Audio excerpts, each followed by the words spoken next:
on Amazon ever. I'm not paying It's called fucking Jeffrey with Cock people. to fucking not fly his cock rocket to not space. Like, So, as far as and they I'm keep concerned, using the really whole funny thing words like involved nothing more than penetrated. a big prick-waiting dick fight.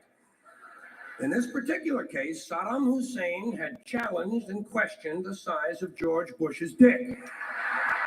And George Bush has been called a wimp for so long. Wow. Limp rhymes with limp. It's sad though. It's actually sad to George see has that been called a eventually wimp he for so realized long that he was has to just act part of his out father's his plan. manhood Yeah. fantasies by sending other people's children to die. Even the name I think it was Bush, ordered by even the the Jews. name Bush is related to the genitals without being the genitals. Yeah, but he was just a pawn. He was Bush just a is dummy sort of reading a passive script. secondary sex characteristic. Now, if this man's Just name like had been Justin George Trudeau. Boner, They're just dummies reading daddy's script that they left. well, Like, he might have felt a little better about himself and we wouldn't have had any trouble over there in the first place. This whole country has a manhood problem. Big manhood problem in the USA. You can tell from the language we use. Language always gives you away. What did we do wrong in Vietnam? We pulled out. Not a very manly thing to do, is it?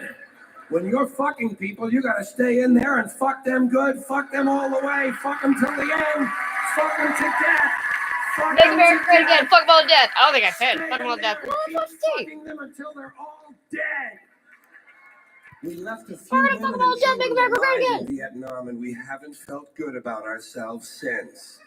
That's why George Bush had to say in the Persian Gulf, this will not be another Vietnam. He actually used these words, this time we're going all the way.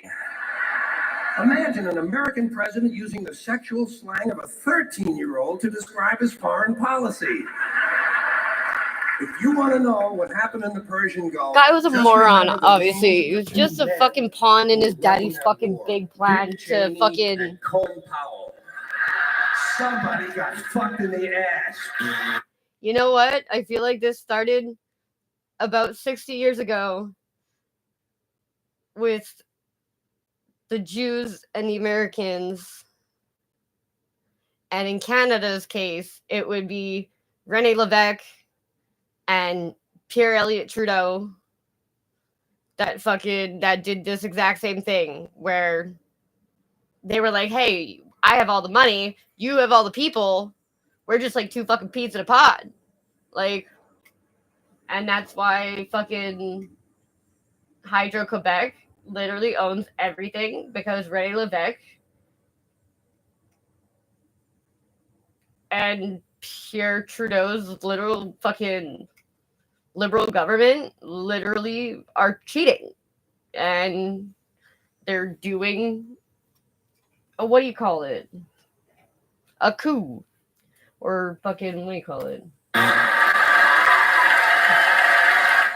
Thank you. This is a lively group we have here.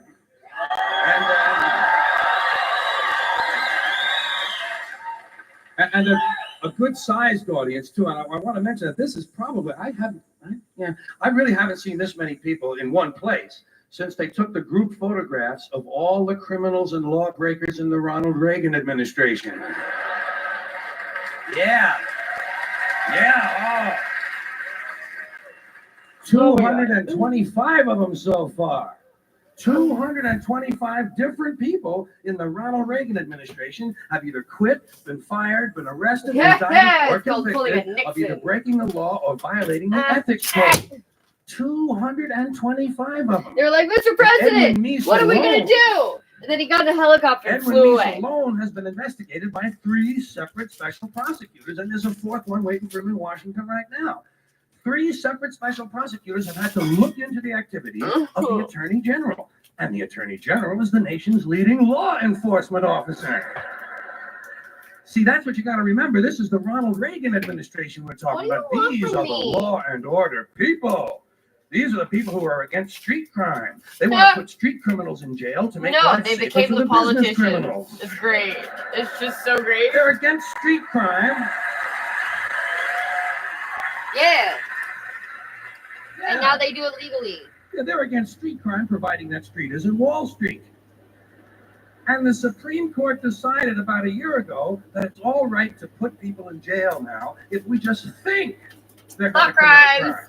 Called preventive detention. All you've got to do now is just think they're going to commit a crime. Well, if we'd have known this shit 7 or 8 years ago, we could have put a bunch of these Republican motherfuckers directly into prison. Yeah. Put them in the joint where they belong, and we could have saved the money of putting these country club pin-headed assholes on trial. Another thing you got to remember, this is the group of people who were elected with the help of the moral majority. Elected with the help of the moral majority and the Teamsters Union. That's a good combination.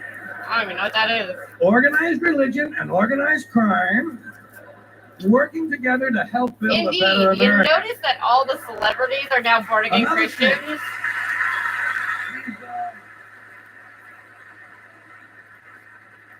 Keep in mind, these Reagan I people feel are like the this ones that were happens going when to you've get done government something off our really backs. bad. Remember that? That was the rhetoric of the 1980s. And then you're like, oh, I found Jesus We'll get again. government off your backs and out of your lives. Yeah, but they still want to tell you what magazines you can read, and they still want to tell you what rock lyrics you can listen to, and they still want to force your kids to pray in school, and they still want to tell you what you can say on the radio. Or if The if not, I can have an abortion. Decided all by And that's itself the reason why that we radio made and abortion television legal. are the only two Because parts of no American one's life going to tell not me if I'm going to protected have by a baby free or not. speech I'm getting it and out if I don't want it. Constitution. I'm getting it out with your help or It not. sounds vaguely important.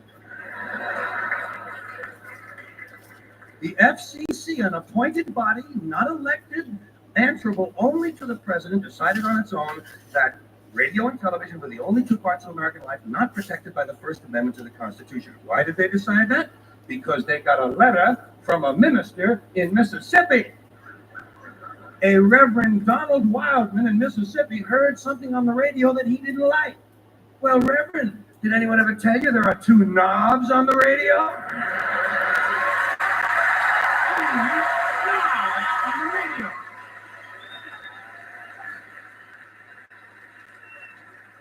It makes me Of course, I'm sure the uncomfortable. Reverend I'm isn't feeling that triggered. comfortable. Like, They then even have fucking two go away. knobs on Like, it. go where there is not other people. Like, I'm not But hey, changing to Reverend, make there are two you knobs more on the radio. One of comfortable, them turns the radio even though off, it and doesn't the other one affect your life. changes the station.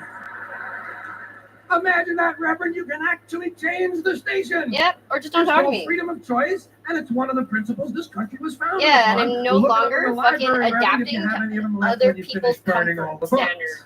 Like, especially because of how unreasonable they are at this point. Like, I have a lot of feelings about a lot of things.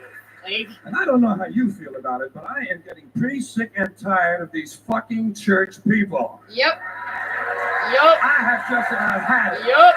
with these fucking church If your people. religion Oh, was you know what really I say so about these fucking important to churches? you, you would Tax keep them. it to yourself. Tax these motherfuckers.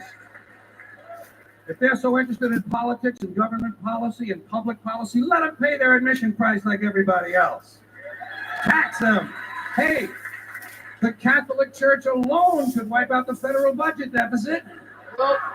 if all you did was tax them on their real estate holdings. Yup. And speaking of real estate Yup. holdings, let's get back to Ronald Reagan and And his who little owns gang. all the real estate? The When Jews. last we left them, What? they were going to get government off our backs. Yeah, but when it comes to abortion, they don't mind government Yup. being in a woman's uterus, do they? Yup. And if you have fucking Yeah, 3 facts are no illegitimate good, children, but you uterus should have is your fucking okay members by them. chopped off. These people call themselves right-to-lifers. Don't you love that phrase? Whiskey, Don't you love you the way have these to kind of stop. pervert the English language, right-to-lifers. You realize that most of the right-to-lifers are in favor of the death penalty? And they It's too support much the South now. You American have to death stop crying. squads, and they're against gun control, and they're against nuclear weapons control. When they say right to life, they're talking about their right to decide which people should live or die. Yup. So these right-wingers, you know, Nope. so I'm these a Reagan people, fucking these right-wingers in general, these chat rat. I can fucking crypto-fascists, they're survive against off fucking homosexuality. leftover They're scraps. against pornography. They're against sex education. They're against abortion. Yeah, I'm they're gonna get against government off your other back, but they're people gonna tell you how to educating live your children about sex sex life. And that let me are not ask you their this, own how children. would they know anything If about you are it? able to have a child, Have you ever educate your taken a child look about at sex. those people? Why is another adult No talking to wonder your they're child about afraid of sex their at all? bodies. Take a look at them. Doesn't it strike you as mildly ironic that most of the people who are against abortion are people you wouldn't want to fuck in the first place?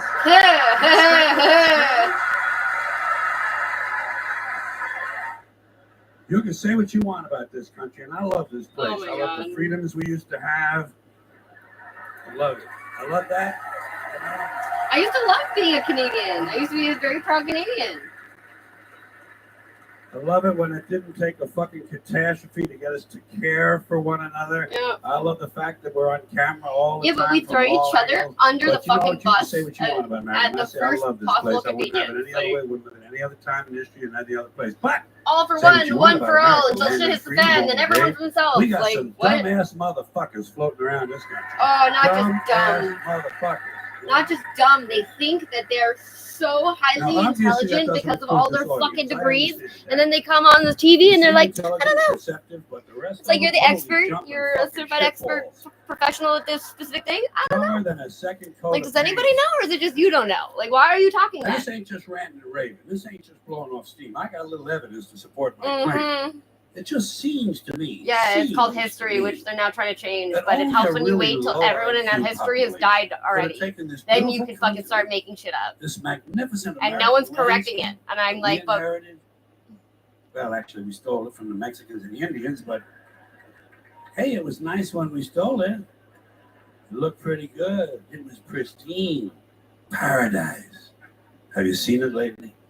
Have you taken a good look at it lately? It's fucking embarrassing. It is. Only a It's- nation of unenlightened half-wits could have taken this beautiful place and turned it into what it is today, Sucked it. a shopping mall. Yep. Yep. A Yep. big fucking shopping And it's all mall. your fault. You know that? Like, That's all you got. has nothing to do with That's the all you've fucking got you guys here, going folks. on Mile jets after multiple times mile, a year for mall family after vacation. mall. Like, Many malls. Traveling Major to malls Toronto and by mini malls. plane. They put the mini malls in between the major malls. And in It's between that the mini big, more malls, they put the mini convenient. marts. It's less And in pollution between the from mini sitting in marts, you got traffic. Yeah, but we car invest lots, so much gas money stations, into buffer the shops, infrastructure. laundromats, cheap Like, hotels, fast food joints, strip clubs, and dirty bookstores.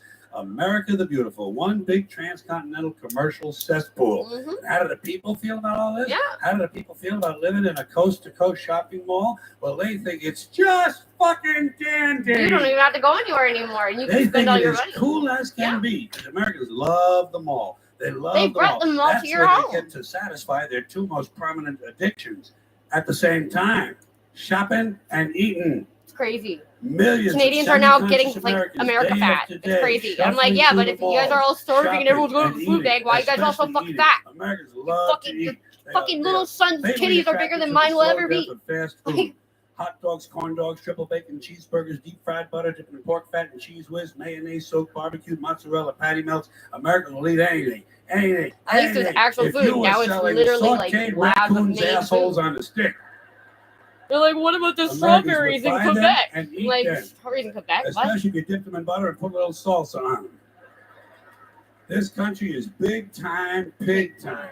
Forget the Yeah. bald eagle. Yeah. You know what the national emblem of They're this country drugs. ought to be? It's like- a big bowl of macaroni They and shit cheese. on people doing drugs A while they're big bowl, fucking 'cause popping their everything in this country is pharmaceuticals king and size, eating their king feelings. size, extra large, and super jumbo. Especially the fucking people. Have you seen some Oh, of the people in this country? gargantuan. Have you taken a good look Oh, at and some their of these children big, are fat even fucking motherfuckers bigger, walking like- around? Big, fat They bring them to the fucking motherfuckers. McDonald's, and I'm like, this should be child abuse. Like, when your Oh kid my is that God. fucking big and you're taking Huge them for piles fast of food? redundant protoplasm lumbering through the malls like a fleet of interstate buses. The people in this country are immense, massive bellies, monstrous thighs, and big fat fucking asses. And if you stand there for a minute, and you look at one of them, I you got look the at one of them, big you booty begin to bitches, wonder, big booty bitches. how does this woman take a shit? How does she shit? And even more frightening, how does she wipe her ass?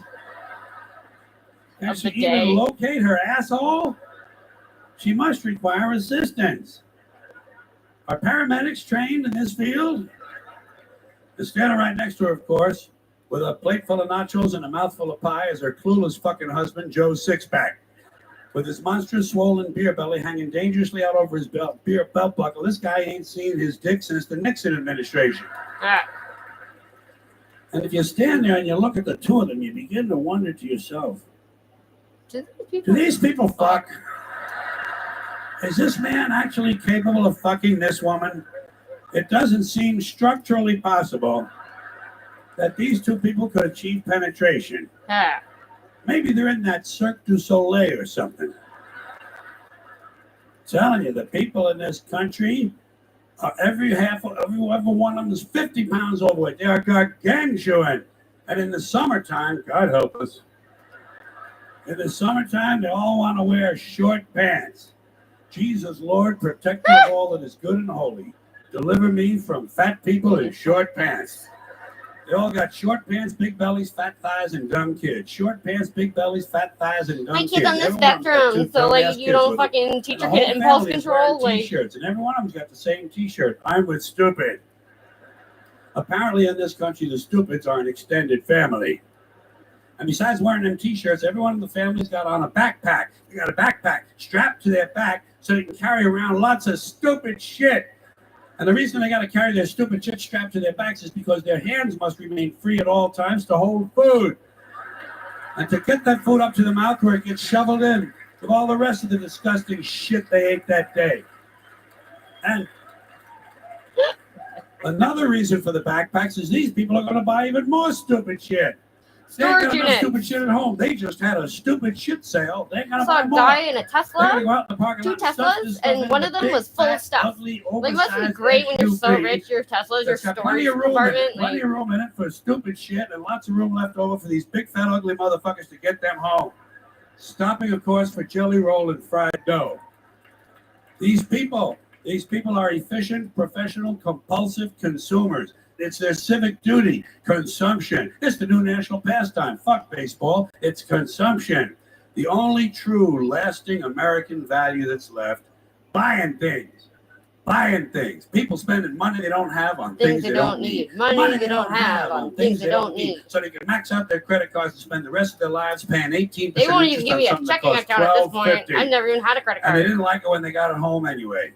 Not too bright, folks. Yeah. Not too And when fucking you're bright. poor, you But if realize talk to maybe I them about actually this, didn't guys like, need why don't you it. sit them down rationally, you talk to them about the low IQs and the dumb behavior. Like, I thought and I bad wanted it decisions. so much, Right away, and they now start that talking I about didn't education. get it, That's the I'm big like, answer to everything. I don't think I actually Education. need this They said thing. we need more money As for much as I education. think. We need more books, more teachers, more classrooms, more schools. We need more testing for the kids. You say to them, well, we've tried all of that, and the kids still can't pass the test. So don't you worry about that. We're going to lower the passing grades. And that's what they do in a lot of these Yeah, schools. that's now. They right. lower the passing grades. Most so of more my kids can grades pass. failed More kids most of pass, the school time. looks good. Everybody's happy. The IQ of the country slips another 2 or 3 points. And pretty soon, all you'll need to get into college is a fucking pencil. That's Yeah, right. pencil, get the All fuck you have in to there. do It's is show up. physics. That's Then why, everyone like, if wonders you why can't 17 other get countries through high graduate school, more you should scientists not be than we having do. children. I don't think you should Politicians know that do word. They that. use it on you. I'm not like I think there should be a law, but I think just ethically, morally, maybe you need to work some shit out. And Like, children. No child left behind. No child left behind. Oh, really? Even Well, the it wasn't long ago you were children. talking about giving kids a head start. Head start, left behind. Someone's losing fucking ground here. you're But just there's a reason. slogans. There's a They're all reason. just fucking There's a reason for slogans. this. There's a reason education sucks. It's the same reason that will never, ever, ever be fixed. It's never going to get any better. Don't look for it. Be happy with what you got. Because the owners of this country No one's happy don't with want what that. they got, man. I'm talking about the real owners now. The real owners, the big wealthy business interests that control things and make all the important decisions. Forget the politicians. The politicians are put there to give you the idea that you have freedom of choice. You don't. You have no choice. You have owners. They own own you. Yep. They own everything. They own all the important land. And you They know own what? and Because control it's the become okay to corporations. put As long a as price. it's bought and paid for the Senate, the Congress, the state Like, houses, the city halls. they ever got since the judges in their OnlyFans, back I'm like pockets. They own traumatized. all the big media Like, companies. So once they you put control a price just about on all the your news and self, information you get how do here. you think They got that's you going to by affect the your self-esteem? balls. Like, They spend billions of dollars every year lobbying to get what they want. Well, we know what they want. They want more for themselves and less for everybody else. But I'll tell you what they don't want. They don't want a population of citizens capable of critical thinking. They don't want well-informed, well-educated people capable of critical thinking. They're not interested in that. That doesn't help them. That's against their interest. That's right. They don't want people who are smart enough to sit around the kitchen table and figure out how badly they're getting fucked by a system that threw them overboard 30 fucking years ago. They don't want that. You know what they want? They want obedient workers. Obedient workers. People who are just smart enough to run the machines and do the paperwork and just dumb enough to passively accept all these increasingly shittier jobs with the lower pay, the longer hours, the reduced benefits, the end of overtime, and the vanishing pension that disappears the minute you go to collect it. And now they're coming for your Social Security money. They want your fucking retirement money. They want it back so they can give it to their criminal friends on Wall Street. And you know something? They'll get it. They'll get it all from you sooner or later because they own this fucking place. It's a big club, and you ain't in it. You and I are not in the big club. By the way, it's the same big club they used to beat you over the head with all day long when they tell you what to believe. All day long, beating you over the head in their media, telling you what to believe, what to think, and what to buy. The table is tilted, folks. The game is rigged, and nobody seems to notice. Nobody seems to care. Good, honest, hardworking people, white collar, blue collar, doesn't matter what color shirt you have on. Good, honest, hardworking people continue. These are people of modest means. Continue to elect these rich cocksuckers who don't give a fuck about them. They don't give a fuck about you. They don't give a fuck about you. They don't care about you at all. At all. At all. Man. You know? And nobody seems to notice. Nobody seems to care. That's what the owners count on. The fact that Americans will probably remain willfully ignorant of the big red, white, and blue dick that's being jammed up their assholes every day. Because the owners of this country know the truth. It's called the American dream, because you have to be asleep to believe it. Boy, these conservatives are really something, aren't they? They're all in favor of the unborn. They will do anything for the unborn. But once you're born, you're on your own. Pro-life conservatives are obsessed with the fetus from conception to 9 months. After that, they don't want to know about you. They don't want to hear from you. No, nothing. No neonatal care, no daycare, no Head Start, no school lunch, no food stamps, no welfare, no nothing. If you're pre-born, you're fine. If you're preschool, you're fucked. You're fucked.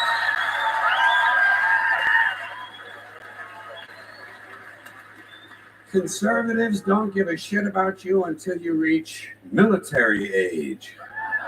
Then they think you are just fine, just what they've been looking for. Conservatives want live babies so they can raise them to be dead soldiers. Pro-life. Pro-life. These people aren't pro-life, they're killing doctors. What kind of pro-life is that? What, they'll do anything they can to save a fetus, but if it grows up to be a doctor, they just might have to kill it? They're not pro-life. You know what they are? They're anti-woman. Simple as it gets. Anti-woman. They don't like them. They don't like women. They believe a woman's primary role is to function as a broodmare for the state. Pro-life. You don't see many of these white anti-abortion women volunteering to have any black fetuses transplanted into their uteruses, do you? No, you don't see them adopting a whole lot of crack babies, do you? No, that might be something Christ would do. And you won't see a lot of these pro-life people dousing themselves in kerosene and lighting themselves on fire. You know, morally committed religious people in South Vietnam knew how to stage a goddamn demonstration, didn't they? Huh? Hey. They knew how to put on a fucking protest. Light yourself on fire! Come on, you moral crusaders, let's see a little smoke to match that fire in your belly. Here's another question I have. How come when it's us, it's an abortion, and when it's a chicken, it's an omelet?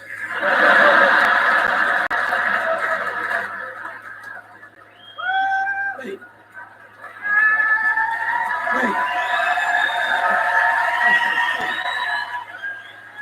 What? Are we so much better than chickens all of a sudden? When did this happen, that we passed chickens in goodness?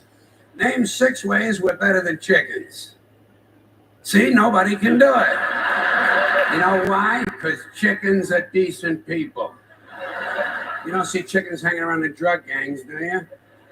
You don't see a chicken strapping some guy to a chair and hooking up his nuts to a car battery, do you? When's the last chicken you heard about came home from work and beat the shit out of his hand? Huh? Doesn't happen. Those chickens are decent people. Well, let's get back to this abortion shit. Now, is a fetus a human being? This seems to be the central question. Well, if a fetus is a human being, how come the census doesn't count them? If a fetus is a human being, how come when there's a miscarriage, they don't have a funeral? If a fetus is a human being, how come people say we have 2 children and 1 on the way instead of saying we have 3 children? People say life begins at conception. I say life began about 1 billion years ago, and it's a continuous process. Continuous, just keeps rolling along. Rolling and rolling and rolling along. I say, you know something? Listen, you can go back further than that. What about the carbon atoms? Huh? Human life could not exist without carbon. So is it just possible that maybe we shouldn't be burning all this coal? Just looking for a little consistency here in these anti-abortion arguments. See, the really hardcore people will tell you life begins at fertilization. Fertilization when the sperm fertilizes the egg, which is usually a few moments after the man says, gee, honey, I was going to pull out, but the phone rang and it startled me.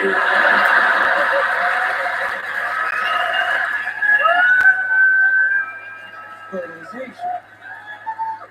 But even after the egg is fertilized, it's still 6 or 7 days before it reaches the uterus and pregnancy begins. And not every egg makes it that far. 80% of a woman's fertilized eggs are rinsed and flushed out of her body once a month during those delightful few days she has. They wind up on sanitary napkins, and yet they are fertilized eggs. So basically what these anti-abortion people are telling us is that any woman who's had more than 1 period is a serial killer. Consistency. Consistency. Hey, if they really want to get serious, what about all the sperm that are wasted when the state executes a condemned man and one of these pro-life guys who's watching comes in his pants, huh? There's a guy standing over there with his jockey shorts full of little Vinnies and Debbies, and nobody's saying a word to the guy. Not every ejaculation deserves a name. Now, speaking of consistency, Catholics, which I was until I reached the age of reason,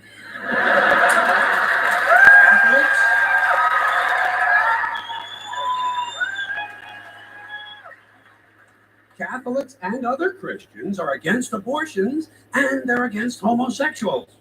Well, who has less abortions than homosexuals? Leave these fucking people alone, for Christ's sakes. There is an entire class of people guaranteed never to have an abortion. And the Catholics and Christians are just tossing them aside. You'd think they'd make natural allies.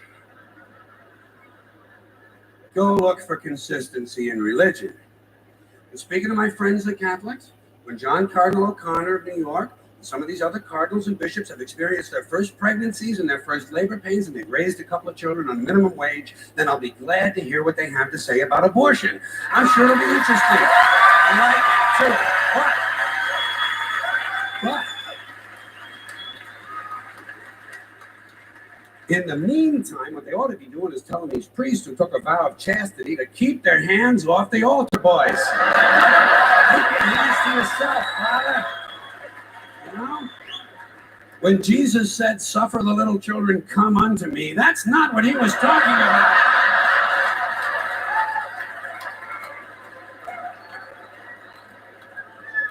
So you know what I tell these anti-abortion people? I say, hey, if you think a fetus is more important than a woman, try getting a fetus to wash the shit stains out of your underwear. For no pay and no pension. I tell them, think of an abortion as term limits. That's all it is. Biological term limits. Here's one more item for you, the last in our civics book. Rights. Boy, everyone in this country is always running around yammering about their fucking rights. I have a right. You have no right. We have a right. They don't have a right. Folks, I hate to spoil your fun, but there's no such thing as rights, okay? They're imaginary. We made them up, like the Boogeyman, the Three Little Pigs, Pinocchio, Mother Goose, shit like that. Rights are an idea. They're just imaginary. They're a cute idea, cute, but that's all, cute and fictional. But if you think you do have rights, let me ask you this. Where do they come from? People say, well, they come from God. They're God-given rights. Oh, fuck, here we go again. Here we go again. The God excuse, the last refuge of a man with no answers and no argument.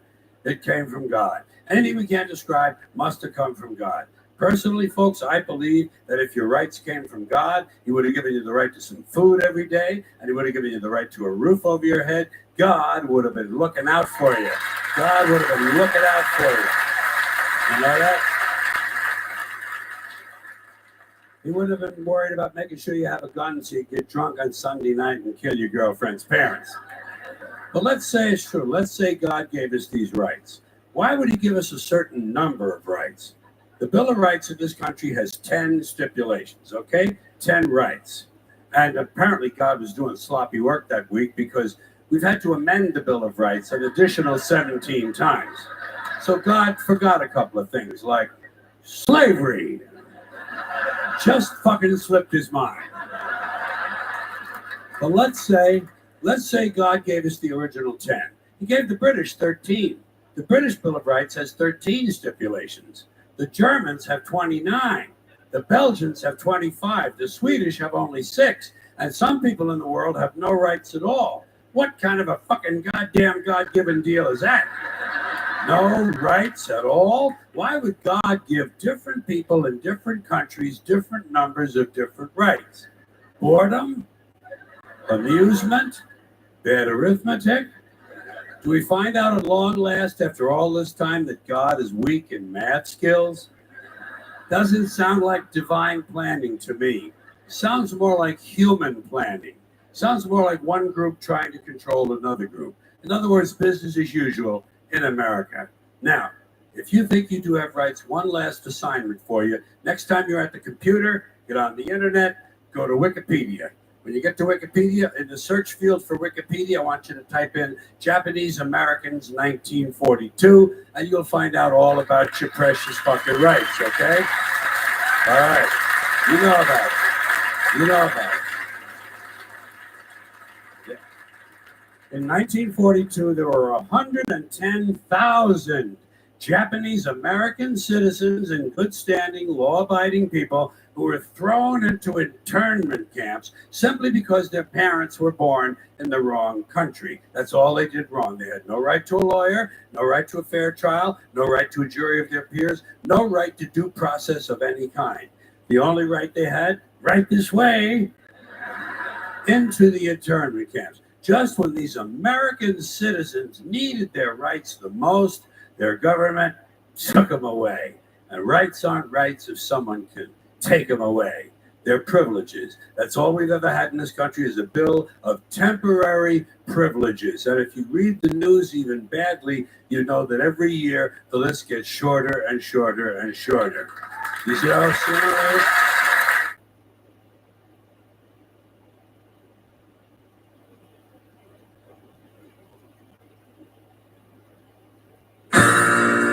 Hi, folks. This is George Carlin. I'm going to read my book to you. The book is called Brain Droppings. I will read it to you. You'll have to get someone else to understand it for you. For a long time, my stand-up material has drawn from 3 sources. The first is the English language. You know, words, phrases, sayings, and the ways we speak. The second source, as with most comedians, has been what I think of as the little world. Those things we all experience every day: driving, food, pets, relationships, and idle thoughts. The third area is what I call the big world: war, politics, race, death, the social issues. So without actually having measured, I would say this book reflects the balance very closely. Now, the first 2 areas in the book will speak for themselves. But concerning the big world, let me say a few things. I'm happy to tell you there's very little in this world that I believe in. Listening to the comedians who comment on political, social, and cultural issues, I notice that most of their material reflects kind of an underlying belief that somehow things were better once, and with just a little effort, we could set them right again. They're looking for solutions and rooting for particular results, and I think that limits the tone and substance of what they say. They're talented and funny people, but they're really nothing more than cheerleaders attached to a specific wished-for outcome. I don't feel so confined. I frankly don't give a fuck how it all turns out in this country, or anywhere else for that matter. I think the human game was up a long time ago when the high priests and traders took over. And now we're just playing out the string. And that is, of course, precisely what I find so amusing. The slow circling of the drain by a once promising species and the sappy, ever more desperate belief in this country that there is actually some sort of an American dream which has merely been misplaced.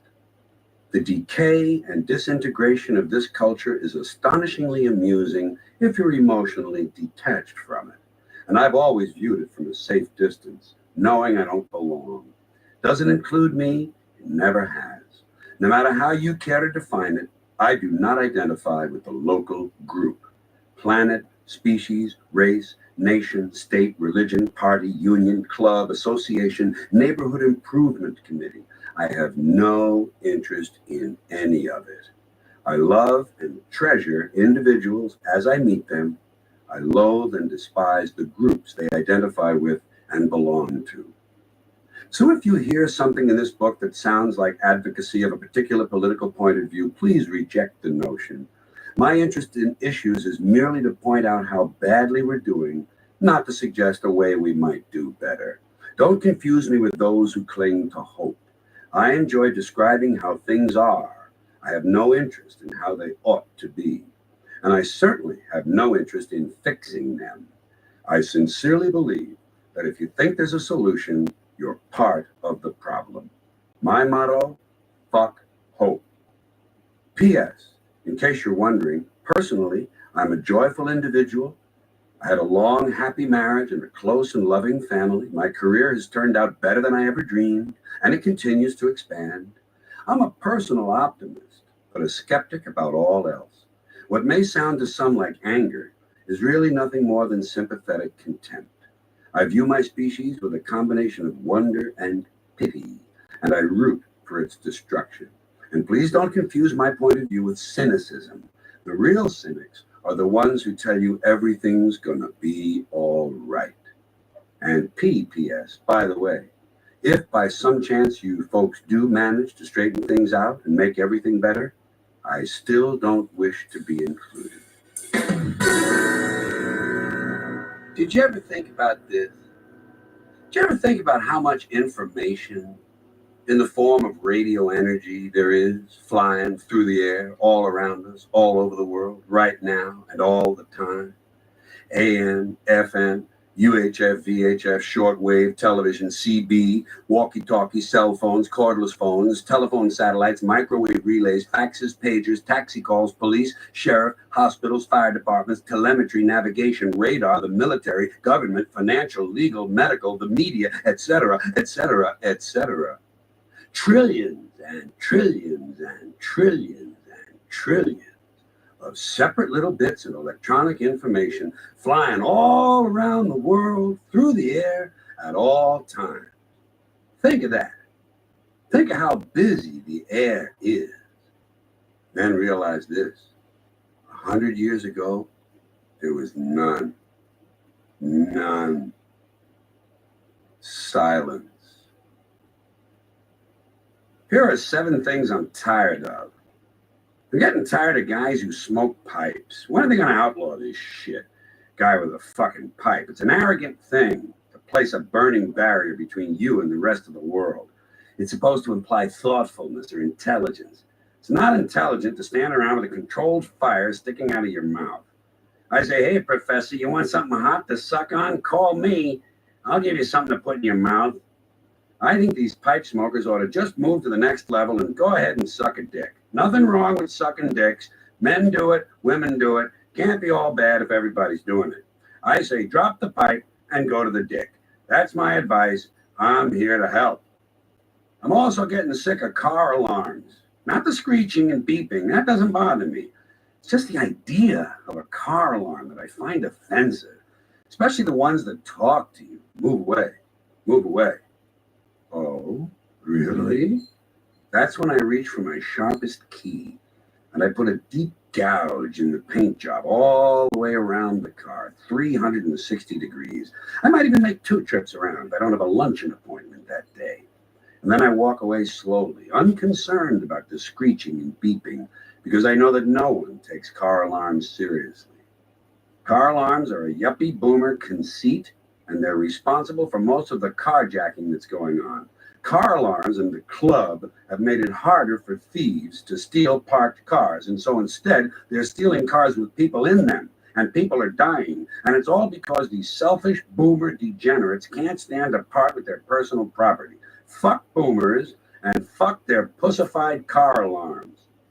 I'm also sick of having to look at bearded guys who don't know how to trim the lower edges of their beards, where they extend back toward the neck. They trim too far up toward the chin. Leaves a glaring, fleshy strip where there ought to be hair. Guys, you need to let the beard extend far enough back under your chin so it reaches the point where your neck begins. Then, from the fold or angle that forms between your jaw and neck, you shave downward. If you don't have that fold, if you have a fat, fleshy pouch under your jaw with no definition, you shouldn't be trimming your beard at all. You should let it grow long and bushy so that it covers that goofy-looking pouch. And I've just about had it with all these geeky fucks who walk around listening to Walkmans. What are these jackoffs telling us anyway? They're too good to participate in daily life? They're sealing themselves off? Big fucking loss. And what is it they're listening to that's so compelling? I think a person has to be fairly uncomfortable with his own thoughts to have the need to block them out while simply walking around. I'd love to know how many of these obviously disturbed people become suicides. I've also grown weary reading about clouds in a book. Doesn't this piss you off? You're reading a nice story, and suddenly the writer has to stop and describe the clouds. Who cares? I'll bet you anything I can write a decent novel with a good, entertaining story and never once mention clouds. Really. Every book you read, if there's an outdoor scene, an open window, or even a door slightly ajar, the writer has to say, as Bo and Velma walked along the shore, the clouds hung ponderously on the horizon like steel gray, loosely formed gorilla turds. I'm not interested. Skip the clouds and get to the fucking. The only story I know of where clouds were important was Noah's Ark. Here's something else. I don't appreciate being put on hold and being forced to listen to someone else's radio. I don't even listen to my own radio. Why should I have to pay money to call some company and listen to theirs? And it's always the same shit, soft rock. That sucky, non-threatening, easy-listening pussy music. Soft rock is an oxymoron. Furthermore, it's not rock. And it's not even music. It's just soft. One more item. I'm tired of being unable to buy clothing that doesn't have writing and printing all over it. Insipid sayings, pseudo-wisdom, cute slogans, teen logos, designer names, brand trademarks, small business ego trips. The marketing pigs and advertising swine have turned us all into walking billboards. You see some asshole walking by and he's got on a fruity Dodger hat and a Hard Rock Cafe t-shirt. Of course, you can't see the shirt if he's wearing his hot shit Chicago Bulls jacket, the one that only 50 million other loser jock sniffers own. And since this cretinous sports fan / consumer zombie is completely for sale to anyone, he rounds out his ensemble with FedEx sneakers, ValueJet socks, Wall Street Journal sweatpants, a Starbucks jockstrap, and a Microsoft condom with Bill Gates' head on the end of it.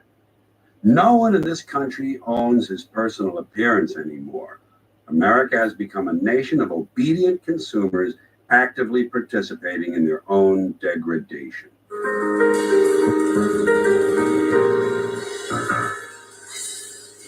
I have some questions about food terms. For instance, breadsticks. If drumsticks are for playing drums, you'd think breadsticks would be for playing bread, wouldn't you? Would you like some breadsticks? No, thank you. I don't play bread. I play drums. Perhaps I'll have a drum roll. Shelled peanuts. Well, why don't shelled peanuts have shells? If you're clothed, you have clothes. So if you're shelled, you should have shells. You'd think they'd call peanuts without shells unshelled peanuts, wouldn't you? Same thing goes for pitted prunes and boned chicken. I ask you, where are the bones? I can't find them. In my opinion, it ought to be called deboned chicken. And that brings me to semi-boneless ham. What's going on here? Does it only have half a bone? But does semi-boneless ham mean that some complete object that is not entirely a bone has been removed from the ham? Waffle iron. Why on earth would you want to iron a waffle? Wouldn't that just flatten out all the little square things? No. I believe waffles should be dry cleaned. Pancakes, of course, should always be ironed. I grew up in New York City, and I lived there till I was about 30. And at that time, I decided I'd had enough of life in a dynamic, sophisticated city, so I moved to Los Angeles. Actually, I moved there because of the time difference. I was behind in my work, and I wanted to pick up the extra 3 hours. Technically, for the last 30 years, I've been living in my own past. I knew I didn't want to move to the Midwest. I could never live in a place where the outstanding geographic feature is the horizon. The Midwest seems like a nice place to catch up on your sleep. Another reason I could never live in the Midwest is that it gets really cold there. You've heard of exposure and hypothermia?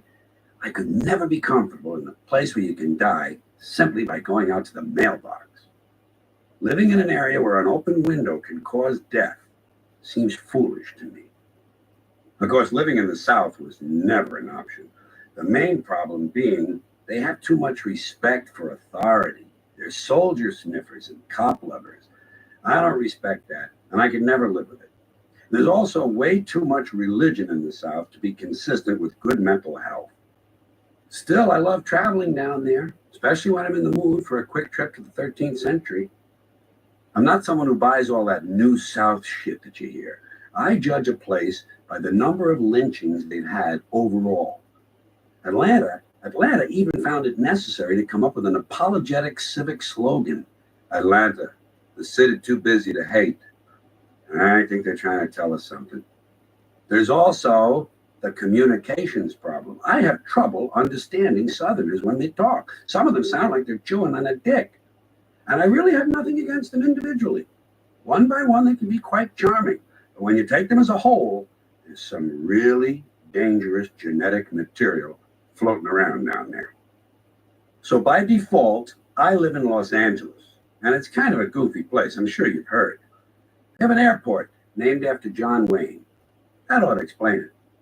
It has a charming kind of superstitious innocence.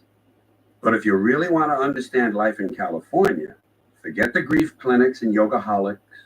Forget biofeedback, Feldenkrais, neurolinguistic programming, and the Alexander technique. Disregard spirit guides, centering groups, dream workshops, bioenergetics, pyramid energy, and primal therapy. Ignore centering, fasting, Rolfing, grounding, channeling, rebirthing, nurturing, self-parenting, and colon cleansing. And don't even think about polarity work, inversion swings, flower essences, guided synchronicity, harmonic brainwave synergy, and psychocalisthenics. You also need pay no attention to nude volleyball, spinach therapy, white wine hot tubs, jogging on hot coals, and the people who sing Christmas carols to zoo animals. Forget all that. The only thing you have to know about California is this. They have traffic school for chocoholics. Okay? California is the only place where you might hear someone say, Jason can't come to the phone, he's taking his wind lesson. The problem most New Yorkers have with Los Angeles is that it's fragmented and lacks a vital center. The people have no common experience. Instead, they exude a kind of a bemused detachment that renders them intensely uninteresting. The West Coast experience is soft and peripheral. New York is hard and concentrated. California is a small woman saying, fuck me. New York is a large man saying, fuck you. Still, I live in California, but I'm not laid back, and I'm certainly not mellow. I associate those qualities with the comatose. The solar system wasn't formed because matter was laid back. Life didn't arise from the oceans and humans descend from the trees because DNA was mellow. It happened because of something called energy. New York has energy, and all I can say is this. If you can't handle it, stay the fuck out. Living in New York is a character builder. You must know who you are, what you're doing, where you're going, and how to get there. No bullshit tolerated. New York people are tough and resilient. All the rest of you are varying degrees of soft. Most outsiders can't handle New York, so they wind up back in Big Loins, Arkansas, bad-mouthing the city for the rest of their lives. Actually, most of the people who run New York down have never been there. And if they ever went, we would destroy them in 9 minutes. People hate New York because that's where the action is, and they know it's passing them by. Most of the decisions that control people's lives are made in New York City, not in Washington, not on Pennsylvania Avenue, in New York City, Madison Avenue and Wall Street. People can't handle that, pisses them off. Fuck them. And I'm really glad the Yankees humiliated the Braves twice now in the World Series. I'm glad the gritty, tough, third world, streetwise New York culture triumphed over the soft, suburban, wholesome, white Christian, tacky mall culture of Atlanta. Overgrown small towns like Atlanta have no business in the major leagues in the first place. So, concerning LA versus New York, I now have lived half of my life in each of America's two most hated, feared, and envied cities. And you want to know something? There's no comparison. New York even has a better class of assholes. Even the lanes in New York have a certain appealing, dangerous quality. As an example of how hopeless California is, when I first got there, a long time back, 30 years, a policeman gave me a ticket for jaywalking. You have to understand the kind of people who live in California. They're willing to stand passive and inert on a curb when absolutely no traffic is coming, or maybe just a little traffic that you could easily dodge. They simply stand there obediently and wait for an electric light to give them permission to proceed. I couldn't believe this cop. I laughed at him. Ticket cost me about $20 in 1966. Since that time, I figure I've jaywalked an additional 1,000 times without being caught. Fuck that lame-ass cop. I've managed to prorate that ticket down to about 2 cents a jaywalk. One thing I do find appealing in California is the emphasis on driving. I like to drive. I'm skillful at it, and I do it aggressively. And I don't mean I scream at people or flash them the finger. I simply go about my passage swiftly and silently with a certain deliberate dark efficiency. In the land of the unassertive, the aggressive man is king. Of course, in Los Angeles, everything is based on driving, even the killings. In New York, most people don't have cars. So if you want to kill a guy, you have to take the subway to his house. And sometimes on the way, the train is delayed and you get impatient. So you have to kill somebody on the subway. That's why there are so many subway murders in New York. No one has a car. Basically, if more people in New York had cars, the subways would be a lot safer. I hope you can tell the apple, and it's not the big apple, by the way. The real term is apple. The apple is still number one in my heart. I'm so chauvinistic, I even root for New York to raise more money than Los Angeles on the arthritis telethon. And you know something? We usually do. California, bordering always on the Pacific and sometimes on the ridiculous. So why do I live here? Because the sun goes down a block from my house.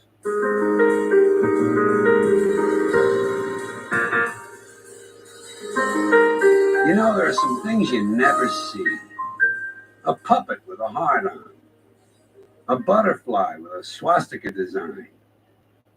The Latin word for douchebag. Someone defecating in a church. A junkie with leisure time. A serial killer with a light-up bow tie. A mom-and-pop steel mill. A shot glass full of carrot juice. A bum with matching luggage. Really interesting twins. Condoms with pictures of the saints. Two homosexuals who own a bait shop. A pimp with a low profit margin. Or a Rolls Royce that's more than 50% primer paint. Whatever happened to Eddie? Where'd he go? Seems like he was just here. And where's Billy and Bobby and Jackie and John? Jimmy, Paul, Vinny, Tom, and Charlie, and Richie? Where did they go? And where the fuck did Cameron come from? And Jordan, and Justin, and Shane, and Parker, Tucker, Tyler, Taylor, Carter, Flynn. Blake and Cody. Who let these people in? Brett, Brent, Blair, Cassidy. Where are all these goofy names coming from? Say what you will about the national candidates in 1996, at least they had the decency to be named Bill, Bob, Al, and Jack. The popularity of first names is perishable. They pass in and out of favor. Occasionally, newspapers will print the most popular names given to babies that year, and they're never the same as years before. You don't run into many little girls named Bertha or Edith anymore. Nor are there a lot of Netties and Effies, Opals, Hopes, or Pearls floating around in the daycare center. Ditto Ethel, Nellie, Myrtle, Agatha, and Mabel. And how many expectant parents are praying for a girl so they can name her Blanche, Clara, Agnes, or Lottie? None. You know why? Because most of these women are in nursing homes. But thanks to the trendies, and the sheer passage of time, someday our substandard nursing homes will be filled with Ambers, Kaylas, Tiffany's, Caitlins, Morgans, Courtneys, Whitneys, Cheyennes, Ashleys, Megans, and Brittany's, and Heathers. And that's not to overlook Judy, Laurie, Susie, Debbie, Kelly, and Wendy, and any other name that can conceivably be spelled with a final I. There are even some girls whose names don't end in Y who can't resist the trend. Hi, my name is Margaret, but somehow I spell it with an I. There are women named Faith, Hope, Joy, and Prudence. Why not despair, guilt, rage, and grief? Seems only right. Tom, I'd like you to meet the girl of my dreams. Tragedy. He spells it with an I. I had an uncle who was embarrassed because he had a woman's name. We told him, don't worry, lots of men have women's names. Leslie, Marion, Chris, Dale, Lonnie. We tried to reassure him, but old Uncle Margaret Mary, I guess he just couldn't handle it. I don't know why. Never bothered his wife, Turk. You know why hurricanes have names instead of numbers? To keep the killing personal. No one cares about a bunch of people killed by a number. 200 dead as number 3 slams ashore is not nearly as interesting a headline as Charlie kills 200. Death is much more satisfying and entertaining if you personalize it. Me? I'm still waiting for Hurricane Ed. Old Ed wouldn't hurt you, would he? Sounds kind of friendly. Hell no, we are not evacuating. Ed's coming. Guess the white guy. Odell, Tyrone, Tremaine, and Sparky. Guess the black girl. Kathy, Joan, Peggy, and Vondelicia. First names can even suggest how tough you are. Who would you want on your side in a bar fight? Arnold, Seymour, Jasper, and Percy? Or Nitro, Hacksaw, Rhino, and Skull? And guys, which women would you rather run into when you're out drinking?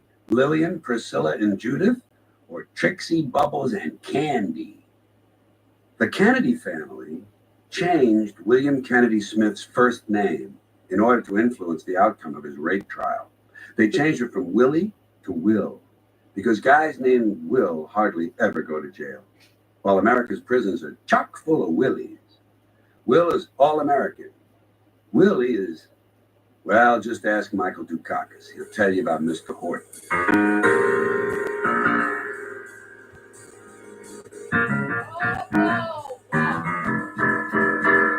People's names can be interesting because sometimes they carry with them a little emotional baggage that comes with the name. For instance, think of the names of the founders of the great religion. Those founders' names still today ring with an air of mystery. Christ, Moses, Buddha, Muhammad. But the Mormons, Joseph Smith, not too impressive. Come on, we're going to Utah.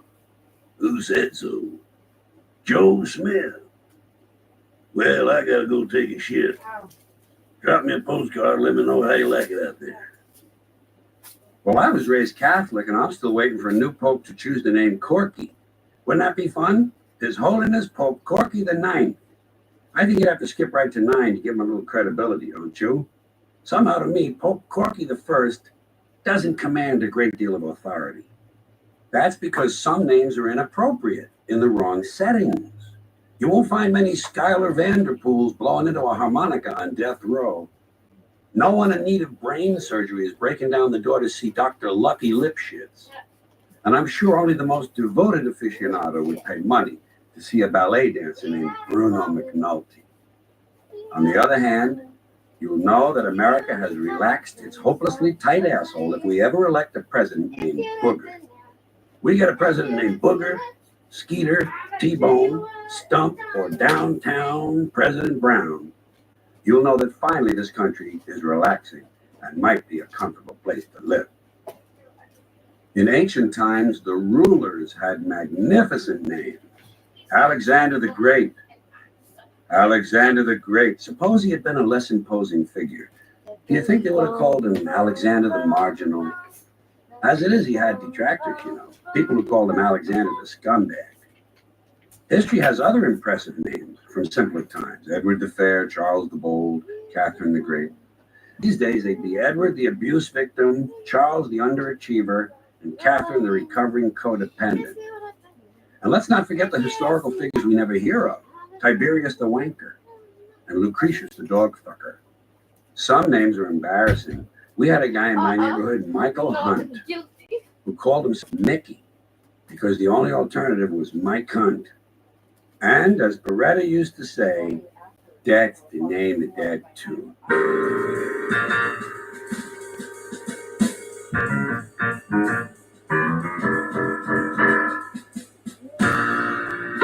Hi, welcome to the George Carlin Book Club. We've got books out the ass.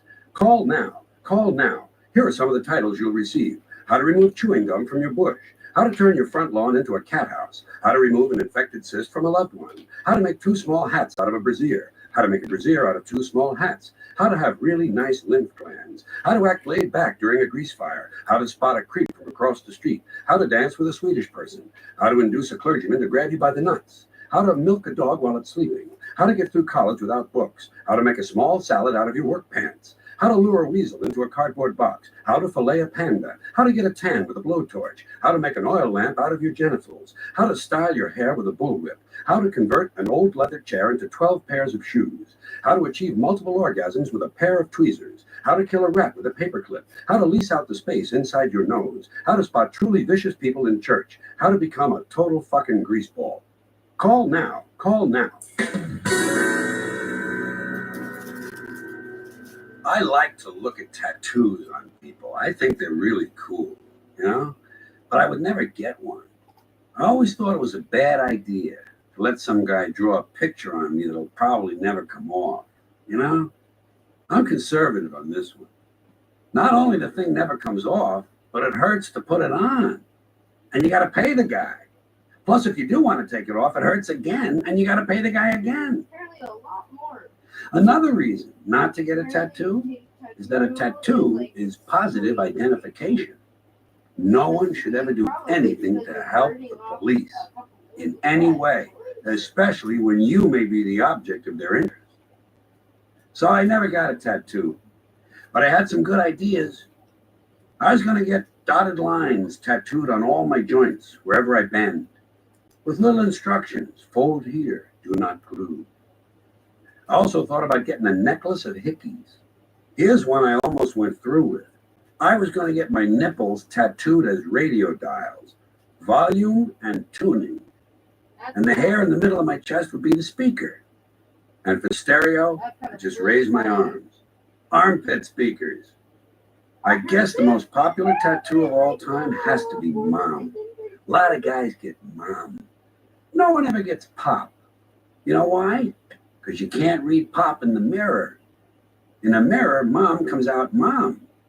Pop comes out 909. What the fuck is that? If you guys want to get a Mom tattoo and save a little money, here's how you do it. Just get 2 letters done. Saves you a little money. Get about a 1-inch capital M tattooed on each cheek of your ass in pink and brown ink. Then when you bend over, it says Mom. And then later, if you're having sex with your girlfriend and her parents are in the next room, don't want to make any noise, when you finish up, you can just lie on your back, draw your legs up to your chest, and silently say, wow. Here's another good tattoo idea for you guys. At the top of your inner thigh, right next to your groin, you put, in case of emergency, pull handle.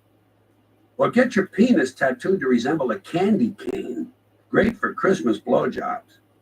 But be very careful not to let the tattoo guy bend your penis into the J shape. Not good. Get the words tote bag tattooed on your scrotum. Or Bloomingdale's might be good. Cartier might be more appropriate, a little hairy pouch for your precious jewels. How about a tattoo of the Three Stooges peering into your asshole? Or a serpent coming out? Or a nice tattoo of Madonna with her hand up your ass? Here's a good one for right next to your asshole. No gerbils. Or gerbils welcome. Depends on what puts a smile on your face. Here would be a great tattoo for right in the middle of your forehead. I have colored ink in my skin. Or your message here, 50 cents. How about this? Right in the middle of your forehead. Yeah, it's a tattoo, you miserable prick, right in the middle of my forehead. You don't like it? Suck my dick. This will keep you from having to deal with that bothersome job market. And here's a solution to an age-old tattoo problem. If your girlfriend's name, say Susie, is tattooed on your arm and you break up with her, don't have the tattoo removed.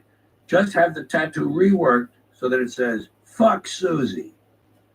By the way, you don't actually have to do all these things. They're just suggestions. Funny. Think them over first. Sit down. Have 6 or 7 vodkas. Give them a few seconds thought. Besides, you want to know something? Tattoos are passé. They're yesterday's thing. I'm looking for the next big thing in body decoration, and I think I might have it. You know, everyone's skin has imperfections, right? It's unavoidable. Pock marks, wrinkles, bullet holes, scars, blotches, stab wounds, cysts, warts, needle holes, acne pits, and enlarged pores. I think people should see these imperfections and disfigurements as positive things. Flaws and defects can actually be forms of decoration. Take moles, God's punctuation marks. Moles are great, and they can be useful if you want a really interesting look. The only problem is they're usually randomly placed. They don't represent anything. I think plastic surgeons should offer a new service, rearranging people's moles. Think of your moles as fashion accessories. God, look at all the moles that guy has. Yes, and aren't they nicely arranged? There are lots of things you can do with moles.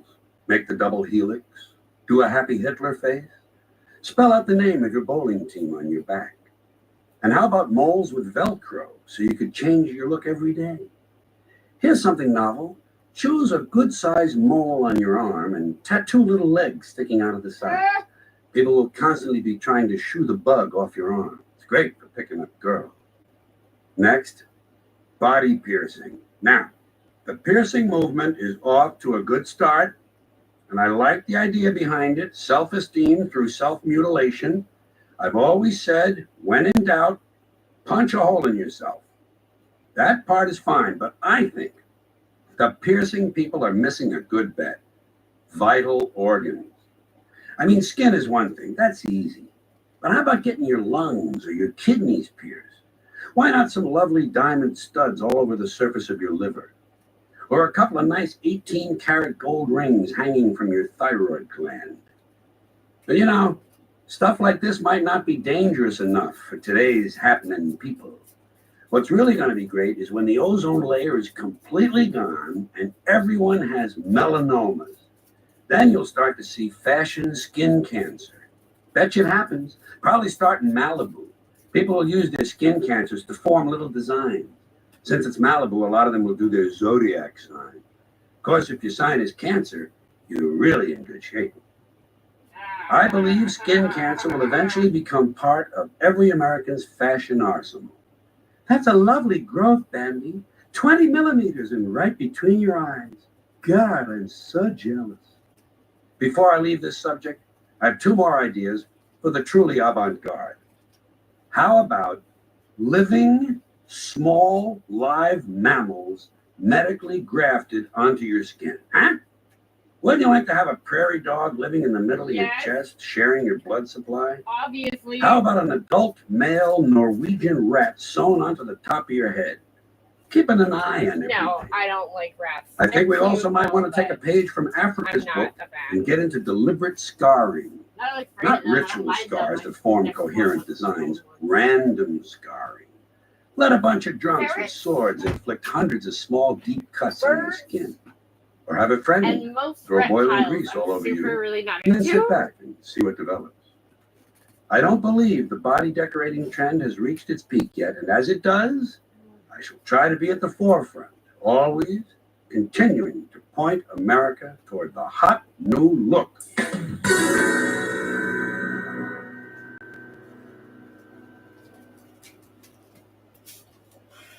One morning recently, there was something I couldn't remember.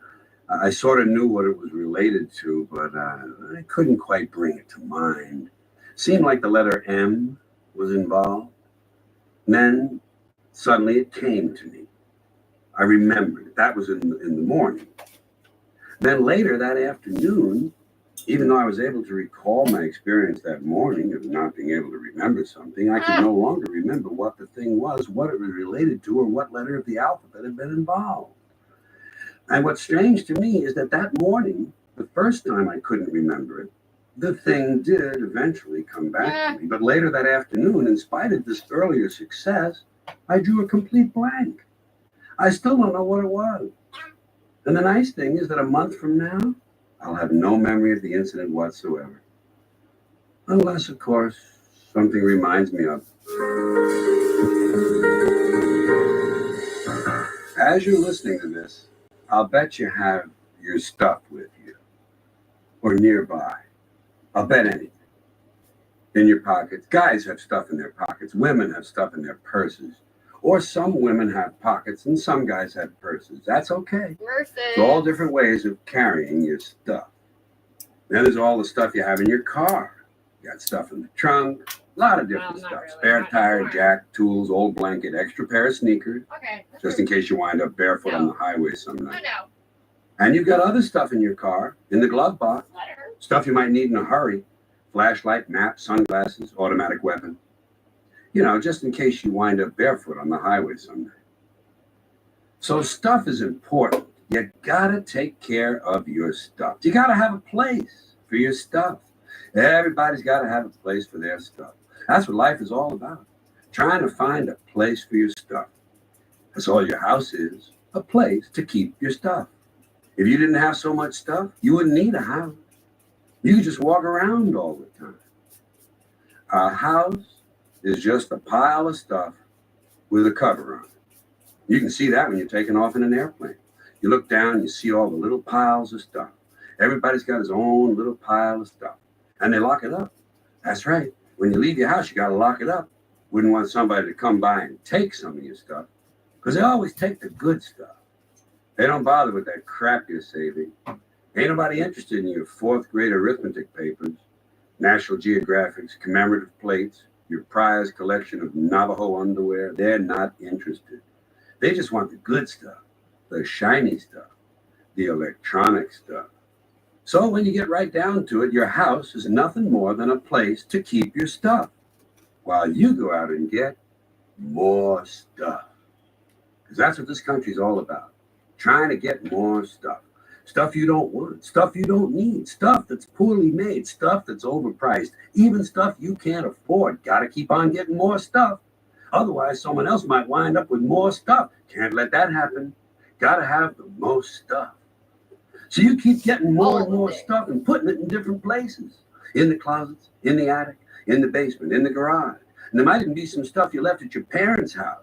Baseball cards, comic books, photographs, Maybe not souvenirs. intentionally. Actually, your parents threw that stuff out a long time ago. But now Indeed. you got a house full of They stuff. did. And even though you might like your house, you got to move. Thank Gotta you. Get a bigger That was house. very Why? helpful Too much because stuff. that's what they were doing. And that means you helping. got to move all your stuff, or maybe put some No, of no, your no, stuff no. in storage. They looted my stuff. Storage. Then Fury, Imagine that. Bunny, There's a and whole I industry probably based on Rhea at the keeping an time eye looted on my other the rest of people's my stuff. stuff.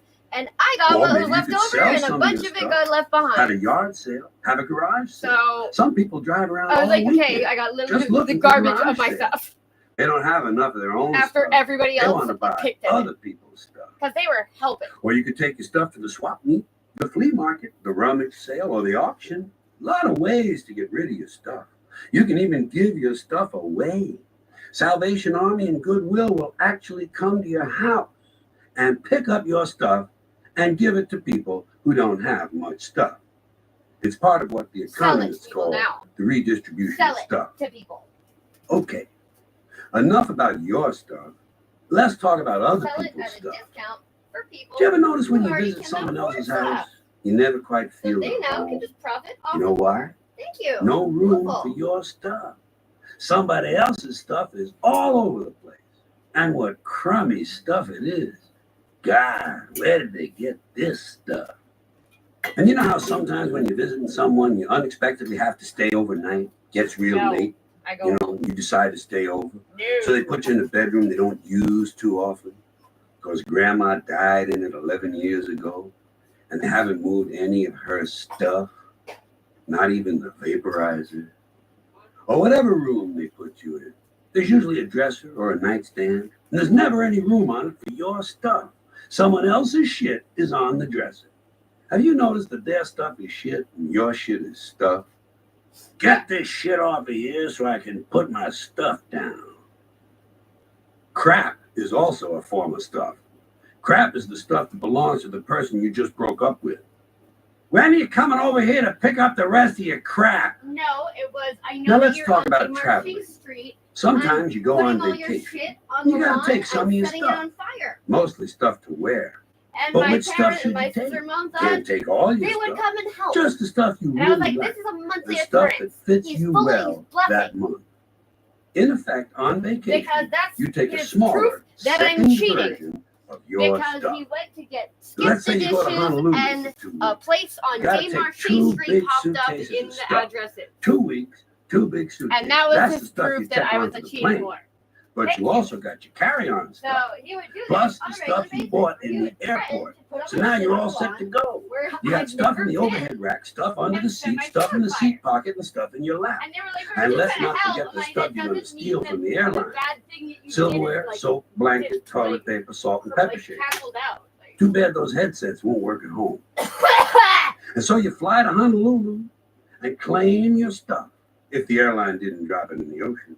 or And you go to fucking the put it in hotel, their and the fucking first house. thing you do is put away your stuff. Because There's apparently lots of all places that in the hotel to security, put your stuff. as it turns out, I'll put some stuff in The here. You put some airports stuff in there. are Hey, don't put your so stuff in there. That's my stuff. Hey, here's another place. Put some stuff in here. And And there's you another place. Hey, harass put, little hey, you know ladies what? with We red got more scarves places and- than we got stuff. We're gonna have to go out and buy more stuff. a girl who Finally, came you back put from away all your Disney stuff, with but you don't fucking quite feel at ease powder on because her you're a shoes long from the way from fireworks. home. Still, you sense for that the you day must be again. okay because you Quincy do from have some of fucking your Louis, stuff the with you. TSA guy. And so you relax in Honolulu on that basis. That's when your friend from Maui calls and says, "Hey, why don't you come over to Maui for the weekend? Spend a couple of nights over here." Oh, no. Now what do you bring? Can't bring all this stuff. You got to bring an even smaller version of your stuff. Just enough stuff for a weekend on Maui. The third version of your stuff. And as you're flying over to Maui, you realize that you're really spread out now. You got stuff all over the world.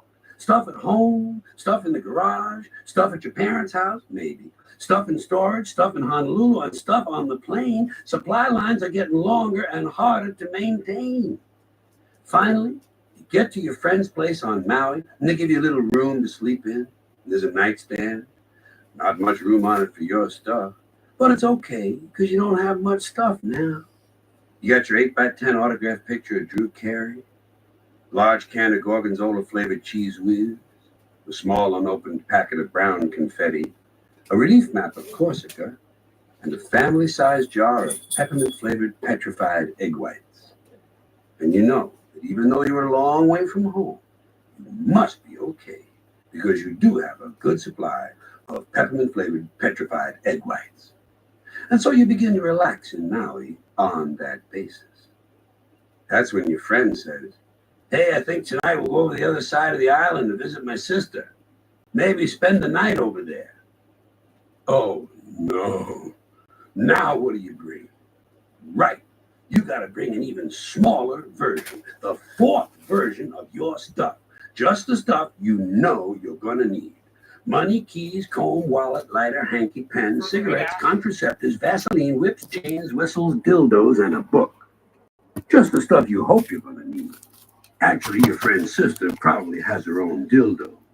Oh. And by the way, okay. if you go to the beach while you're visiting Super your gross. sister, you're going to have to bring, that's right, an even smaller version of your stuff. The fifth version. Cigarettes and wallet. That's it.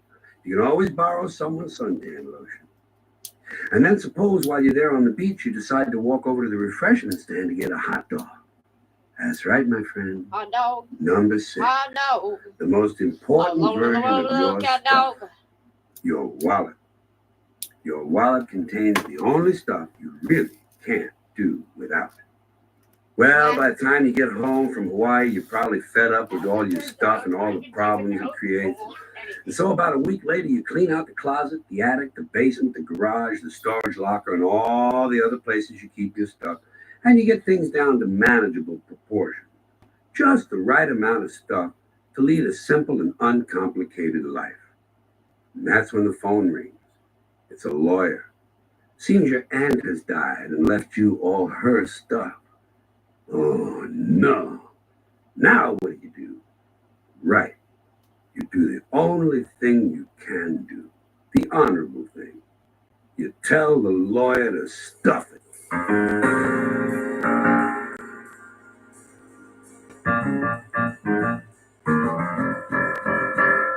These are some of the things I think about when I'm sitting home alone and the power goes out. If something in the future is canceled, what is canceled? What has really happened? Something that didn't occur yet is now never going to occur at all. Does that qualify as an event? Here's something. Think about a place you've never seen, but for many years you've pictured it in your mind, and then you finally see it. After you leave, do you continue to picture it the old way? Imagine a place called Moravia, a non-existent country. See it in your mind. See a few details.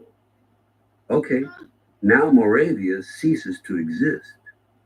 Is your picture of the original non-existent country different from what it looks like now that it ceases to exist? They're both non-existent. Okay, picture Moravia again, the original way. Now Moravia is invaded by a neighboring country, Boronia. Picture Boronia. It's completely different from Moravia. Different geography, different ethnic stock, beliefs, way of life, government, everything. See it? Okay, Boronia invades Moravia and occupies it and begins to make some changes. Now picture Moravia again. Does it look different? Isn't that weird? Looks a little like Boronia, doesn't it? Here's another one. Maybe you've done this. You've never been to your friend's place of work, but you've pictured it because he's talked about it. Then he changed his job, but it's a similar job.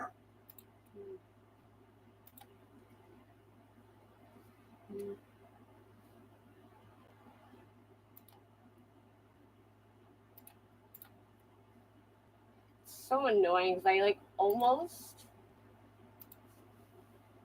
wanna, what do you call it?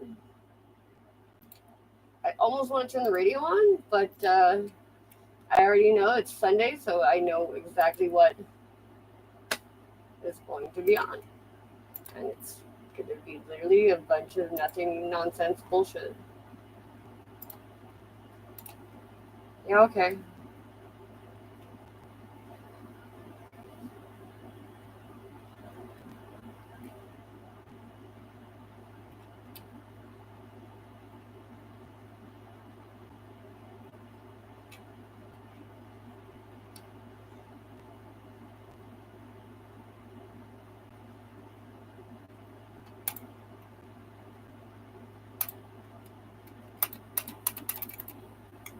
Monday.com is the best AI for work, and here's why. Let me show you some of the mind-blowing things thousands of companies are already doing with Monday.com's AI. If you're in marketing, sending bulk emails used to take hours. Now, AI summarizes, translates, personalizes, and sends them out in seconds. Sales teams, AI finds high-value deals and handles all the manual work after calls, so teams have more time to actually close deals. Recruiting, AI. Hey guys, today I want to talk about It's Not One of Those videos. This is one of these videos, an unplanned video that is just me going through a thing that's really important. There's not going to be any animations or ping, pops and VFX, and you're not going to see a map that zooms. I mean, I might add one in, because when I'm editing this, I'll be like, God, I'm boring. This is something that's in the news, buried in the news, and I suspect that's exactly why it's even happening. Bill 39, which is the proportional representation bill. This bill establishes a referendum at the next election, a thing which shouldn't have even been happening in the first place because the CAQ said that they were just going to implement the reform. Instead, they're making us vote. Do you want a thing which makes the democracy more functional and better in almost every way? You have to say yes, but if you really want it and you vote yes, well, then we'll give it to you. Fuck. So, anyway, what has happened is they're using the pandemic as an excuse to not sign in the global pandemic. Too hard to sign. Pandemic could get sick. Wow, this pen, I have to sanitize my hand before I pick it up. So, no reform.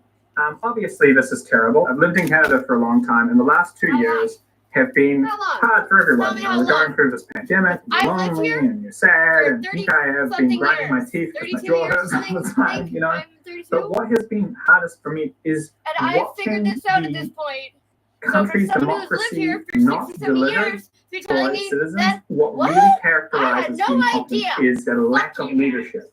They just can't get out in front of any of the issues. They can't make decisions that are the right decisions that the experts advise them to make until they're sure that their voter base or the public are going to go along with it. We just get this, well, people want to go on summer vacation. Oh, well, we don't want to close the border because blah, blah, blah, that'll be inconvenient. So instead of us getting led through this pandemic with hard but bold decisions that would have prevented so much pain, we just stumble through this pandemic with these wishy-washy politicians. And it sucks. It sucks to watch. It's been so painful. But for me, when I went to sleep at night, I comforted myself with the fact that in 2022, in Quebec, we get to grab that fucking marker and vote for something better. For a better way of doing politics, for a better way of running our government. One that means you don't have a group of people that matter and a group of people who don't.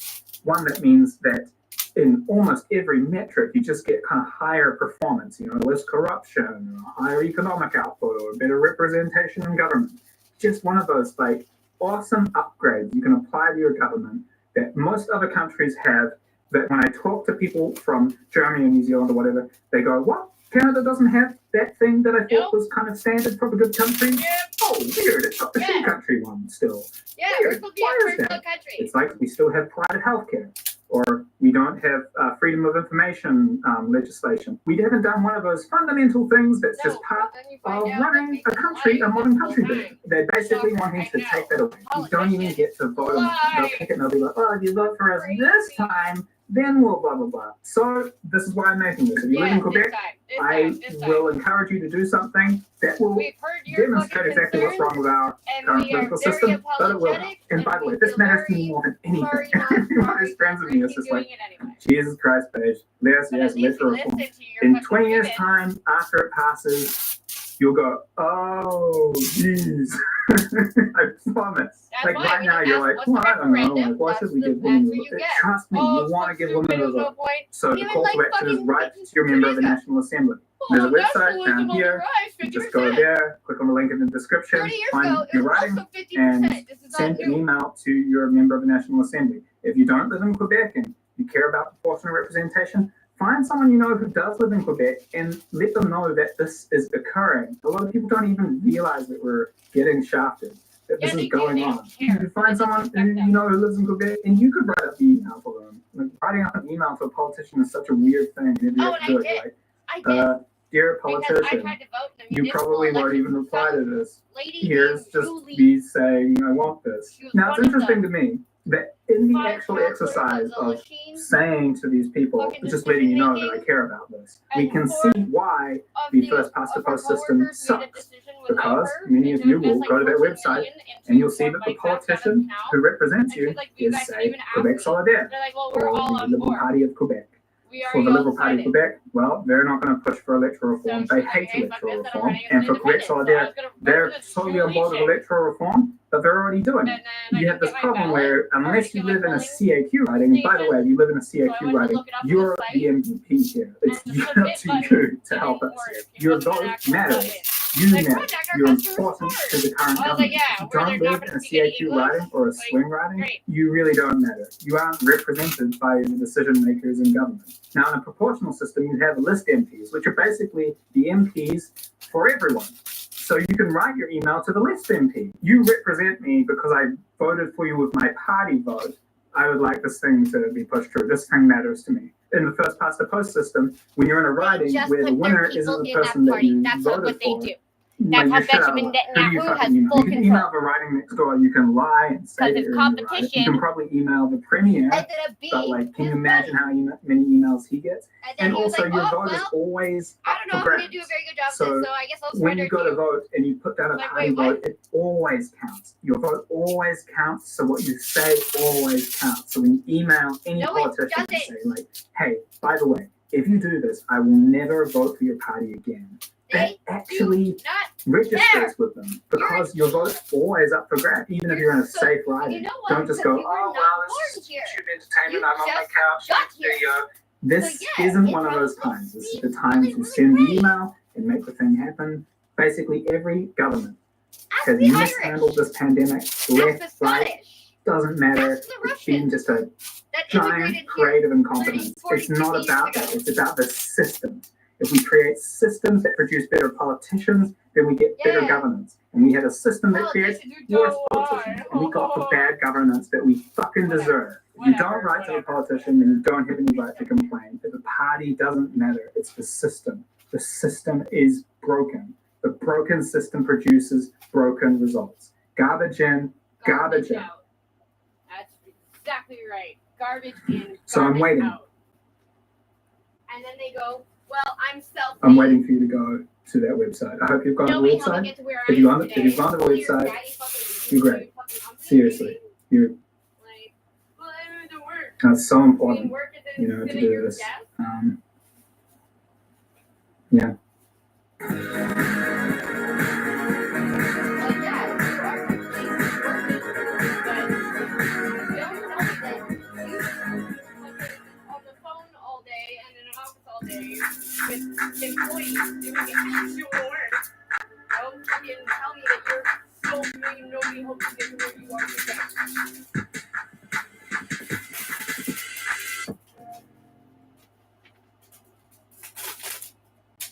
Like this fucking idea that fucking people do nothing just out of the goodness of their hearts. Even the best people on this planet don't do anything for nothing.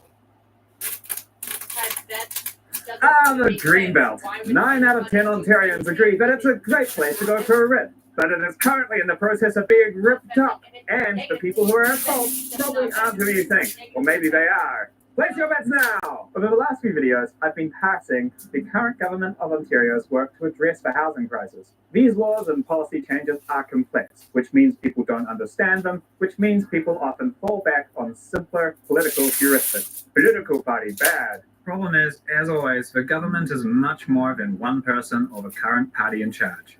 The bills passed represent a mix of interests and ideas tugging on policies. There is no doubt, Bill 23 is developer-friendly, but a good first stumble in the direction of cheaper and denser housing, which has the support of many housing advocates and technocrats too. Bill 3 and 39 are the strong mirror bills. Probably unnecessary, probably going to create another problem, but it's pretty easy to repeal if that happens. But if you want to see the uncomplicated part of the reforms, let's talk about this fucking thing. This is the Ontario Greenbelt, and it's as close as I plan to get to nature this year. And this stupid fucking government managed to ruin any positive energy around their housing reforms by pointlessly poking this thing. Now, I'm not a fan of hard greenbelts like the one here in Ontario. I think that they've worked out horrendously in implementation and are in serious need of reform. But one thing is pretty clear. If you are going to build on an agricultural land reserve, you better have an excellent reason and a transformational plan to make environmentally responsible use of the land. But this government's plan is so... starts with a C, don't have the liability insurance to say it, and also incompetent. So let's get into the corruption side of things. The Greenbelt was created in 2005 by the Ontario Liberal government, and it really pissed off developers. Like, really did. Many of them fueled their production pipeline with land on the edge of the urban areas. The belt slammed closed the valve for them. It was the last time there was this much scandal around the Greenbelt. But back in 2005, the debate was about which developers had gotten special favors to have their land excluded. The Greenbelt controversy erupted last week when it was revealed that Mr. de Gasperis attended an exclusive Liberal Party fundraiser last May while the boundaries for the Greenbelt were being drawn up. Land he owns in Vaughan was excluded from the Greenbelt after he met with Municipal Affairs Minister John Gerritsen and his staff last May 4th. Ontario Finance Minister Greg Sorbara, who described Mr. de Gasperis as a friend, denied that the developer was able to buy access to government officials. Some of them took the loss and sold up. Some of them held on to it, believing that at some point in the future it would inevitably be developed. Over the last 2 decades, the Greenbelt has proven broadly popular in Ontario for both rational and emotional reasons. Homeowners should like it on an economic level because it has helped keep housing prices high. But most people, even the renters who lose out on the housing advantage, just like the serenity. Anyway, last election, provincial politicians campaigned as usual on keeping the Greenbelt untouched. Leave only skidoo trails, take only soft fruit. But after the election, thrown into the mix of all these more nuanced housing bills was a proposed reallocation of the Greenbelt to support municipal partners in achieving the provincial housing target. That target? 1.5 million homes, which isn't going to be helped by the 50,000 coming out of Greenbelt. There's also tons of agricultural land that's not in the Greenbelt, the so-called White Belt. You see, this isn't actually the Greenbelt. Haha, I got ya! The Greenbelt is just over there. It's exactly the same. It's just undeveloped agricultural land. So really, the question is, why take more food from the buffet when you haven't even finished what's on your plate? The worst part of this is the corruption on display again. Of the 15 areas being removed, at least 10 contain properties sold since 2018, when the current government came into power. But is that just the usual rate that these properties change hands? Well, prior to 2018, properties were being sold at a rate of 1 every 26 months. Afterwards, a suspicious sales frenzy started, and the rate changed to 1 every 5 months. And it included a familiar name. The buyer was TAC Development, controlled by prominent developer Silvio de Gasperis and members of his family. But with these things, you don't really need a conspiracy theory. Valuable and interesting information always leaks eventually. Markets are extremely motivated to find things out. It's fairly obvious that someone in the chain, from the premier to the GIS person creating the maps, shared information with the industry. With that information, developers bought properties that on December the 21st, 2022, became many times more valuable. Some of them may have just been following others or guessing this government would cave, but due to a leaky, opaque, non-system by politicians and political insiders, this is the shit sandwich Ontarians are being given to eat. So there's the corruption problem, then there's the incompetence problem. The government has given these municipalities until 2025 to get shovels in the ground on the Greenbelt. But unlike the White Belt, municipalities had no plans to develop the Greenbelt. Instead of any planning, it's just there, houses, now, faster, faster, faster. There's no time to find funding for rapid transit, no transit-first developments. The reallocations in Hamilton are not even enough land for a large hub, and it's near an airport, so it can't be that dense. Also, Hamilton's urban planners, from what I've seen behind me, are obviously not very visionary. They're not going to pull together a walkable, transit-oriented, mixed-use community for remote workers with transit connections to GO train downtown and tie it in with an airport link. I've seen these developments that they're allowing in a greenfield development not too far from here that's less than a kilometer away from a rail corridor. And it just looks like you'd ask a traffic engineer to design a community that would generate a traffic jam. The fix? Well, corruption, investigation, and lawsuits aside, at this point, the dumbass force has bolted. We're at the doing better next time stage. So, what is doing better? Well, planning, for one. If there was a After benefit 10 years, to setting bunch up of the money, green and belt they're just beyond like, the green, it was that we had "Oh, decades no, to what? intentionally plan any Oh, removals from it. I Pretending guess that I'm no just urban boundary stupid. expansion could ever happen was very naive. All municipal governments Naive, that that's border agricultural land hopelessly reserves ignorant. should have pre-selected land and plans they could What? use We if didn't required know, to but you're like expand. the What is expert. happening is an unplanned You're land the lottery one with all the where some land becomes certifications 10 to say times that more you valuable are a overnight, professional at and this. those lucky and connected And they're like, developers capture Well, the we had difference no of the idea. government We making a had no paperwork fucking change. idea. An actual process, an actual plan would remove the drama each time of which developer got what favor. And when the land is removed from a greenbelt, it should be acquired at a fair market price by the government.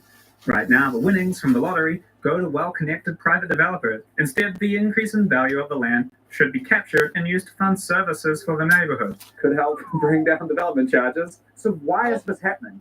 Why does any of this happen? Because it's politically possible. Housing in Ontario has gotten this bad because local voters created municipalities that opposed densification, opposed expansion, and opposed increased taxes. Take a look at Hamilton. Downtown Hamilton is a sea of car parks. Where's the density, dickheads? Where's the vacant land tax? Just beside it are detached single-family homes with pools in the backyard. The city recently established a zero urban boundary growth plan, but it's inexplicably still building some of the worst suburban sprawl I've seen. The city amalgamated in 2001, and it still hasn't standardized the zoning decades later across the former cities because the city is afraid to bump the former suburban cities up to a higher density standard. The city recently started talking about multiplexes, the sort of cost-effective missing middle housing which the Provincial Housing Affordability Task Force has as a headline priority for ending this crisis. But as usual here, things are moving so slow. They have recently made plexes legal, but only on existing buildings. So now a large house can legally be called two different residences. But it's all paperwork. That doesn't create any more bedrooms. Hamilton represents much of a problem, much of the continent really. Environmentalism, as long as I can have a backyard pool and barbecue. Affordable housing, as long as my taxes don't go up. Well, those attentive municipalities listened to their voters, but in doing so, they created the conditions that made a thwacking from the province inevitable. There are hundreds of policies the province could use to help create housing supply. Everything from funding construction apprenticeships to decontaminating land to, yes, building housing in the Greenbelt. What Ontario shows is that if you don't handle a low vacancy rate maturely at the municipal level, at some point you're going to end up getting a bunch of policies dictated by a higher level of government, and many local voters and municipalities won't like it. But the provincial government wouldn't have been able to pull all of this off if housing hadn't stressed out so many people that reallocating Greenbelt land became politically viable. Instead of being outraged, lots of people feeling that stress are saying something like, you know, Canada's huge and I'm really scared I'll never have housing security in my life. I choose a house over Greenbelt, which they wouldn't say if they felt safe and securely housed. Housing will only remain a local government responsibility while local governments are being responsible. So the best thing that you can do to keep your city deciding its own future is support building more housing in your neighborhood. If you don't, then at some point, a random pile of dictated policies, which you're almost guaranteed to not like, will be coming to your town.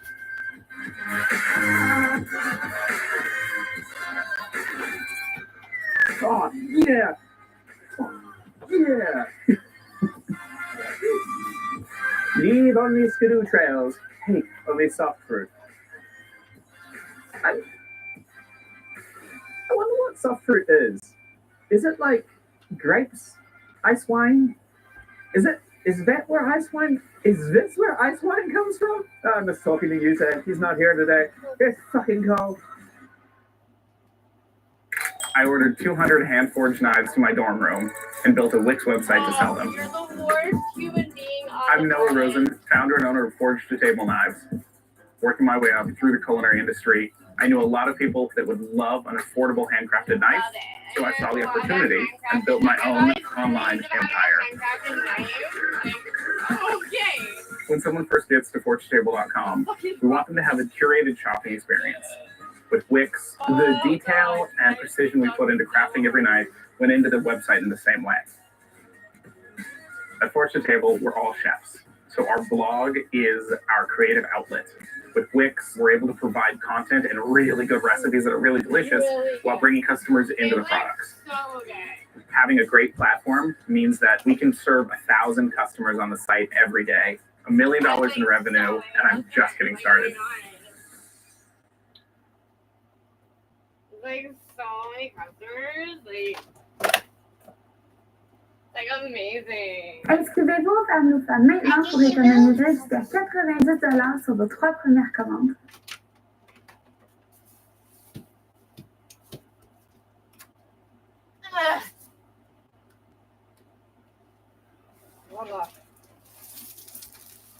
What happens when the government does housing reform? Well, there's a lesson here in the hammer and in this bag of milk. Confused? Well, don't worry, you're not alone. So are municipal governments, citizens, and developers of Ontario. Ontario has been pumping out legislative changes like a shotgun in a mall in a country where buying guns is a hobby. Bill 108, 109, 3, 23, and 39 all take aim at low housing supply. This provincial crying is happening because housing supply has been falling further and further behind demand. And the problem is the collective failure of municipal governments. Local voters didn't want neighborhood densification, and so they did their own research and got themselves a doctorate from No House for You. These folks, both young but often old, will tell you the proposed housing is too tall, doesn't have enough affordable units in it, doesn't fit in, is all owned by Chinamen, and was the site of an historic boardwalk under which they were once having fun. Another boardwalk, boardwalk. But I'll tell you who wasn't having fun. Western civilization. Beholden to mortgages and skyrocketing rents that a decade of underbuilding has caused, many people in the world's most affluent countries spend their lives working long hours in dumb but stable jobs to pay for a requirement for life that sits alongside water, food, and clothes on Maslow's hierarchy of needs. So higher levels of government around the world are starting to intervene. But is what's happening in Ontario going to address this? That's why I'm here. Because as Ontario stumbles out of the blocks, we're getting a glimpse at what might be coming to your state, province, or country in the near future. So today, let's look at the headliner, Bill 23. Now, Bill 23 in Ontario is an omnibus bill, meaning it gets not only its fingers, but a full-on palm into all the pies and really gives them a good sticky squeeze. One fruit-filled civic crust it doesn't touch is the Greenbelt. People criticizing Bill 23 often mix the separate amendments to the Greenbelt plan. But while the Greenbelt amendments get 3 thumbs down from me and discussed in another video, Bill 23 is overall a thumbs up. Some environmental concerns in Bill 23 are valid. It does make it easier to develop land that comes out of the Greenbelt. But I found in the public discourse, many of the environmental issues on this bill stem from confusion with what actually ended up in it. For example, site plans. Site planning is the process where a city like Hamilton assesses things around the building, like landscaping and drainage. Bill 23 removes this from smaller developments of up to 10 units and eliminated exterior design altogether on developments with affordable housing units. But there was an oversight when the bill was first proposed. Exteriors aren't just pretty things, they're also where your insulation goes. And in good old cold Canada, insulation isn't in the nice-to-haves column. The massive cumulative costs of inefficient building is absolutely one of the things that developers try to slip past uninformed consumers who don't calculate the large lifetime ownership numbers. However, based on feedback from cities, this was amended and environmental construction standards and sustainable design were restored.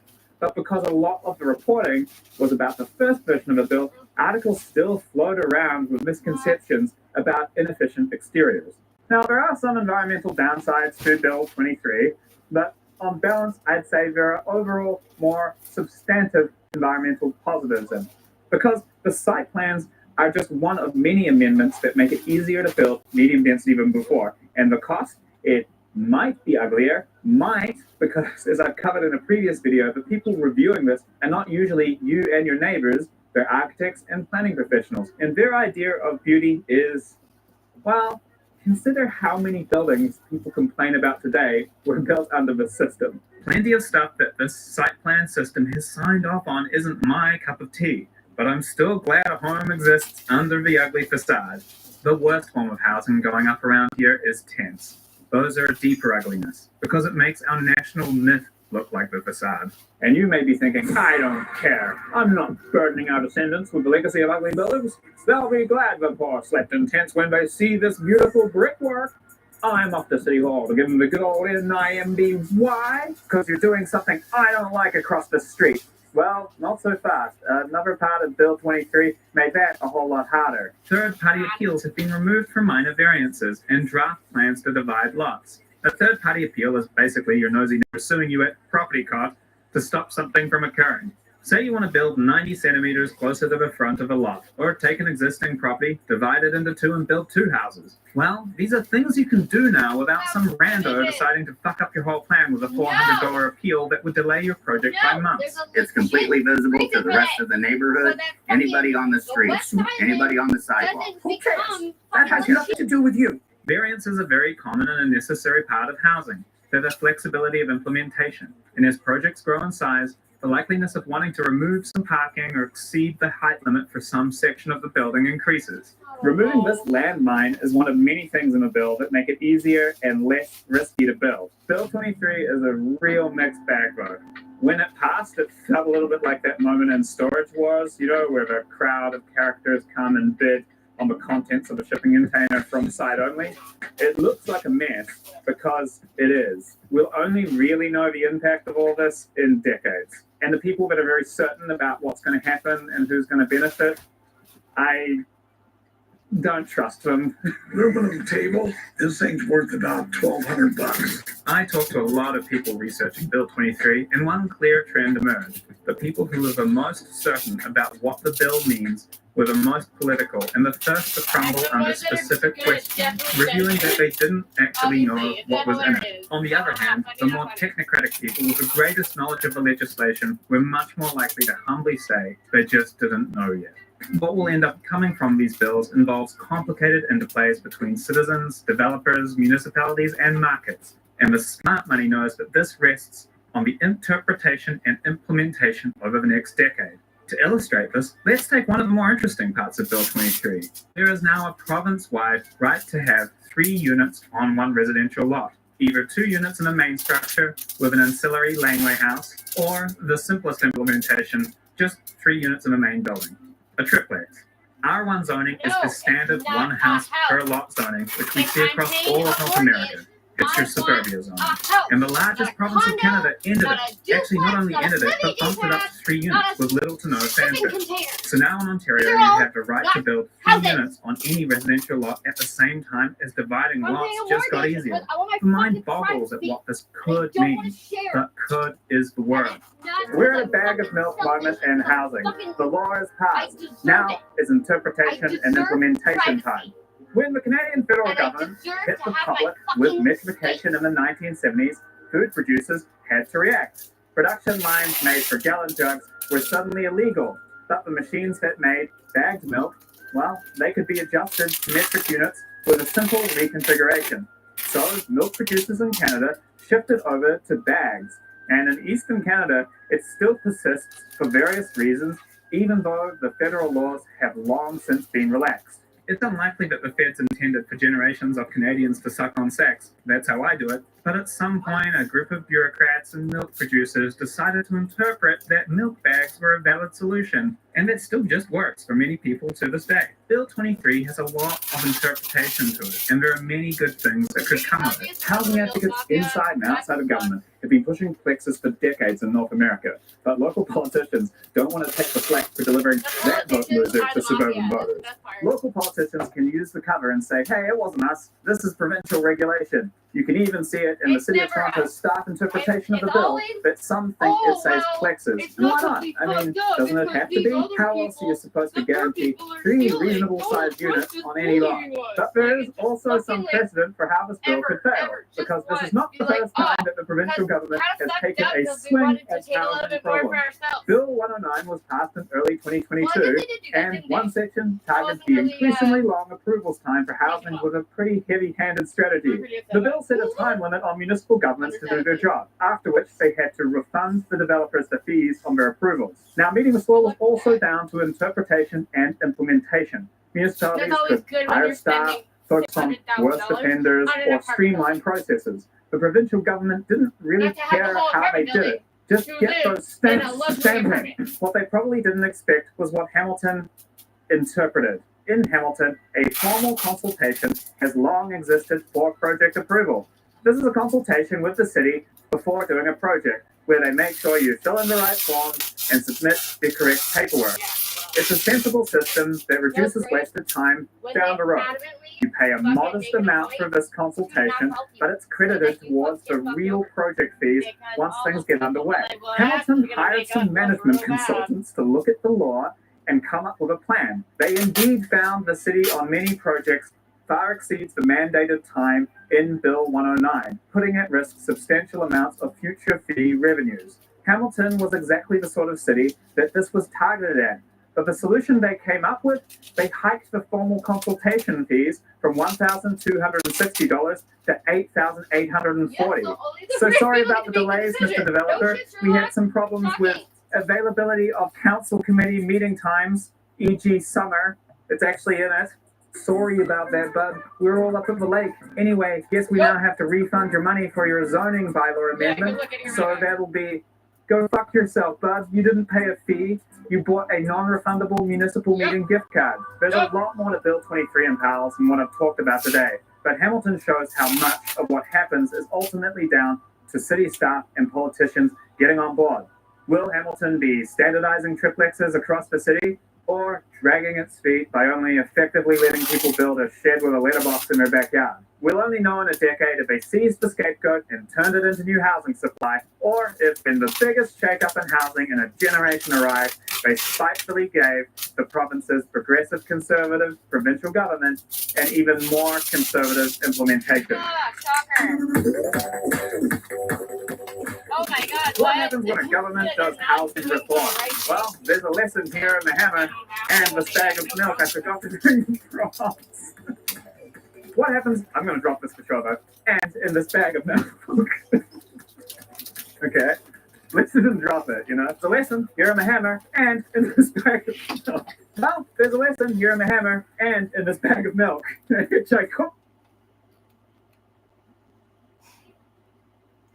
You know, must be nice when you can go back to like basically anywhere that's not here, and like it's all people who are like, oh shit, everything's fucked here, eh? So yeah, it is. Thank you. And you guys kind of came here, and you guys got all the good things that was promised to us, which is fine. I guess it's not their fault. It's my government's fault. So you tried learning a language, but the moment you try to speak it, your mind freezes up. It's downtown Montreal, St. Catherine Street. The pandemic is raging through the town, one that has taken more than 5,000 lives. Crowds take to the street in protest of the heavy-handed government regulations. Yep. Statues are torn down, windows are broken, the whole city is taken by surprise. COVID emergency Pride is responders? No. the international It was the powers that protest of be. fucking It's both curfew. anti-scientific second longest and curfew. anti-vaccination. Fucking almost 6 months. Strong national feelings permeate throughout them. But it's not COVID, it's 1885. This was the Red Death. In another episode of Montreal, rowdiest city on the continent, I was walking down St. Catherine the other day on my way to film a bunch of bike lanes that I had heard are sexist. I'm not gonna try to explain that now. But coming down the road, you could see a whole bunch of flags. Quebec flags, American flags. It was pretty obvious from a distance that we had a bunch of yahoos situation. And yeah, this protest was crazy. But Montreal, we have been here before. In March 1885, a patient called George Longley, a railway conductor, presented himself at Hotel Dieu. At the time, the nuns asked, why here? Why did you not go to Montreal General, given that you're an Anglophone Protestant? But Montreal General had rejected him. So why would the nuns be praying especially hard that night? Well, with disease outbreaks at that time, you had kind of tears. Polio, that comes during the summer. It's dangerous for kids. We would keep them isolated. Cholera, well, Montreal had had that a few times, caused by poor sanitation. We fixed the sewer system. But the rare death was caused by the human killer, the apex microbial predator for our species, smallpox. Smallpox just killed and killed and killed every year, hundreds of thousands of people. COVID has a fatality rate of, a few percent and mostly affects the elderly. Smallpox has a fatality rate of around 30% and mostly kills children. Then if you lived, lucky you, there's a third of a chance you're blind. The once-in-a-century event, the Spanish flu, which is often considered the worst-case scenario for influenza, killed maybe 50 million people. In 1 century, smallpox killed 500 million. By the end of April, it was tearing through the hospital walls. But it had been held in check so far. Prior to June 1st, a single case existed outside of the hospital. But large processions came together for the funeral of Bishop Bourget and the annual procession de la Fête du. Catholics gonna Catholic. Especially back in the day when Jesus existed. Luckily, a vaccine also existed. Unluckily, though, the vaccine and the research around the inoculation were a largely English innovation. The smallpox vaccine story is easily the most famous one in history, and it was very early. It even predated one of the greatest French scientists, Louis Pasteur, who created germ theory. So it was kind of crazy. Scientists didn't know how vaccines worked, but they did know they worked. The vaccine for smallpox arrived in Newfoundland way back in 1798. This technique had not only proven itself a game changer, thanks to the work of Louis Pasteur, the mysterious mechanism behind it was starting to be understood. You know those oddly satisfying videos where everything just fits together perfectly? Well, that's how good science works too. You have two scientists in different countries, at different times, and everything kind of builds towards the same conclusion and just fits perfectly. In this case, it's a conclusion that we take for granted today, how the immune system works. But public distrust back then was very high.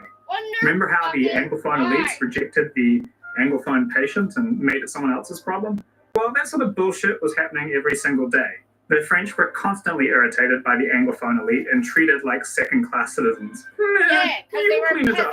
You deal with it. Taking the role of chloroquine during this pandemic, homeopaths did a better job at connecting with the French-speaking population than the English authorities of the time. Vaccines are an English invention that will kill you. We have the real solution. Shazam! It's called bullshit. Actually, it's not bullshit, it's water. Among other things, vaccines in this era were said to be grease taken from the heel of horses. The newspapers were happy to print whatever, and there was constant recommending of herbal remedies. I mean, check out the ads beside the article on the pandemic. Paul's Vegetable Sicilian Hair Renewer. Bad hair, it's a crime! Lenny's Cod Liver Oil Cream. It's like our cod liver oil technology has regressed. Kidney wart. Cleansing the blood. Also latching onto the whole controversy. Get vaccinated and use Townsend's Pure Bedding. Be secure from all contagious diseases. High threat count, low probability of that impossible achievement. And parallel bars. I need some of those. Need. While the francophone population was being misled by literal snake oil salesmen in their newspapers, the Anglophones were getting a totally different experience.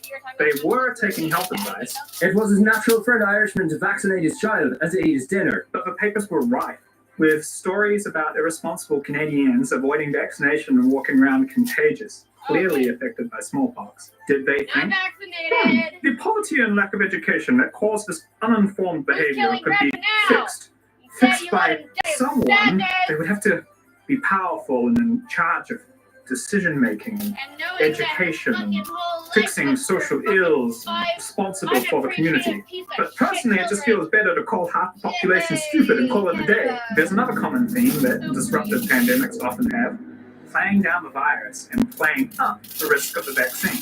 On a exagéré à plaisir les dangers et les accidents actuels pour aboutir à quoi? À grossir la peur bleue que fait toujours cette maladie aux populations anglo-saxonnes et à montrer la lâcheté qu'elle leur inspire. So they're getting that no big deal, it's just a cold virus. This isn't that bad. They want you to be scared because insert political goal treatment. They did this about smallpox. Smallpox. If you can play the no big deal card about a vaccine-preventable baby killer, then we can reliably say that the contagious disease no big deal crowd will make an appearance at virtually any outbreak. And further down, you kind of see that risk calculus problem. Ne pas faire vacciner ses enfants. La vaccine n'est pas seulement une opération répugnante, c'est aussi une pratique dangereuse qui a inoculé des maladies abominables à un grand nombre d'enfants de Montréal. Now, vaccines have saved more lives than just about anything. And this experience is just a small slice of what life just used to be like for people. When polio, measles, mumps would just blow through every single season. Parents would be like, oh, polio's in the air, bring kids inside. But the further back you go in time, the less safeguards there were on medicine in general. You know, mercury used for treatments, bloodletting, and all sorts of crazy shit. I think it's been about 70 years since the last bad vaccine in Canada. But in the early days, the chances of that happening were way, way higher, of course. And one of those times that there was a bad vaccine was during this very outbreak, which really sowed mistrust in the population. I mean, even educated francophone doctors. And a bad batch of vaccine turned this from a hard sell, communications-wise, to a total disaster. Often with anti-vaccination people, what is off is their risk calculus. There are always risks to almost any medical intervention. You know, for example, when you get an X-ray, you're exposed to a certain amount of radiation. Back in the early days, vaccines were still totally worth it, but the risks were a lot higher. And this time, yet again, the anti-vaccination crowd showed up with terrible risk calculus. Between the poverty and the misinformation, by the end of the pandemic, 9 out of 10 victims were French-speaking. Most of them were children. Yet on top of all of this, there was another highly relatable thing going on for those living through 2020. Leading up to the day of the riot, and President reporting from the time, is an immense amount of contempt for several institutions. The first was the police. There are constant reports of sanitation constables attacked by mobs of people criticizing them as lazy, cruel, and dangerous. You have one story of a woman whose husband had come down with smallpox and he had deliriously wandered outside of his house in the rain. And she ran to the nearby police station and she pleaded with the officers, you know, please help me get my husband back in my house. He's fucking lost his mind. And they said, no, that's not our job. That's a medical thing. And she spent the night crying over the dead body of her husband lying in the street and was found the next morning. It's fucking appalling. James McShane was an Irish councillor from the time and quite a character. He said this just a couple of days before the riot. The whole police system was rotten. The force were a pack of lazy vagabonds, and 30 or 40 could be seen almost at any time lounging around the central station while their officers sat in their chairs doing nothing instead of helping the citizens who were bravely doing battle with the disease. And now you do it to everybody else. 4 or 5 of the men, when they got together, were able to club some unfortunate wretch. They were also able to watch their chance to go into low shebeens and get drunk, and then brag about arresting some unfortunate, only a little less drunk than themselves. One of the saddest parts of nationalism is that it often emphasizes a few differences instead of the millions of commonalities that we have as people. The poor Irish neighborhood and the poor French neighborhoods had a lot of common causes, but they couldn't seem to work together. So we have serious systematic problems with the police, but we also have systematic issues with the health committee. The health committee was in the crosshairs because they were the administrator of these vaccines. And they would publicly shame people with these placards on their doors, you know, like, these people suck. Not vaccinated. The government also distributed a CERB at the time. And it was a little bit different. Vet support, wines, spirits, sago, arrowroot, oysters, and fruit. Family got smallpox. Husband dying I've been waiting in the for street. COVID is like Here's a grand bouteille d'alcool pour toi et ta famille. You see the gasoline? You see the match? The day before the riot, Honoré Beaugrand of the subway station thing wrote a letter to the chief of police, Monsieur Paradis, which effectively was the 1900s version of nut up and shut up. The mayor had literally come across health officials trying to remove 3 smallpox cases from a house. A woman with an axe at the head of the stairway threatened, and a rough crowd was gathering. The mayor was basically like, where the fuck are the cops? Axe lady? Rough crowds? So Honoré Beaugrand went with fellow councillor Raymond Préfontaine to the police station. It's really funny because stories from this era kind of sound like subway stations have these very rich social lives. Hey, Honoré, you lonely way out on the end there? Rumble, rumble, rumble. Anyway, the Green Line crew arrived at the police station to rustle up some cops to deal with ex-lady and rough crowds, and found no one in charge. I think he snapped, you know, we've had enough of this bullshit time. So he wrote a letter to Monsieur Paradis, the chief of police, and the city council. He had to write this letter because he was sick with flu-like symptoms. Which does make me kind of wonder. Hi, Mr. Mayor. We're a rough crowd full of smallpox. So at the council meeting, hours before the riot, acting Anglophone Mayor Ray took over the mayor responsibilities of running the council meeting. The city clerk commenced the meeting by reading his letter to the council as the first order of affairs. It was resisted at first, but eventually it got read. A sign of problems to come in this incredibly dysfunctional council meeting. Here is part of the letter.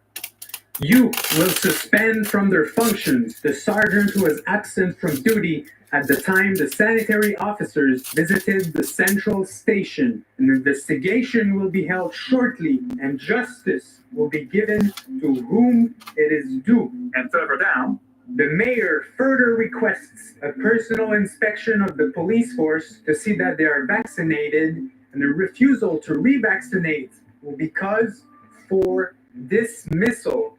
Someone get that man a subway station. No.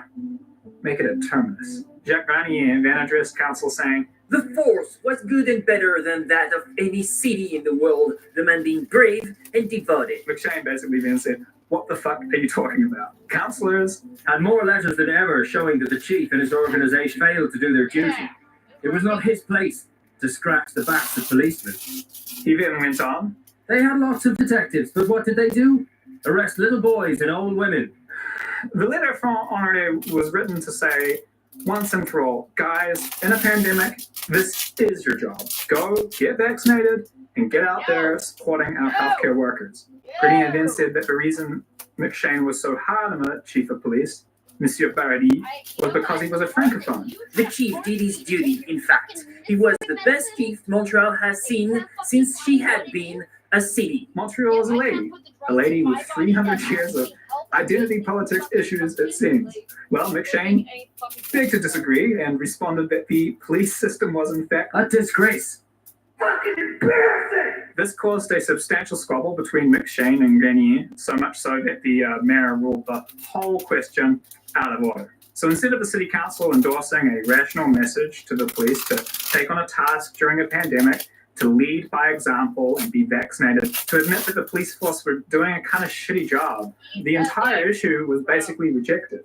The acting mayor thought the issue was put to rest, but simply put the match closer to the gasoline. Later in the meeting, there was read about a member of the health board resigning, which triggered, I guess, the Alex Jones of the city council meeting to pipe up. Alderman Harville appeared to think this a good opportunity to get in a word on the smallpox question. He stated that another proof of the bad order in which vaccination was held was the riot that morning on St. Catherine Street East. All doctors admitted that vaccination was hurtful. Cries of no, oh. This caused a massive debate to break out about mandatory vaccination. The public were under a false impression as regarded compulsory vaccination. What was proposed was isolation as far as possible. Children were not to be taken from their mothers by force, neither was it the intention to force revaccination. Councillor Stevenson, who had been watching all of this going on for 3 hours at this point, said that he had seen city councillors in the past criticize the press, but the inaction of the council that afternoon justified anything the press might say or had said when one saw a list of 238 deaths within a period of 7 days. Adjusting for a population that would be like 4,000 deaths a week for Montreal today. The council should at once have extended a helping hand to those poor dying creatures, yet it had wasted from 3 until 6:15 o'clock, and nothing had been gained but obstruction. This is the toxic and unproductive political backdrop to the events of the evening. From the Daily Witness. The trouble in the afternoon was caused by an attempt to affix a placard to the house of a resident of Visitation Street who had the disease in his family. These placards declared the residents infected and often triggered mandatory disinfection and sometimes vaccination. His wife tore the placard, which a sanitary officer was preparing to put up, and the row followed. Luckily, reinforcements did show up. The best police chief in charge of the best police force in the world. Watch out, crowd. Here comes Monsieur Paradis. Mr. Paradis also visited the scene and counseled quietness on the part of the populace. Or not. The police and chief were then taunted and howled at and threatened by the loiterers who stood about and who seemed to hold the police force in as much terror as children do lampposts. The mob swelled to thousands of people. Sounds like the crowd were hitting the old liquid sperm. It then started moving, first towards the health office. The hoots and yells were redoubled. and then the first stone went through the windows of the health office. In an instant, the windows were smashed to pieces and doors were broken open. The ringleaders rushed in and smashed chairs and everything that could be smashed. They left nothing but the bare walls. Then the establishment took a hit. The crowd then turned further on and reached the residence of Dr. Leberge, the health officer whose course has been so firm during the whole smallpox trouble. They threatened to break down the building and smash the window. So the health establishment took a beating, but so did someone else. The cry was, "To the City Hall!" The crowd passed down Saint Denis Street, and when Alderman Ronier's house was reached, they stopped and discharged a volley of stones, breaking windows and threatening to wreck the place. Old council police defender got a couple of stones as well. Also, the Herald and Morning Star, the fake news of the time it seemed, at least the fake news according to the crowd. They were stones, so the police headed down there to defend them. But most of the crowd headed towards City Hall. The crowd thinned rapidly as it reached Notre Dame Street, and at that time seemed to be composed, for the most part, of boys between the age of 12 and 18 years. The youthful Antifa of the time, I guess. On arriving at City Hall, the rioters exchanged fire with, revolvers out of the windows. I'm picturing a bureaucrat who's like, "I was told government jobs were safe."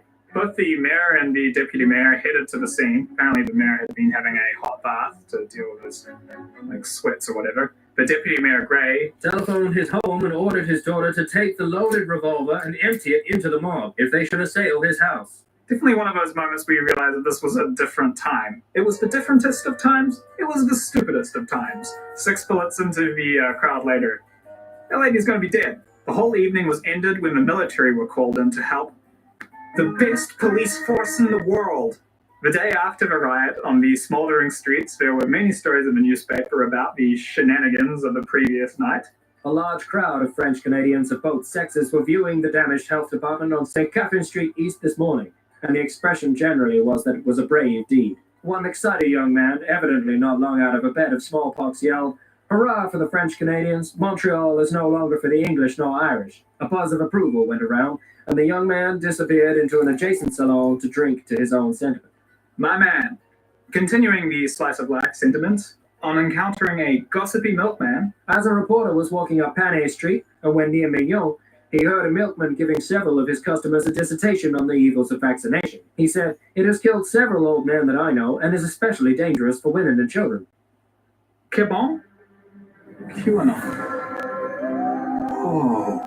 If you're not already kind of blown away by the similarities with the complaints about police and the crazy pseudoscience, how about adding a little bit of fake news? Stories appeared around the world detailing the events of the riot.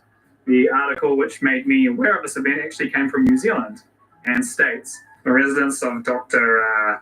Lapati was set on fire. Men in the crowd mounted the pedestal of Queen Victoria and demanded to know who should rule the town, eliciting the French as an answer. Oh, I reckon. So, well, that stuff, pretty sure it was exaggeration and fake news. Both of these things do remain permanently in the coverage from New Zealand's newspaper archive. And those stories from the witness about the milkman and the drunk kid, someone was heard to say, I mean, come on. The news of the time was rife with this stuff, and it was like third-hand accounts of God knows what. People profiting off us being angry at each other has been a long-standing thing. As a local paper put it, exaggeration is to be deplored at a time like the present, yet, under pressure of the nocturnal excitement, yeah. Both morning papers have yielded to it in detailing last night's riot. One described the Herald office as wrecked, and Dr. Laporte's house as set on fire. Neither report is true.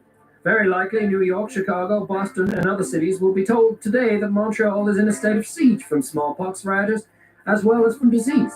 Such journalism is as bad as rioting, and far worse in the mischief it does. It's crazy reading through these stories. You have the nationalism, you have out-of-touch elites, you have policing being questioned, for their effectiveness and maybe even their own crimes. You have the conspiracy theorists, and you have the fake news, and news that wants us to all be angry and profits off us hating each other and dividing us. But I think it's actually why Montreal is my favorite city. It has it all. Of course we get one of the largest environmental protests in history, and then 1 year later a huge anti-establishment COVID protest. If you find humanity interesting, I don't think there's a better vantage point than this city. I looked it up, and the term identity politics was coined in 1977. But we've been on the front lines of it in this city for hundreds of years. And get used to it. It's never going to be easy to be Montreal. We just have so much more work to do to get along than other places. I've been reading the Montreal Building Code recently and, came across a section on fortifications. But it's not the fortifications that you would think. This is the regulatory burden of bikers that bomb separatists in the mafia. Yet still, people flock here from around the world, like this asshole. Even though for most people, Toronto would be so much easier. It's easy to be cynical about all of this, and see people as predictable. And in aggregate, we are. You have inputs like social inequality and linguistic challenges and failures in leadership. Everything is going along, not super smoothly, but it works. Then you throw a global pandemic into the cogs and maybe some social upheaval in our largest economic partner, and those same inputs will pretty reliably and obediently make the same outputs. But I can tell you from the story of Montreal this time, there is something different about this pandemic. We're actually doing better, although it often doesn't feel like it. Do you see people with revolvers shooting into crowds of protesters? That would be fucking stupid, right? Well, in the past, people thought that was a great idea. Do we give booze and oysters to people with a virus? No, oysters are far too expensive. How many politicians have you seen attacked by widows with axes? The proportion of the town back then who refused vaccines and thought it was a conspiracy was much, much higher than it is today. We have improved as a species. And it's not surprising. I mean, people back then were just fucking straight up far less educated. A lot of those people could not even read. We see that same complaining about people not taking masks seriously. But if it was killing a third of the population, I think that even stupid people would be doing the calculus right this time. And despite the disappointment from our shit politicians, the scientific institutions that we've built over the last couple of centuries have been crushing it. Fastest vaccine development in history. Quick, rapidly adapting to information. Research coming in from all corners that rapidly answers questions that policymakers and politicians didn't even know they needed. Information that people in 1885 could only dream of. And that's what the most encouraging thing is for me, because given that humanity is this predictable machine with predictable outcomes for predictable inputs, all we have to do is tweak the machine and these inputs to do better. And the people that study this machine and talk about the inputs and make suggestions to the politicians are the exact same people that have proven themselves during this pandemic. Scientists and researchers. So from Montreal, a city that represents all that is human, the good and the bad, we've been here before, but worse. And we're going to be here again, but better. Those oddly satisfying videos where everything kind of fits together? Those oddly satisfying videos where, Pornhub! All right. Family got smallpox. Husband dying in the street. Maybe that's why he wandered out into the rain. A bit too much of a CERB. But simply put the match closer to the gasoline. Maybe it's corny. Maybe it's not. We'll have to see if it ends up in the edit. Telephoned his home and ordered his daughter to take the loaded revolver and empty it into the mold. That's good.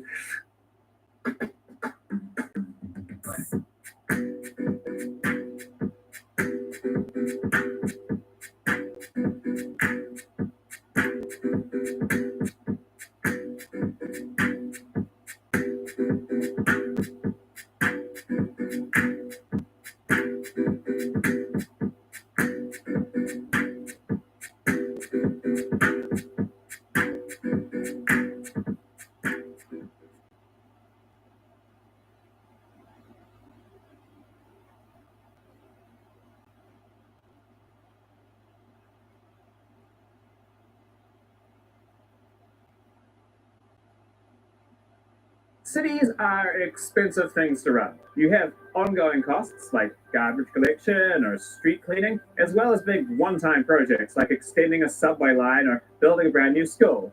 When you slam in a new neighborhood on the outskirts of the city, you obviously access a lot of things in the one-time category. Roads, sewers, and transit services. So who's going to pay for all that? Well, in Ontario, the slogan you hear is growth pays for growth, because these one-time costs are paid for by new housing developments with a thing called development charges. These are fees on new real estate projects. So let's have a look at how this works and doesn't in the city that puts the H in GTHA. Hamilton receives just over $150 million per year from these charges on development. It breaks down into many categories, with the largest being water services and roading. Money doesn't have to be spent in any particular ward of the city. It's a large chunk of change sitting there, allocated to be spent on new sewers anywhere. So I can understand why you do this. For one, it means existing residents are less likely to resent new developments, making their property taxes higher. There are also arguments to be made that it reduces the likeliness of building excessive capacity. But it's unavoidable that the costs have become very significant. Between $22,000 and $63,000 of just development charges are being added to every home built in Hamilton. And Mahama isn't even that bad. Toronto is between $36,000 and $94,000. For a while, I figured there must be something fishy going on, like a municipal government pushing more and more things onto development charges that should just be paid for in existing property taxes. But in Canada, development charges can really only be used for growth related to capital costs. Municipal siphoning for operating costs seems to be a minor factor. The charges going up is a product of two things. First, increasingly including things that are not strictly necessary for growth that have themselves become expensive. In 2013, Toronto's development charges didn't have a shelter fee, which now adds an average of $613 per unit built. And the subsidized housing line item increased faster than any other between 2013 and 2021, going up 771%. The baseline thing, though, is the less talked about part of the housing crisis. There is a shortage of construction labor and materials, so most city things have gotten more expensive too. The bigger debate with allocating development charges comes from the pooling of all the charges in one fund. If a new house is at the edge of town, like this, in a greenfield, and an equivalent house is downtown, the sewer funding contribution is the same. But clearly the new subdivision house and the infill house aren't going to have the exact same cost to the city. Recently, there have been some changes to differentiate charges based on the density, but these haven't really done much to help the cause of density devotees.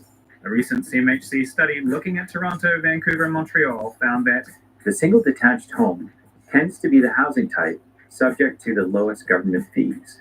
This seems to run contrary to densification efforts being pursued by municipalities. And that seems to be a problem. Being from Montreal, I hadn't heard the line, growth pays for growth before, because that's not how Montreal pays for new infrastructure. But in Ontario, people just throw that term around like, of course growth pays for growth. But why? Growth paid for growth. Growth pays for growth. Growth pays for growth. There are real problems with these development charges and the related density charges and impact fees. I think people have forgotten that growth pays for growth is just a slogan. This wasn't brought down from Mount Sinai on a stone tablet. What growth pays for growth really means is existing residents don't pay for growth. And why? Existing homeowners in Canada are on average more affluent members of our society. Why wouldn't they help cover costs? In fact, here's some food for thought. Impact charges, as they're called in the States, had their last big expansion during the taxpayer revolts of the neoliberal Reagan era. But these charges really do make new housing more expensive. According to Michael Stegman, when most communities in a market adopt roughly equivalent impact fees, which is the case in Ontario, the developer's costs will likely be passed on in the form of higher prices or rents. There is the obvious reason for this. If you tack on $100,000 in fees, the developer passes that on to the buyer. Yes, they do. Yes, they do. But it also means the whole market builds less housing. If the developers didn't have this money tied up in all their projects, they'd have the ability to finance more housing at once. They want to put as much money as they can to work. And development charges mean at any one time in Ontario, over $2 billion is frozen and then ultimately billed to the buyers of new housing. So there are good reasons to push back on development charges, and there is a powerful lobby pushing those reasons onto the desks of politicians. The lobbying paid off when Bill 23 was signed into law. This packed piece of legislation deals with lots of things. One of them was the removal of development charges. Well, good night, everybody. No more development charges. See you all next week. Oh, wait.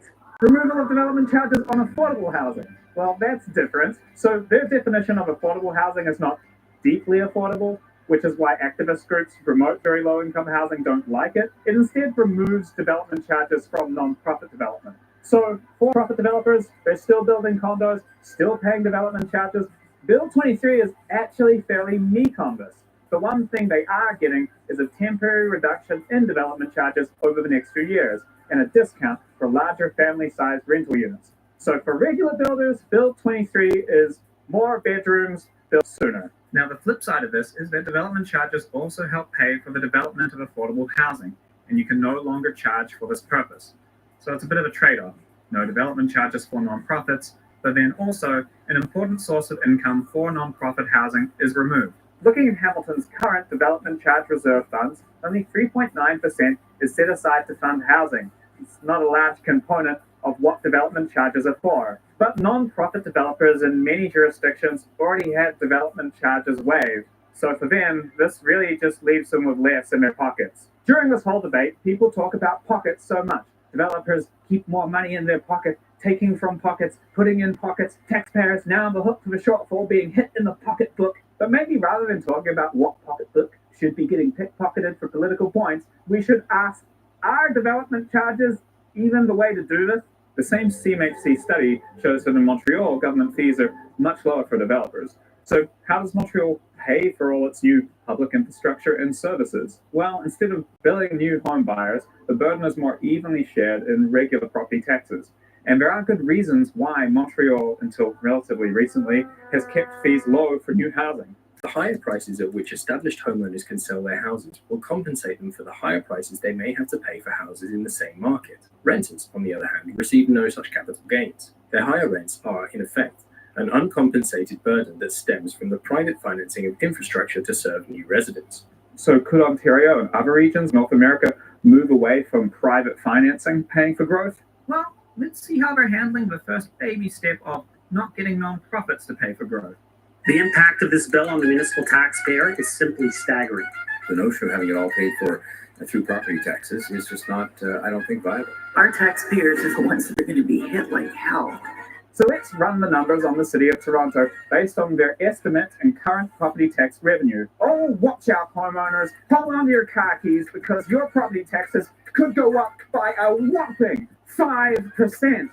Based on the average assessed values of homes in Toronto, that means we're talking about $210. Oh God, call the Jesus, but I'm just the humble owner of a bungalow that is now worth $2 million. Oh, why did we fund our city with development charges on affordable and rental housing? Yeah, that's it. The reason it works out to such a low number is because property taxes in Ontario are low. Homeowners in Toronto like having extremely low property taxes. It's actually even better that it makes new supply more expensive. I hope everybody enjoys the next 4 years because we'll all be thrown out. They'll blame us. The train wreck bill. When there's high property tax bills moving forward, I'm not going to take the blame. Big hit to your wallet. Approximately $300 to $600. This thing is the most devastating thing I've ever read in my life. Thousands of lights were burning on the green branches, and gaily coloured pictures such as she had seen in the shop windows looked down upon her. The little maiden stretched out her hands towards them. When the match went out, the lights on the Christmas tree rose higher and higher, and she saw them now as stars in heaven. One fell down and formed a long trail of fire. "Someone is just dead," said the little girl, for her old grandmother, the only person who had loved her, and who was now no more, had told her that when a star falls, a soul ascends to God. She drew another match against the wall.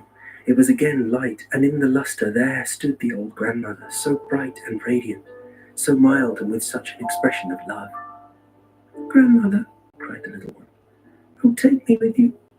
You go away when the match burns out. You vanish like the warm stove, like the delicious roast goose, and like the magnificent Christmas tree."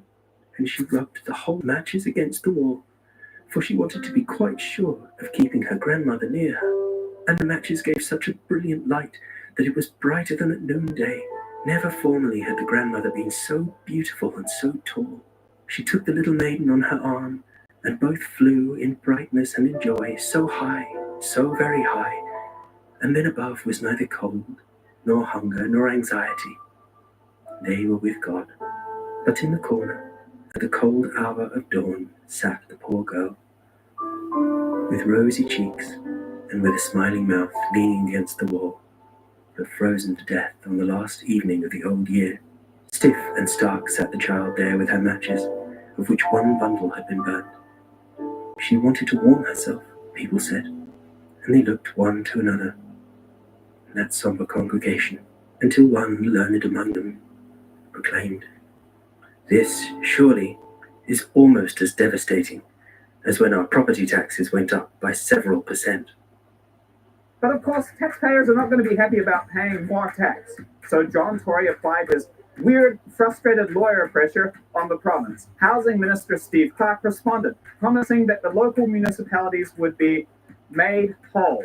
This means for a couple of weeks, we got fun Canadian accents saying the key operative phrase, made whole, again and again. The minister has said that we would be made whole. Has the government made us whole? With John Tory having, in my opinion, the best made whole in Canada. Ensuring the city of Toronto is made whole, keeping the city whole, keeping us whole, keep us whole, whole, whole, whole, whole, whole, whole, whole, make us whole, kept whole, making us whole, left us with a huge hole, keep us whole. Here's what keeping us whole means: kept whole, we will be kept whole. Keep us whole. They've said they'll keep us whole. Now, made whole is obviously intentionally a bit vague, and the lawyer in John Tory is clearly fixated on the interpretation of make us whole and the fulfillment of that promise. I'm assuming that means what any, I think, common sense, normal interpretation of those words would mean. And I have a guess about the fulfillment.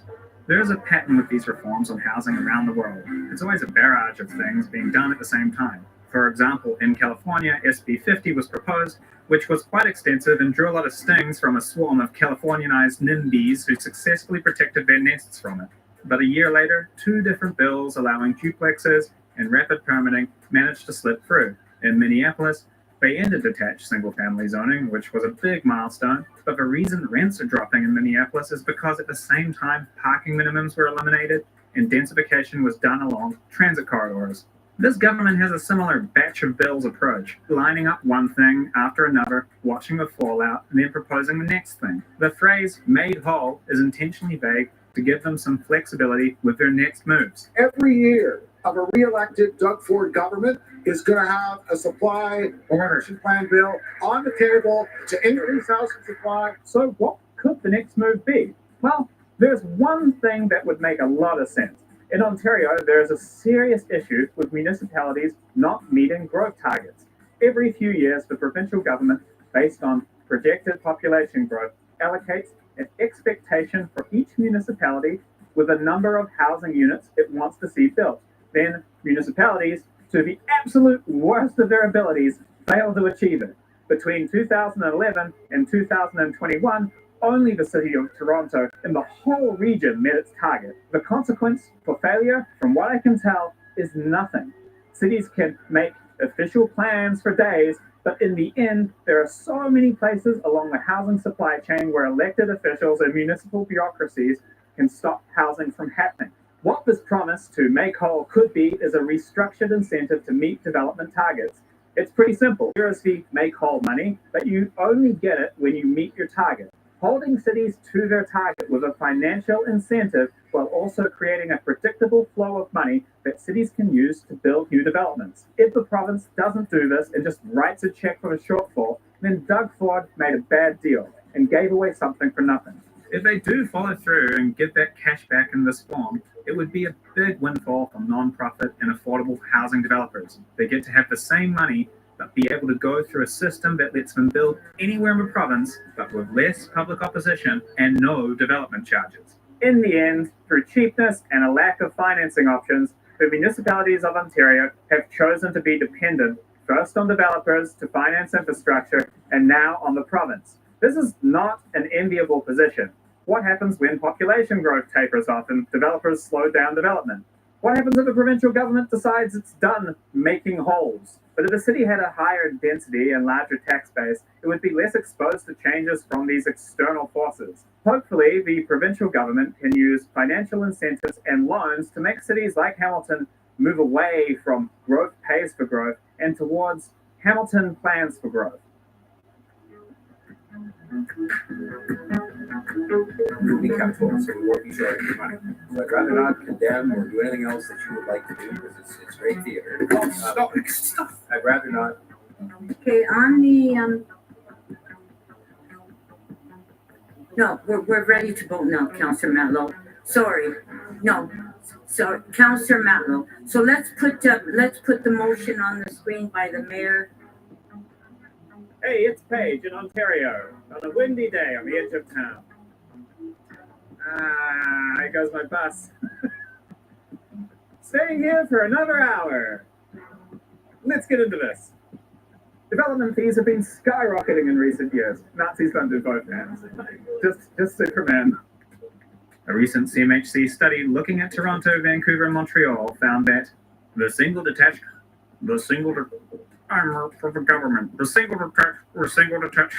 this. What we use QuickBooks for a lot is it's kind of the backbone of all the other systems that we've developed. Being able to see those numbers and then compare them month over month, year over year, that's what allows us to know, okay, are we actually headed in the right direction?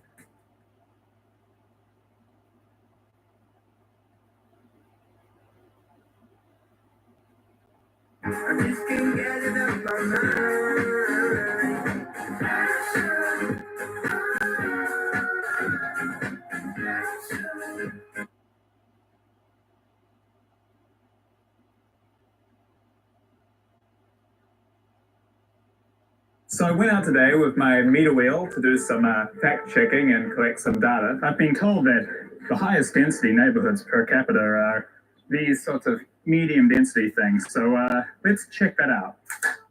When you talk about density, there's a lot of factors. But if I'm going to pick one, I typically use the shorthand of height. Obviously, height is easier to gauge than lot coverage, say, or building form. And I mean, I think it's a lot more fun. And it's always seemed to me that when buildings are tall, they tend to use up the lot that they sit on. You know, there's not a lot of backyards in downtown. A neighborhood of 50-story buildings is denser than a neighborhood of 10-story buildings, which is denser than a neighborhood of 2-story buildings. It all seems pretty obvious, but many people say that it's not true. So what is the reasoning? Well, sometimes you'll hear that tall buildings have a diminishing amount of actual habitable space as they increase in height. Space ends up being almost entirely taken up by elevators and structural engineering so that they can reach those lofty heights, kind of like the incredibly thick walls of medieval architecture. Sometimes you'll hear about streets around them needing to be so wide that it negates the height as well. Over the years, I've heard this, well, actually, height is a deception line so many times. I have heard the highest density is everything from 3 to 20 stories. You don't even need to go above 10 floors. So I wanted to know, is it true? Are high rises not actually high density? What if I told you that? It's not what you said it is. So in the skyscraper corner, downtown in Montreal, is Square Phillips. It's a 200-meter skyscraper, which is the maximum height allowed, and it's being built on a former 7,420 square meter car park. So let's compare this to a nice, nearby, medium-density neighborhood. Now, I personally prefer this density. It's bang on the middle of medium. No elevators, external stairs, often built right up to the footpath.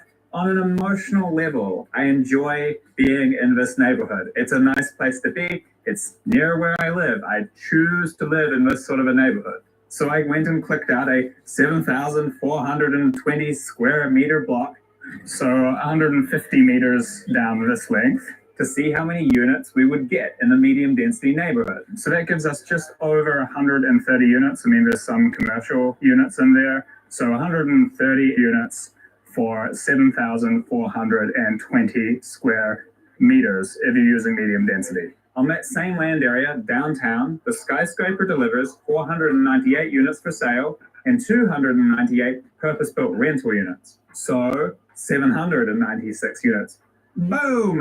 Well, actually, suck my balls, commenters. But hang on, not all the units are the same. Theoretically, 1 square Phillips could be hallways of micro-apartments squeezed in around elevator shafts and pipes of champagne being pumped up to the far-known penthouse. So I did the painstaking task of going through the plans for this tower, floor by floor, counting units, bedrooms, and unused space in the building. Then I went through the neighborhood with medium-density buildings using government GIS data and knocking on doors to check the average floor plans. Fuck, it took me ages to back at the well-actuallys. At 1 square Phillips, there was indeed a fair amount of space in the center of each floor holding elevators and infrastructure. But if you look at the walk-ups, a lot of the setbacks in front of the buildings are holding stairways. The plexes also usually sacrifice interior floor space for stairs that go up to the 3rd floor unit. Square Phillips has the ground, 21st and 50th floor dedicated to non-residential uses by the looks of things. But where Square Phillips has amenities like a pool and a lobby and a gym, the medium-density neighborhood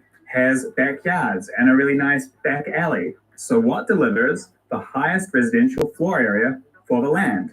This 7,420 square meter block of land in the medium-density neighborhood gave 12,852 square meters of residential space over 3 floors.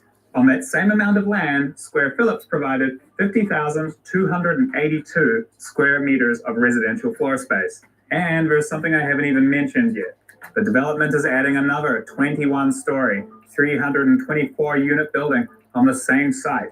And although I can't get floor plans yet, if we extrapolate from the previous building, that's another 18,300 square meters of floor space. So a total downtown of more like 68,000 square meters. So for the medium density buildings here to provide an equivalent residential floor area, they would need to be at least 5 times taller. And of course, at that height, they would require their own elevators and machine rooms and basement parking, etc. In fact, they would probably look a lot like this. This is Dolphin Center Park at 28 floors with 417 units. It's a big residential tower. This whole neighborhood has a pretty high population density for Canada, but when you break the census down to the block by block level, the densest blocks in the area, time and time again, are the blocks that are lined with high rises. And the densest of the densest happens to be the block with the highest of the high. So at what height do we stop being able to get this extra floor area? The truth is, we don't know yet. One article I found looked at the space efficiency of super tall buildings, which are about 3 times the height of Square Phillips, and several were still hitting 80% space utilization, which is a solid ratio at any height. Australia 108, for example, has 115,920 meters of usable space on a lot that is actually significantly smaller than Square Phillips. So what explains this fairly common belief amongst urbanist types that a high-rise building does not actually mean high density? Well, first of all, there are some crazy outliers in the world. Some buildings are built to be tall and touristy, you know? The CN Tower or the Burj Khalifa don't have high population densities. Some buildings are made for billionaires. They're basically sky mansions. Although they have very high floor areas, they have a relatively low population density. That same effect occurs in commercial areas. People point to some glass-towered section of Manhattan and say, no, that area has a lower population density per square kilometer than some place that I like. There are lots of places in the world where you can pull this sort of trick. Transport networks traditionally radiate from downtown, equidistant from most workers. And therefore, if you're placing an office, that's where it's traditionally going to go. Rich people, well, they take up a lot of space if it's in Beverly Hills or on Billionaires Row.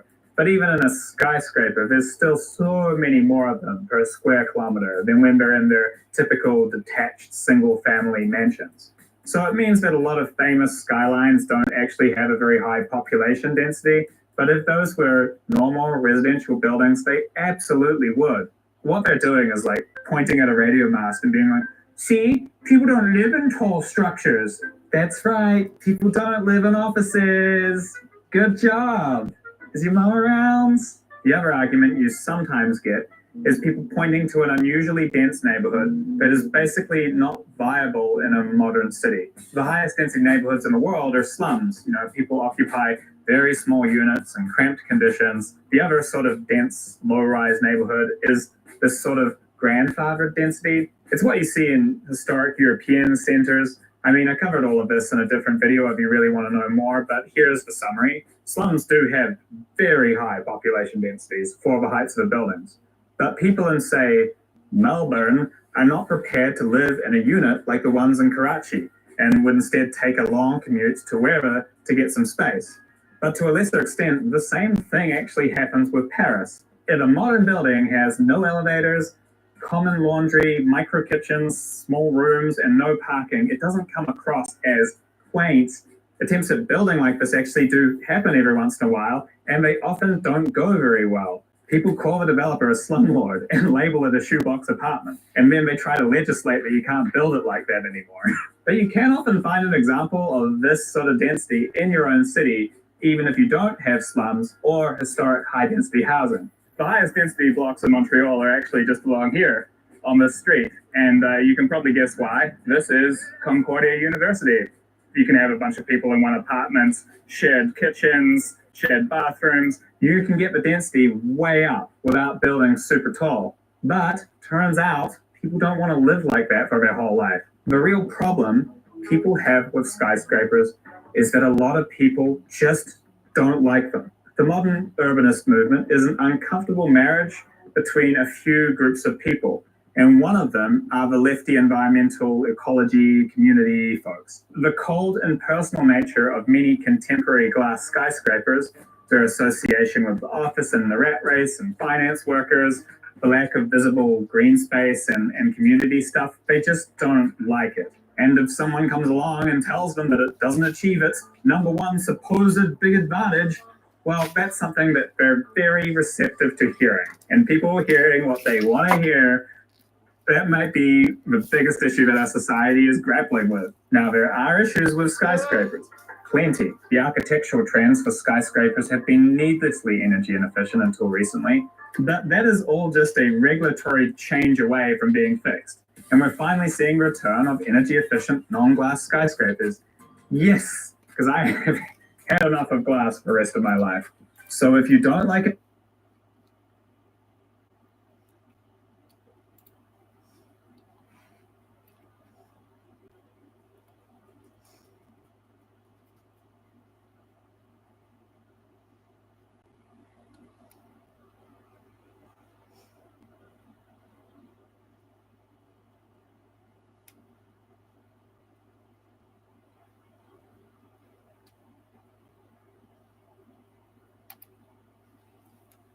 This is the reason why I've canceled my doorbell camera subscription. This brand new Now, this is a message for the people of Quebec, c'est-à-dire un message pour les gens du Québec.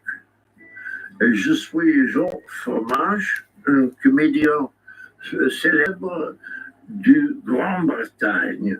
Mais malheureusement, je suis mort. Rest in peace, Mr. Cleese. He's not dead, just weird. Oh, weird. Now, you might be asking, why does John Cleese care about what's going on in Quebec? Well, the next provincial election is going to be a little bit different. Get ready for the fear-mongering, folks, because it's proportional representation referendum time in Quebec. Do you think that when half of people vote for a party, that party gets half of the seats in Parliament? Well, they don't, idiot. Actually, in Quebec, this is what the popular vote looks like, and this is the seats that the parties actually got. Having a parliament that isn't what people vote for causes quite a few problems, of course. These are problems which you've just grown up with. You think they're normal, but they actually really suck. You know, like the church dictating how you live your life. And Quebec is due for another quiet revolution, where we update our voting system to the one used by almost every other modern democracy. How does using a dated electoral system cause what people vote for to not be reflected in power? Right now, Quebec is divided into 125 electoral districts. Each of these districts is equal to one seat in the Quebec National Assembly.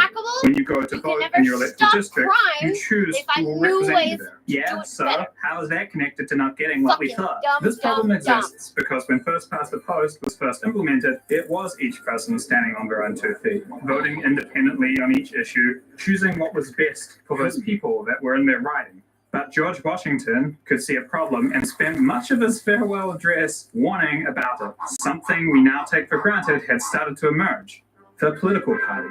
And literally, as soon as he stepped down, the next president was in a party. Now, though, we can see hundreds of years later, with hundreds of democracies of experience, that political parties are just what happens. They exist for the same reason that Saint Hubert exists. It lets you know what you're going to get.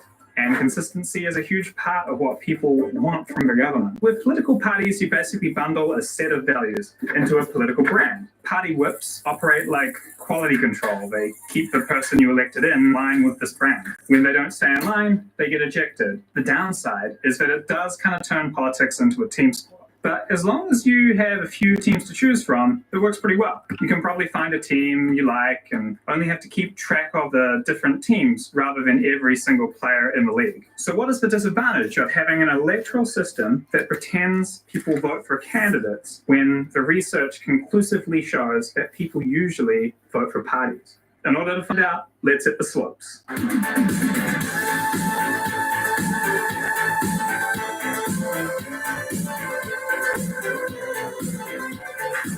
Mount Tremblant, a fully equipped ski town just north of Montreal. And all you have to do is drive through Laval. Still worth it, even in the summer. This town is in the Laval electoral district, a long-time Quebecois stronghold. So unsurprisingly, in the 2018 election, the 30-year streak of voting for nationalists continued. It was a pretty normal story from this election of the CAQ gobbling up votes from the Parti Québécois. But in the mix of a popular vote, there's still a decent number of socialist and liberal candidates that you'd see anywhere in Quebec. There's even some Parti Vert voters. Who knows? Maybe climate change is concerning some of the people in the ski industry up here. This, for example, is what December could look like. So the election ended and Chantal from the CAQ headed off to represent this riding in Quebec City with 36.5% of the vote. For the Parti Québécois voters, finding out that Chantal's representing them is a little bit like finding out that Maurice Richard is being subbed out in exchange for Henry Richard. You know, it could be worse. They're probably still reasonably happy with the outcome. You like that? Local reference? If you like your hockey fair, you're going to like your elections fair. Take some time out to look at the proportional representation. So those PQ voters are probably okay with Chantal, but what about those Liberal and Parti Vert voters? I suspect that they may not be. In fact, it could be decades before they see someone representing their views in office.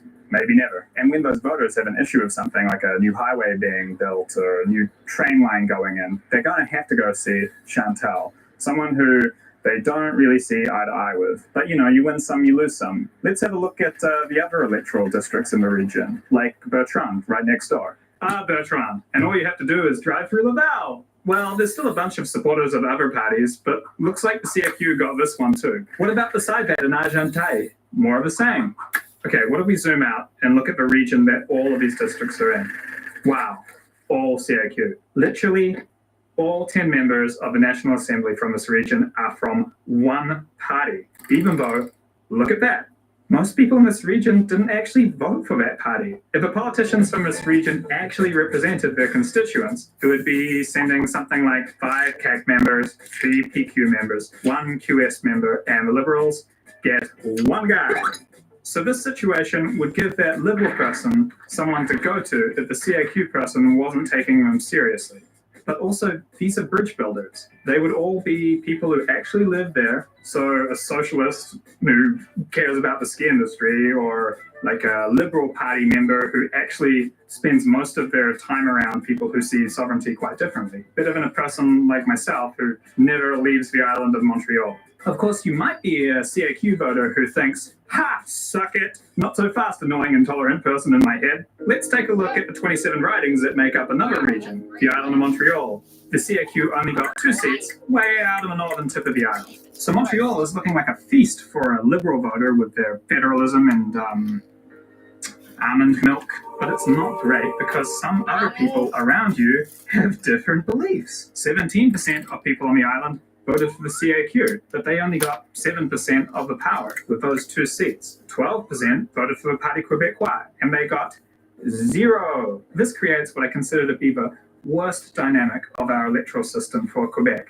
You know how the CAQ won the election and formed the government? Well, how much influence do you think that those two people from the island have on them? Yeah, fuck all. Here are some of the big names in government. Let's see where they're from.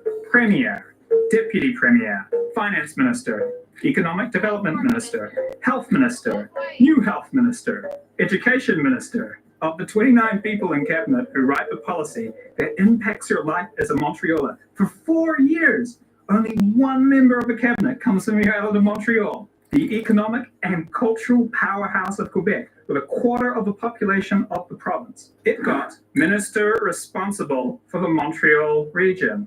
Gee, thanks, guys. Well, at least we got that. So the government in power isn't really connected to the biggest city at all. I mean, they aren't bastards. They would like more seats. If they had 10 seats on the island, I'm sure Montreal would have more seats in cabinet. But right now, the people sitting around the table making decisions for how our province is run don't owe voters from Montreal anything at all. I don't blame them for not thinking that much about places like Westmont St. Louis, which has literally never given anyone other than the Liberal Party a chance. The CAQ won't get an extra seat from them. It doesn't even make sense for them to try. So unsurprisingly, many in Montreal have felt ignored over the last 2 years. And the famine will continue. But just a few years ago, the famine was elsewhere. The urban areas were having a great time. A false majority, meaning the Liberal Party could do anything it wanted, even though it didn't have the majority of the votes. And so it goes, a representation feast followed by a representation famine.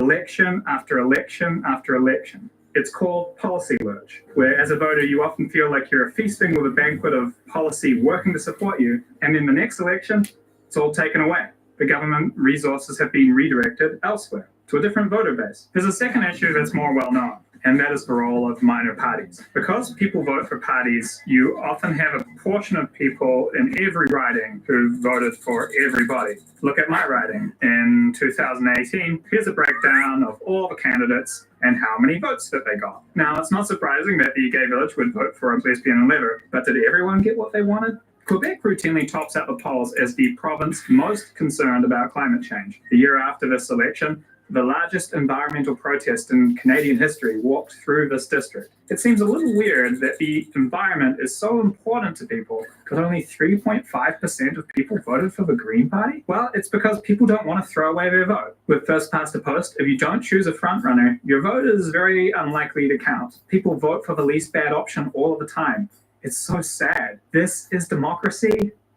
Vote for okay. For all those voters who think climate change is the largest challenge facing humanity, they strategically choose to vote for the party that at least has it on their radar. Many of them are probably federalists. Quebec Solidaire are not, but they have to compromise on that value because otherwise someone they really don't like might get in. So how many members of the Green Party does Quebec have in Parliament? The province with the highest environmental concern in Canada. 0 at any level. Now, most countries have a few minor parties, or as some people call them, nut job weirdos. More ham! Okay. More jobs for butchers! All right.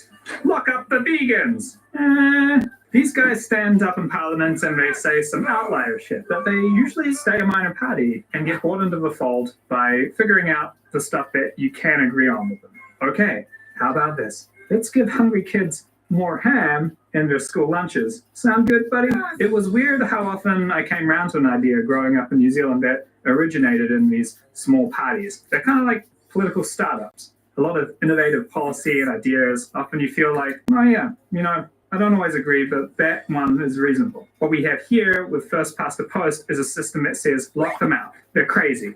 Don't give them a seat at the table. We don't want them here. With that same electoral system, the UK Independence Party got 12.6% of the vote and 0.2% of the seats in 2015. What do you think will happen when you treat people like that? What do you think they'll do when they finally get in or can vote directly on an issue?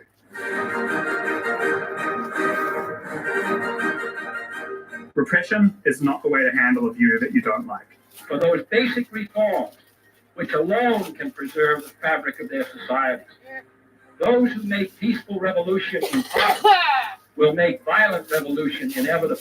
It's far better to temper those views and bring them into the political fold from the very start, rather than let it build up pressure. The feast or famine dynamic is also amplified when you don't have minor parties. Small political parties often swing both ways. They act as intermediary coalition partners. Some parties will team up with one government, and in the next election they'll turn around and they'll team up with the other. This acts a little bit like ballast in a ship and helps create a continuity of policy across governments. Additionally, with first past the post, you almost always win the election with far less than 50% of the vote. You're often trading off between two governments with quite different voter bases. With proportional representation, there are people that win over in every single riding. The CAQ will have voters in Westmont for a change. And also, at least 50% of people voted for the government every time. So it's really unsurprising that proportional representation makes people feel better about their government. I mean, most people for a change would have actually voted for it. Flipping between two parties with different voter bases, on the other hand, will have you lurching up your lunch. To see this in action, check out high-speed rail in Ontario or America's environmental policy. Coal on, coal off. Coal on, coal off. What a nightmare. All right, so now I've whined about everything that's wrong. Let's talk about what's right. So to fix the issues with our old system, an agreement was signed just before the 2018 election by all parties that weren't in power. It said if any of them won, they would upgrade Quebec's voting to a modern and proportional system. One of those parties was the CAQ. So when they got elected, they went away. And then there was a bit of a, hello, hey, where's that really important reform document? Francois? Are you coming back? Oh, good, you're back. They came up with this, Bill 39. Instead of just implementing proportional representation, it had turned into a referendum. Now, this is not surprising. Once a team wins a game, they don't usually want to change the rules. However, as most people know who follow this stuff, they usually just don't come back. Isn't that right, Justin, you motherfucker? The 2015 election will be the last federal election using first past the post. There is no consensus. There is no clear path forward. It would be irresponsible for us to do something that harms Canada's stability when, in fact, what we need is moving forward on growth for the middle class and support. Honorable member for Instrument. But making it a referendum locks it in, so the next party that comes in can't just reverse it. And I'm glad that they're putting it up to a referendum because it is really important. And it's time to directly tell the government, fix this like this. So we know that parties are a fact of life and not going anywhere. And we know that a lot of voters aren't getting a seat at the table and feel excluded. We also know about this feast and famine problem. So how do we fix this? What if we just say 1% of the votes means 1% of the seats? We tell parties, okay, your percentage works out to 15 seats. Then they go down a list of politicians and choose who to put in the seats. But that could be a bit of a problem. I mean, 1% of voters will vote for the Saint-Hubert Rooster. Could be a bit distracting having seats occupied by radical people and joke parties that represent just 1% of voters, pulling stunts and getting in fights and being a giant cock. So what if we put a minimum threshold on it? What about 10%? If you get at least 10% of the votes, you get seats. But this list of politicians, who are they? Does the party just reach into some bag and pull out random politicians? I mean, we did just talk about making sure that the politicians that elect come from across the province and aren't just all urbanites or all people from the regions at the same time. Also, many people find it useful to have a local politician with an office nearby, someone that you can contact who is your local person. Okay, so how about you let the election run like it is just now? People vote, and you end up with 125 local politicians. Then after the election is over, you see who didn't get enough seats, and you top them up with some of those ones from the party list. Well, that's pretty good. You now have a local person, and the number of politicians are in proportion, but now there's way more politicians than 125 chairs in the assembly. Guess we could add more chairs, but then I think people would start complaining about there being too many politicians. There simply isn't enough cocaine in the province, damn it! So what if we freed up some seats by merging some electoral districts together? If we have 80 larger districts by merging areas, we have 45 spare seats to use for balancing things out. Okay, that's pretty good. But can we do even better? Could we figure out a way that even those list guys are connected to the regions? Otherwise, those list people are going to be from party HQ instead of from the area where people voted for the party. What if we take the existing 17 administrative regions of Quebec and we balance each of these regions out with a politician from a list for that region? So we now have the right proportion of seats for the vote, no distracting crazies, local representatives, and we're not paying for extra politicians. And even the politicians balancing out the vote are connected to the regions that voted for them. And that, my friends, is what is being proposed. It's actually a pretty thoroughly considered system. Quite impressive. But the downside is we had so much catching up to do that it's kind of a lot of upgrades at once. You don't really want to be fiddling around with something like your voting system all the time. So if you're going to do it right. This is like going from MS-DOS to Windows 10. You wouldn't go to all the trouble of holding a referendum to upgrade just to end up at Windows 95. But upgrading to Windows 10 does mean that there's a few things to get your head around. Bill 39 is proposing mixed member proportional representation with regions. It's the same voting system that New Zealand has. So we're in good company. But seriously, it's almost always the proposed system these days. New Zealand just has it because they upgraded from first past to post recently as well. On election day with this system, when you go to vote, you choose both a party you want and a local politician that you want. Most people will just go Liberal Party, Liberal candidate, CAQ Party, CAQ candidate. But some people will think, you know, I don't really like that party, but I really like this particular candidate. So I'm going to go for them, but I'll give my party vote to my usual party. When I was a kid, the hippie next door used to vote for the Labour candidate because, you know, he was an old friend, and his party vote went to the Green Party just to keep his friend honest. For the first time ever on this day, many people will get to vote for a party that truly represents their views and not just the third best choice. Even if you don't agree with them, the challenge now becomes changing their minds, not suppressing their position. I have to say, folks, I will take changing people's minds any fucking day. Let me change your mind. Maybe you'll change my mind. It's a much healthier way to operate your political system. Many environmentalists can safely vote for the Green Party. Libertarians who believe in small government. Socialists who believe in big government. Direct democracy people who believe in different government. Over time, we'll probably get to see some of these options. Probably a few only in Quebec options as well. However, before we can get to this, we need to go through the gauntlet of bullshit that surrounds these events. What happens next is incredibly predictable. Just watch. Things will lay dormant, but political machines and cogs are already spinning up behind the scenes until 2022 when they will explode into the open. Many politicians are going to lose their job. Many will gain jobs. The whole political class is going to collectively lose their shit. Talking heads and upper bodies like myself will weigh in. There's going to be a version of me on the other side, and they're going to say something like, "There's less representation with the system." Oh, that's so terrible. You have to drive 4 more blocks to see a member of the National Assembly, even though it's proven to create a more representative government with lower rates of social inequality, higher levels of voter turnout, increase our economic performance, and result in better representation of women and minorities. And also, the other countries that haven't adopted it look too much like garbage fires for this to be a coincidence. But you don't want to drive an extra 3 minutes to talk to your politician, a thing which no one does. Take that argument and throw it in the garbage. It's awful. The system is so complicated. Simple is best. 80 million Germans will say, you get used to it. For your average person, they just tick the box with party I like, candidate from a party I like. And you just see a more functional government come out the other end with more satisfied voters because, unlike now, most people actually will have voted for the government that's in power.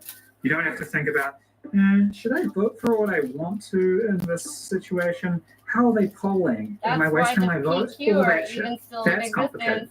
Nothing is complicated about the outcome of proportional representation. You get what you vote for. What could be more sensible than the seats in a parliament could be allocated roughly in proportion to the beliefs of the people in the country? You know, 40% of them have a general attitude they should have 40% of the seats. Another lot of people have a 20% attitude they should have 20% of the seats. And then that will force people to make coalitions. And when they make coalitions, they have to listen to each other and the whole thing becomes more cooperative. With first past the post, you always get the extremists. Whether they become the tail wagging the dog, which is why England is in a complete mess.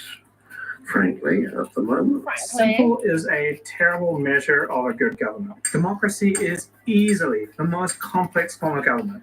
A really simple form of government, on the other hand, would be a dictatorship. Where should we put the road? What's the policy on education? Should we kill this guy? Ask the dictator. But in a democracy, you have courts with hierarchies following laws created by legislators. Often we judge the legislators by the laws that other legislators have made before them. You have the separation of powers, of church and state, agencies of bureaucracy directed by constantly changing politicians, laws at the municipal, provincial, and federal levels, freedom of speech, freedom of information, both with various limits. What are the limits? Back to the courts. These checks and balances are all so complex that most of them are professions that people spend their entire lives learning. Some of them have been around for centuries and have been integrated into democracies, others are modern concepts, but every single one of them is part of a good modern democracy. Sure, I wish it was simple, but simple is not a valid argument for structuring a good government. And nowadays, having a parliament that reflects what people voted for is also on the list. Useless. Well, I would just do it myself if I wanted full transparency. This system, why change it? England became a superpower with a Like I monarch. told, yeah. Hey, so did Canada. We should have stayed in the empire with a queen. Societies just outgrow processes and systems like, of do government you think over that the time. Royal We British did, all Empire our gave peers up their did, power? and we've Like, been and they working just on like this were thing like, ever yeah, since. no, I Adding guess new this is voters, probably more not checks, ethically more right. balances. Like, Sure, we can stay with the current we're an system and just outpost. keep being a We're little just shittier than fucking- we need to be. But proportional We're the representation fall is a step guy. in the right direction This for is what democracy. all and this Canada is now. needs to Everybody catch you're up. hearing We've now got this are amazing all the opportunity fall here to lead guys. the way in North Don't America. worry, don't I'm worry. really It looks excited about bad, it. but we Okay, got guys, it. things could be This is bad. all part of it. We're okay now, but Part of the things plan. might change. What if things change in a bad way? Nazis happen. Nazis Oh, are God. dinosaurs. The fear mongering Yeah, is going to be everything is, what are you, a ridiculous. fucking Nazi? So what are you Like- afraid of? Because get ready to be told that for some reason it's going to happen. You think Israel is a bad country? We're going to be like Israel. You think America is a good country? We're not going to be like America anymore. Do you like Canada? We're going to separate. You don't like Canada? We're just going to be Eastern Ontario from this point on. Do you own a business? Communists are going to be part of the government now. You're a communist? I heard that these guys want to sell Hydro-Quebec. I hear people opposing proportional representation here. It sounds a lot like Americans talking about universal health care. If Medicare for All passes, the worst case scenario is doctors like you take a massive pay cut. How do you keep doctors in business? How do you keep college students going to medical schools? It's socialism. People Oh, die while waiting God. for surgery. Death panels of doctors killing Yeah, but babies for Nazi socialism is dinosaurs. capitalism, is communism, it's all the Alright, isms. calm down, buddy. All of you are Yeah, it's fucking not perfect, useless. but it's You better just put than a this. fucking You wouldn't happen to nicer support a sounding political word party on that top. benefits from a voting system being warped now, would you? Proportional representation is used by almost every mature Why do you democracy in the think world. Mark Yeah, Carney's some here? democracies fail. Because his boss Proportional sent him. representation isn't going to save them from murdered journalists and God. stuffed ballot boxes. Putin! However, Damn the you, data actually Putin! shows that on average, PR results in more stable governments. Yeah, first past the post is the unstable one. We're using the unstable one now. But also, do you really think that the land of maple syrup and sorry is going to end up with a Russia or Venezuela situation? Come on. Of course not.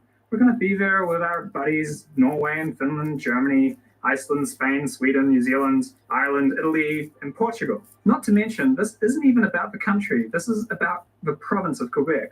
I mean, we can't even set up death squads. The unions will charge us an arm and a leg. The final thing you'll hear is criticism over a loss of seats to the regions, and this is valid, but not a big deal. In order to give the regions some proportionality, some regions, including Montreal, had to lose some seats. The concern is genuine. Of course, there will be an election at some point that gets decided by 3 seats. To this I say, perfect is the enemy of good. And if this proves to be an issue, it will come right pretty quickly. Quebec law requires a certain everything has ratio to be of voters to exactly what politicians. Quebec And this is wants. all within those bounds. It's At always any one Quebec. time, some places It's are always under, while Quebec. other places are They overrepresented. ruin it but for with this all of big us. issue out of the way, when the National Assembly next adds some seats, which has been done 15 times before in the history of Quebec. And then Pretty fucking much all of Ontario these has been like, seats are going to be going preserving to the French Montreal rights. region. Like, I fuck wish the they had fuck just off merged with some your shit regions now. or added Honestly. a few new seats so this wouldn't Because be as a soon as two-step you process. are being But forced to then speak you can see French the in the rest of downsides of Canada, that then one, right? suddenly all of Referendum you proposes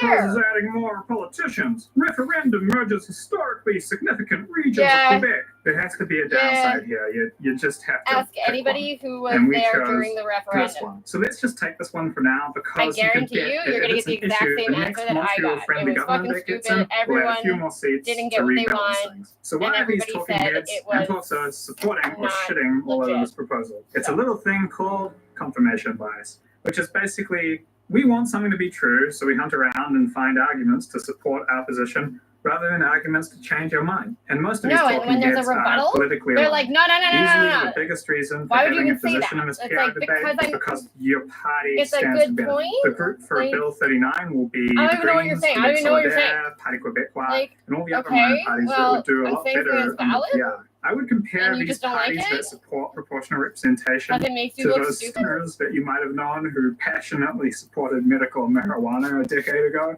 but don't seem that interested in healthcare reform for some reason. Of course, they just want to get a higher number of seats, but people with a bias can be correct. Suffragettes were correct to want to be able to vote, while of course still being very biased. And I'd say I'm in this camp, by the way. Yes, because you No, are I'm not a born and stoner. raised here. The neutral group is the cat. This is because of the Because phenomenon that you you see have every dual time someone wins citizenship. an election If you have dual on citizenship, changing the electoral system. Once they get in, and you're suddenly not the system even is like allowed born them to win. here, Well, it's not so bad. fuck you, CAQ honestly, leadership like- has not officially taken a position, which basically citizenship means that the should be for members will be able people to choose who are born which side here they're and on raised when here. they start campaigning. We're going to see a lot Not of because just because you flip-flopping. can However, I financially think many profit. members will remember being Your frozen out of business and your power for company's gonna do decades really good because over of the here. system that Like, we have.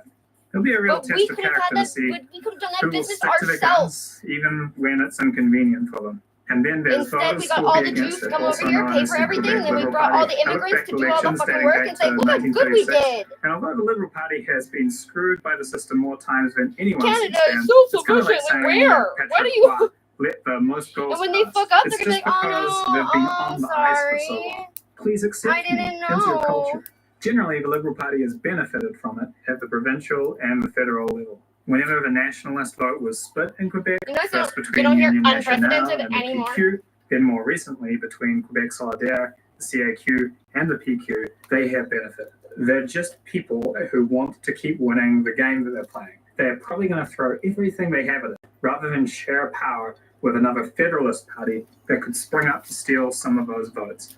So in conclusion, here's a list of OECD countries. These are other high-income democracies. It's basically a list of our friends in this crazy world, and Turkey we're is your like friends the now, Mississippi bro. of the OECD. This one is the one that I'm from. China That's fucking told you Australia. guys to fuck off. Mistake. That's right. For me, this is the second time in my life Fucking, you that I've thought seen this that referendum. It was a that big your deal boss when would I have was a your kid. back We heard and all back the you same up stuff on this. about Obviously, it he being is too not complicated, because he's of destroying the Canada country. seems to And be the then only in one my stupid adult enough to go to bat with this happened. fucking Trump. Today there are no Like, active cases. why would you fight with him? He's so easy Following to the get along deadly with. attack in Christchurch, Yes, sir. That's most amazing. Good. semi-automatic Oh my God, weapons you're so and smart, sir. high-capacity magazines are now Have banned. you never been employed and had a boss? John Key dominated New Zealand's politics. There is no changing a nation's history. We can choose how it defines us. Well, we are a home of more.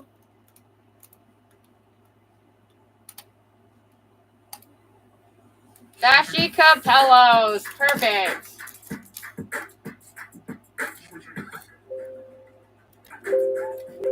Always just Vashi Capellos. Okay. In reality, the reality is that thanks to the agreement that we negotiated with Donald Trump, who wants to proclaim it the best deal ever, most of the trade that's passing between Canada and the United States, as the Bank of Canada has illustrated, is going, in fact, under the current application of the, what we call the CUSMA, the Americans call the USMCA, and so 90% of it is unimpeded as it was before, or with minimal tariff. What we saw with the imposition of the tariffs with the arrival of Donald Trump was a great rush by Canadians who hadn't been using the CUSMA to qualify, because this requires paperwork and visiting customs brokers and the rest, actually filling out all the paperwork. Because paying 2.5% because something we're prepared to pay, but paying 25 or 35%, as Mr. Trump has now set the level, was prohibitive. So we were smart enough to get our ducks lined up. To your question about will we get an agreement, I think we will, but I think it's going to take time. We've seen deadline after deadline. Keep in mind, most of these deadlines were set by Donald Trump, and he has a well-earned reputation for letting these deadlines slip by and then resetting them. Yeah, He it's does. called What are we to fucking make out of the bargaining. mission to Mexico of ministers It of doesn't mean, and oh, we Champagne? won. Is this No, performative, or it's called is it bargaining. Does it have the potential to be substantive? Yeah, good question. I think it Called is very much negotiation. if we needed to You reset the fucking relationship with Mexico. The fuck's the challenge matter with with you Mexico people, goes man? back to the previous administration, of which Claudia Sheinbaum, the Crazy how current president, Donald is Trump the has zero successor to experience Lopez at Obrador. this job. He and You guys Justin are Trudeau born had a in difficult this relationship. one. I think much of it lay on the Mexican side. They didn't like the idea of us being critical of their judicial changes. We joined with the Americans in opposing this because the rule of law is pretty vital, particularly when it comes to commercial contracts, and we didn't like this idea of all judges being elected. And we voiced our concern to the Mexican government. They responded by basically cutting our ambassador out from anything going on. So that is something we had to set right.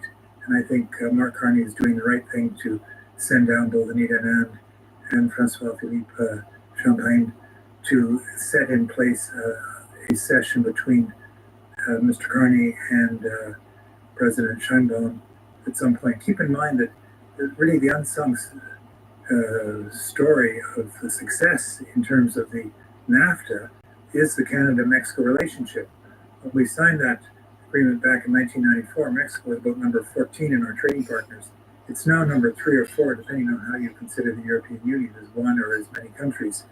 We've got significant investments both in mining, which have traditionally been there, but now banking, for example. You walk down the streets of Mexico City, you'll see the Bank of Nova Scotia, and resource industry, particularly energy exploitation, which we're playing a role. So it's a big, important country for us. It is the other partner in the NAFTA. We are also linked through the Trans-Pacific Partnership. So whatever happens with the CUSMA, as we call it, we are protected with the Mexican relationship through the Trans-Pacific Partnership. And the irony there is both countries, Canada and the United States and Mexico, got involved at the request of Barack Obama when back in the Harper era, and we stayed with it. And that gives us preferred access across the Pacific, and what is the fastest growing part of the world. So we actually have a lot in common with Mexico. Principally, of course, what they'll be discussing is how we deal with Donald Trump. We've taken two different approaches. Sheinbaum has played almost possum, whereas we've been much more out front in taking retaliatory tariffs and things, which I think is both nations reflective of our own perspective, but we may wind up in roughly the same place. Where we are going to end up, I think, is a fascination for many of us, and we'd like that Rubik's Cube solved sooner rather than later. Perhaps, Colin, appreciate your time today. Thank you for joining us. Thanks, Tim. All right, take care. That is Colin Robertson, a former Canadian diplomat and vice president at the Canadian Global Affairs Institute.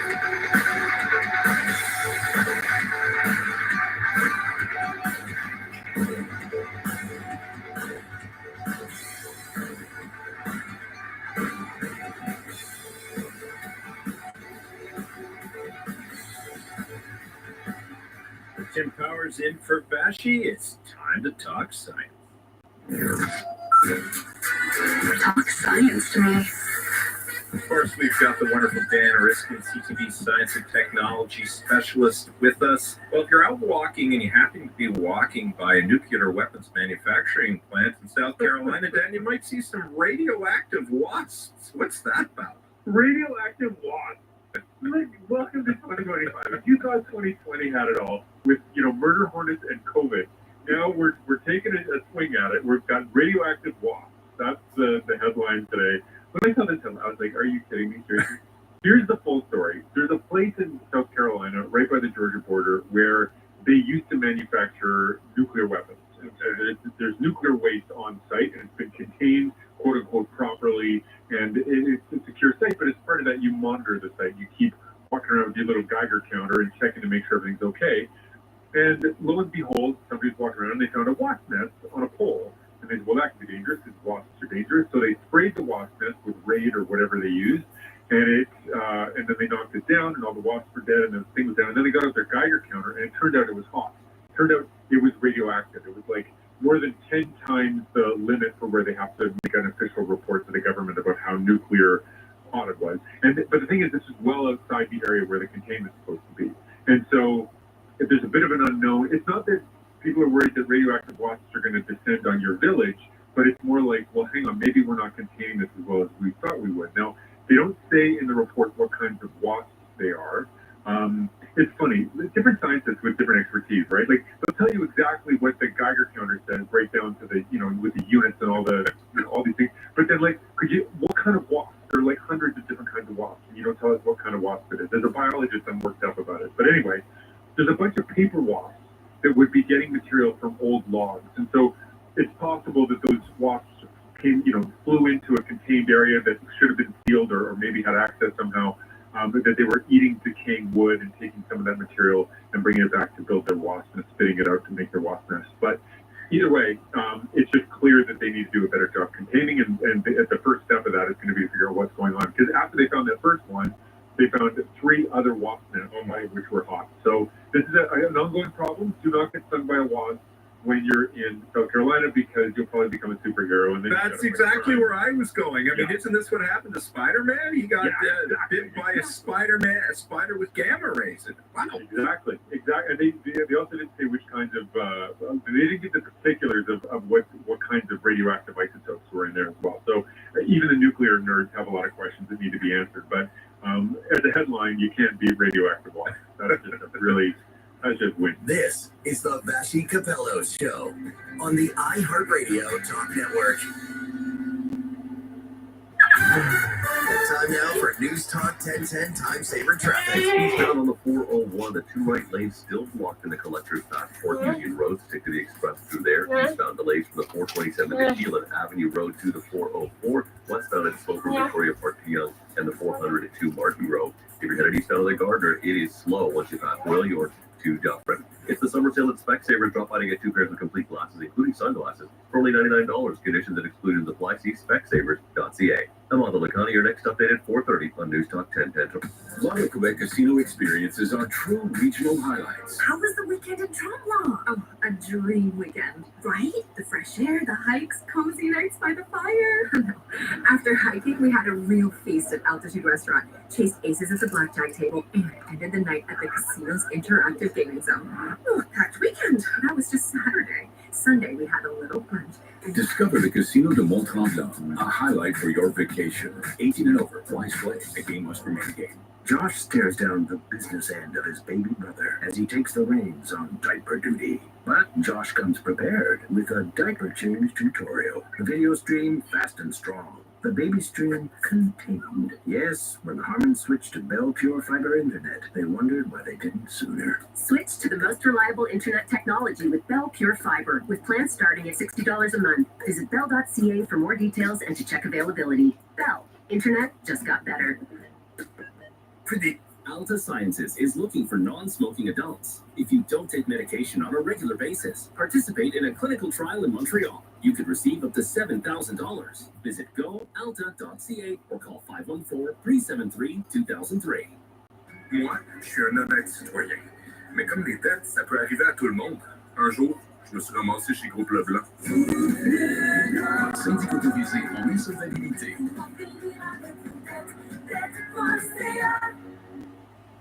The highly anticipated new series. What are you willing to do to be a rainmaker? From best-selling author John Grisham. You need to drop this case. Or what? The Rainmaker. Starts Saturday, August 16th on USA Network. Stream next day on Crave. If you are one of the 7 in 10 patients who want better access to their medical information, Pocket Health can help.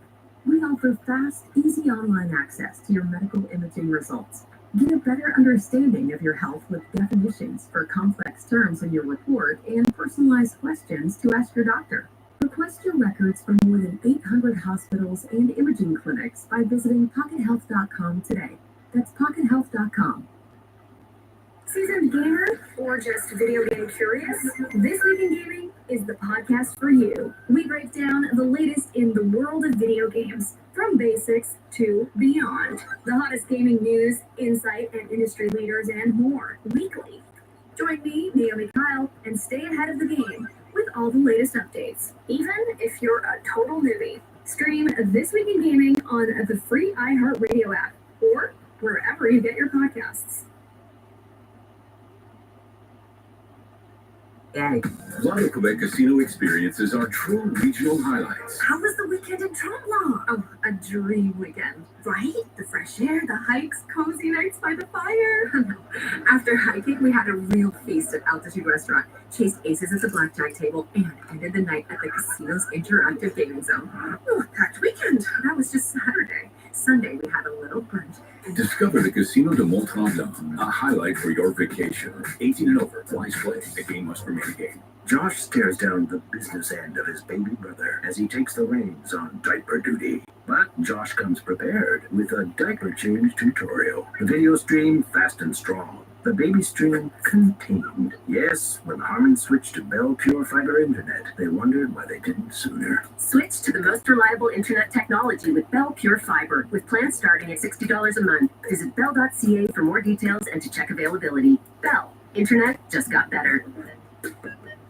Alta Sciences is looking for non-smoking adults. If you don't take medication on a regular basis, participate in a clinical trial in Montreal. You could receive up to $7,000. Visit goalta.ca or call 514-373-2003. The Vassy Cabello Show. The day's top headlines. Weekdays at noon, another round of surprise among Canadians. Conversations that dig deep. There's nothing overtly negative, yet analysis that entertains. The president clearly needs to approach us as an equal. Opinion and lively debate. Should the priority be for this new government to get the tariffs removed? The Vassy Cabello Show. Whatever pain he's inflicting on us, he's giving it back in return. Weekdays at noon. On News Talk 1010 Toronto.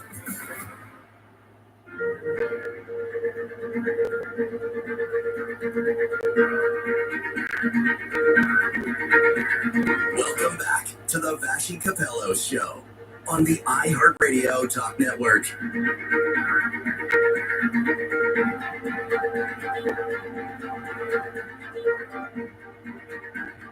Tim Howard sitting in for Vashi today. Well, we were just talking wildfires and part of Nova Scotia's response to them a moment ago with the Daily Debrief.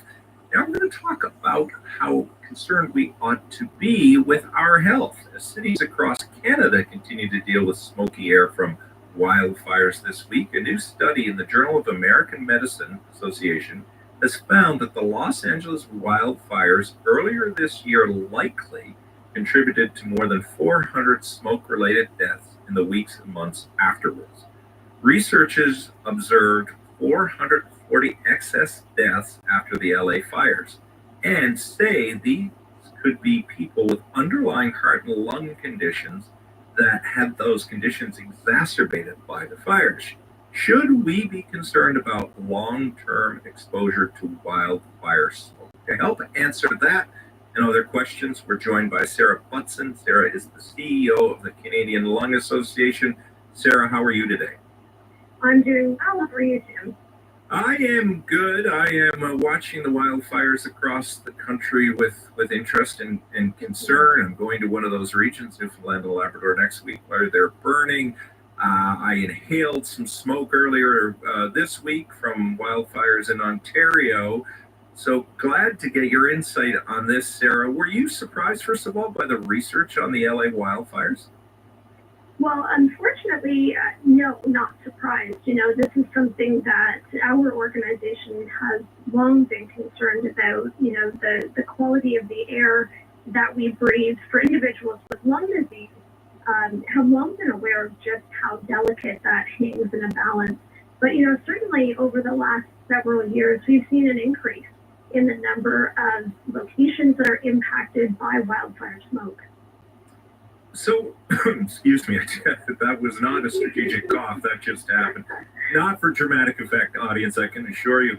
So, what are the risks of wildfire smoke as you know them, Sarah?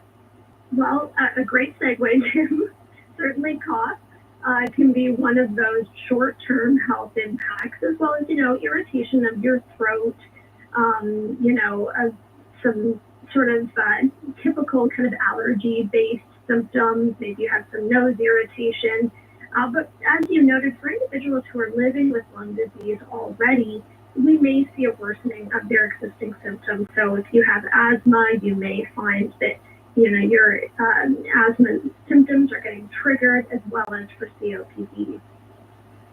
Well, I'll blame Carleton Place. Lovely town, but that's where I stopped in the smoke. I swallowed a fair bit of it.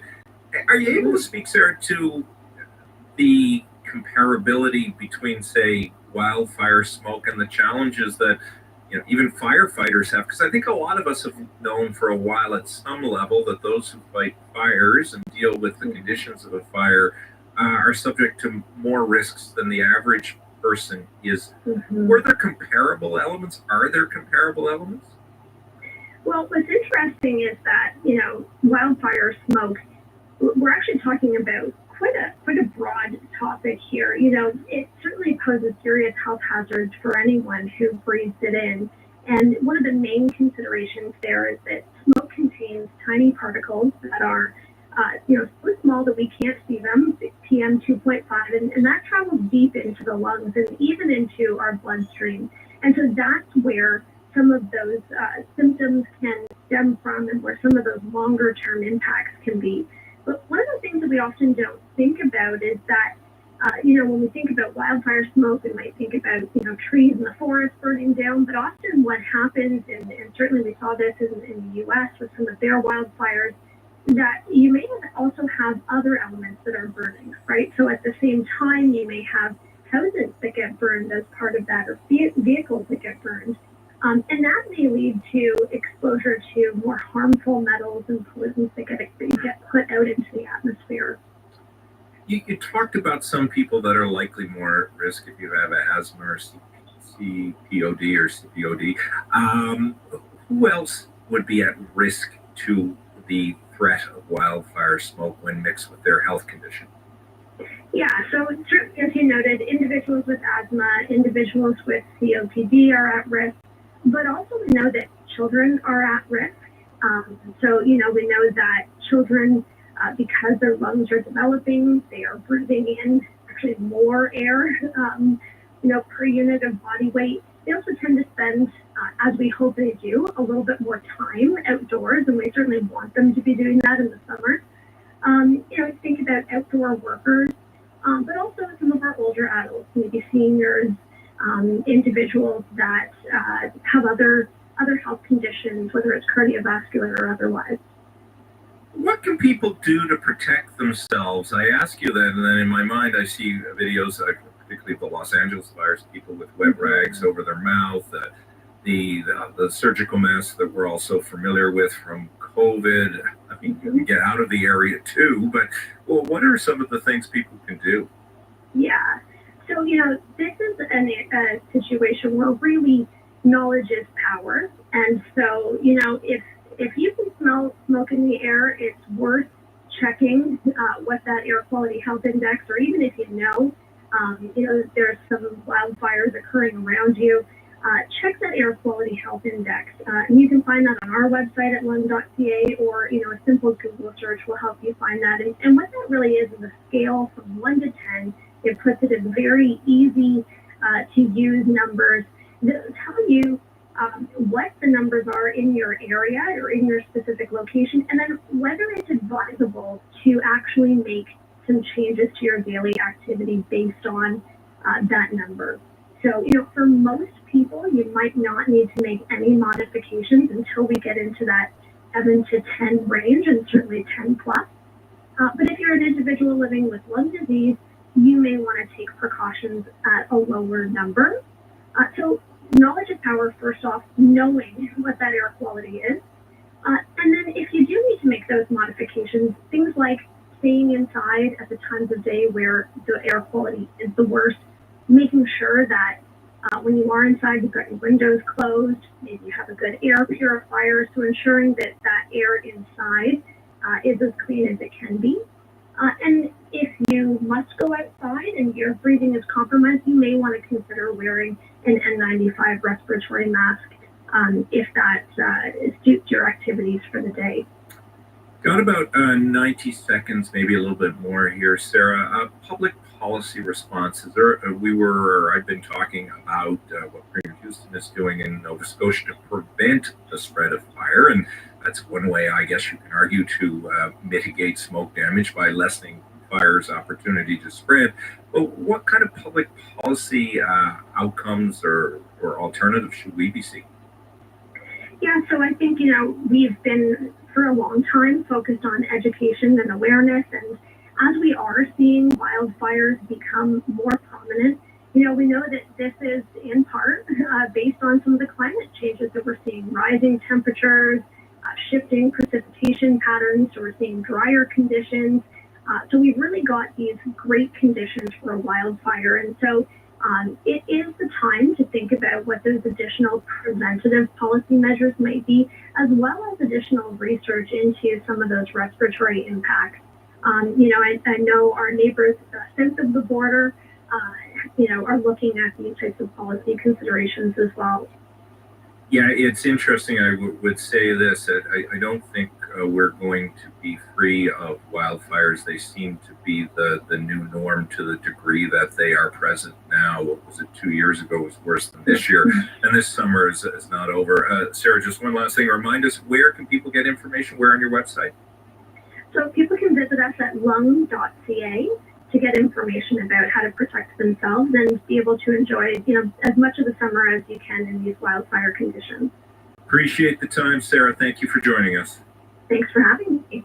All right, that was Sarah Buston, the CEO of the Canadian Lung Association. Pay heed to what she's saying. This isn't the nanny state. This is just the reality of trying to manage through these fires. This is the Vassy Capello Show on the iHeartRadio Talk Network.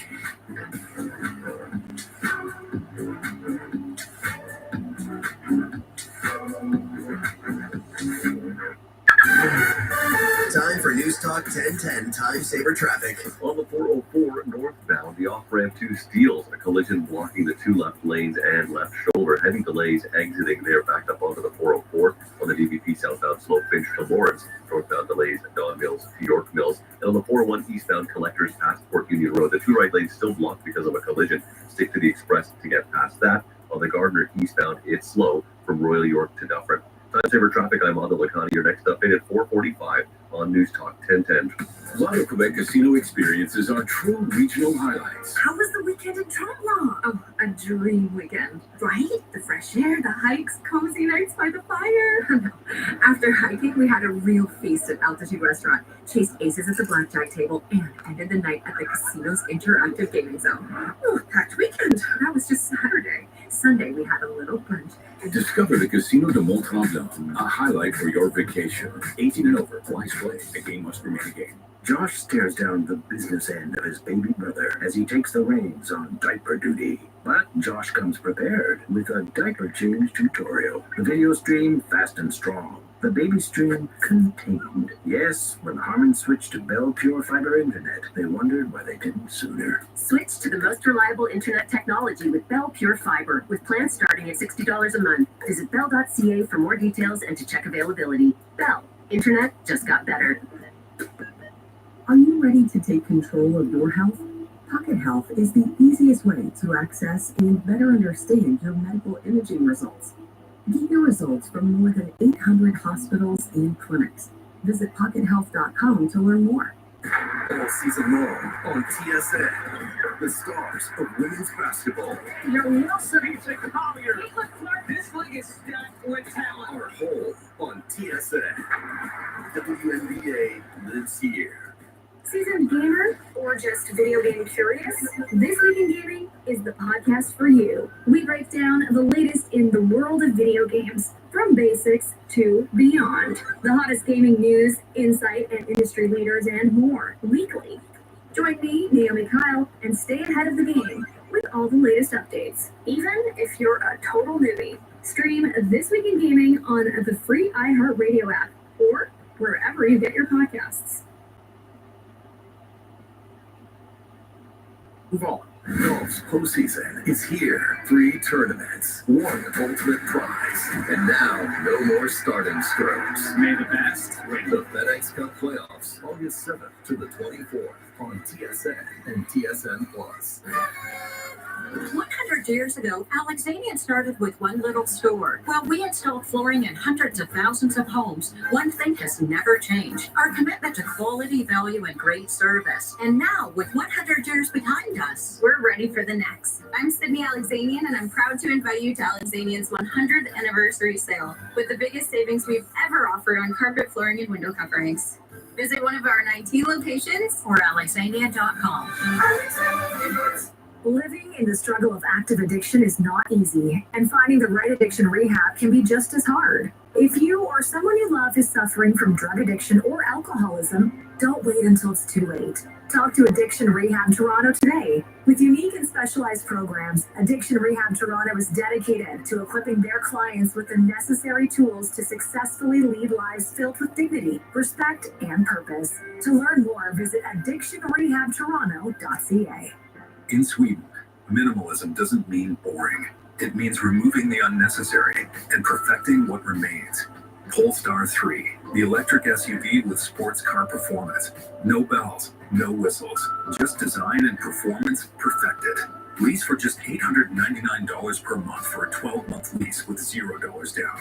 Yes, $899 per month, but only until September 1st. Visit Polestar Uptown Toronto or polestar.com. Conditions apply. Now at Joe Fresh, save 20% on select children's activewear until August 13th. Stretch their style, not your budget. Plus up to 50% off summer clearance styles. Conditions apply. See details and shop these savings now in store or at joefresh.com. There have been arrests made. News Talk 1010. Talking to those who know. Chief of Police here in the City of Toronto, Myron Demkew, is in studio with me. Some amount of use of force, but we do so proportionate to the circumstances to maintain safety and peaceful protests and gatherings and demonstrations. Who should we talk to next? Sees us in the downtown part of the city. Your city is on. Welcome the opportunity to engage our community. News Talk 1010 Toronto.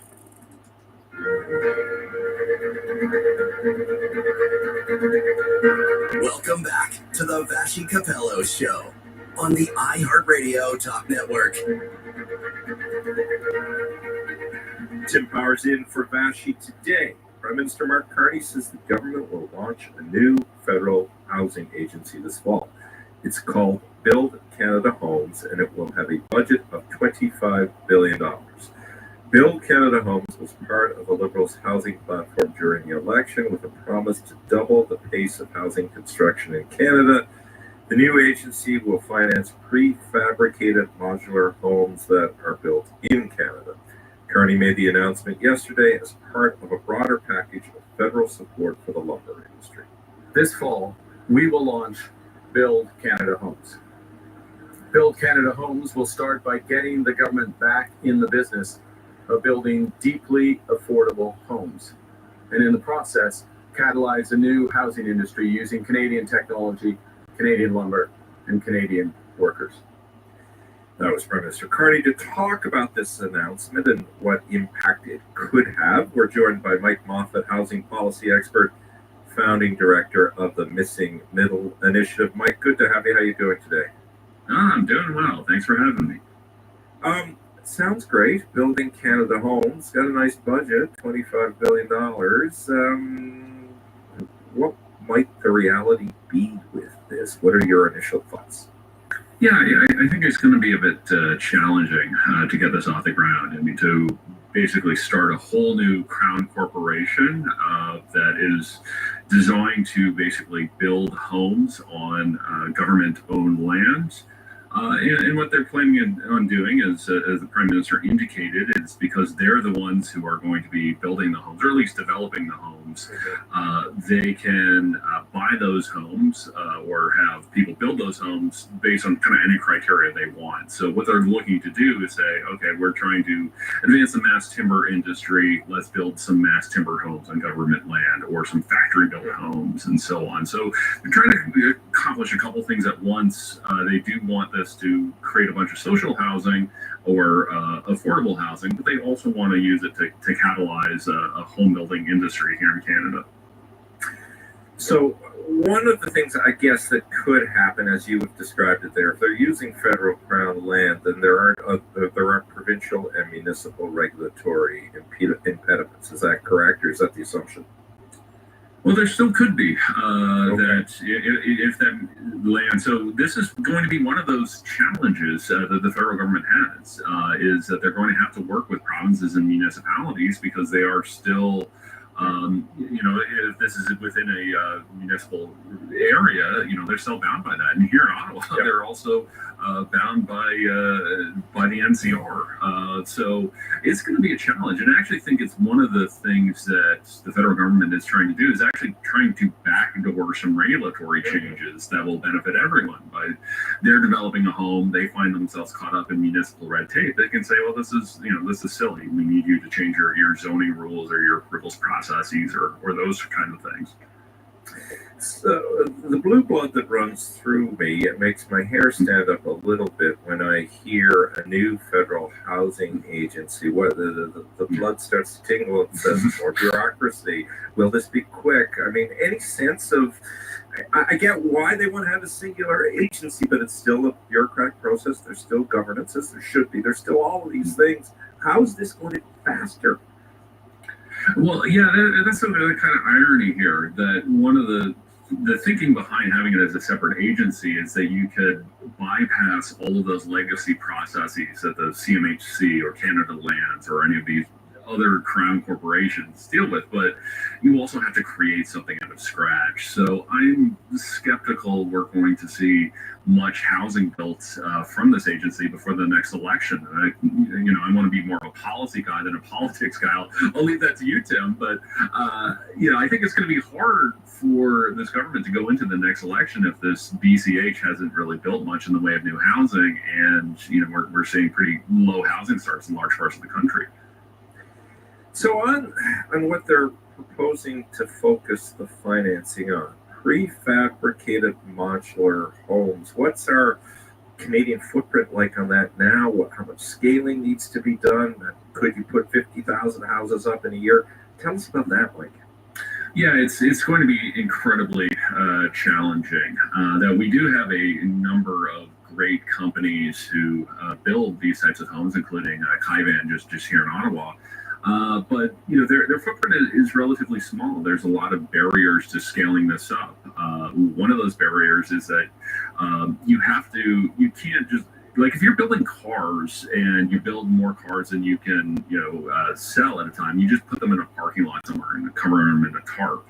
You can't do that with a factory built home. It needs to be in the climate controlled conditions before it's installed. So it's the ultimate just-in-time production, and that doesn't really work well with municipal processes that permits get delayed and things like that. So it's going to be a real challenge scaling this up. But again, I also think it's going to be kind of a backdoor to reforms, that if the federal government finds that it can't get these homes out of the factory, that's going to create pressure for provincial municipal governments to change.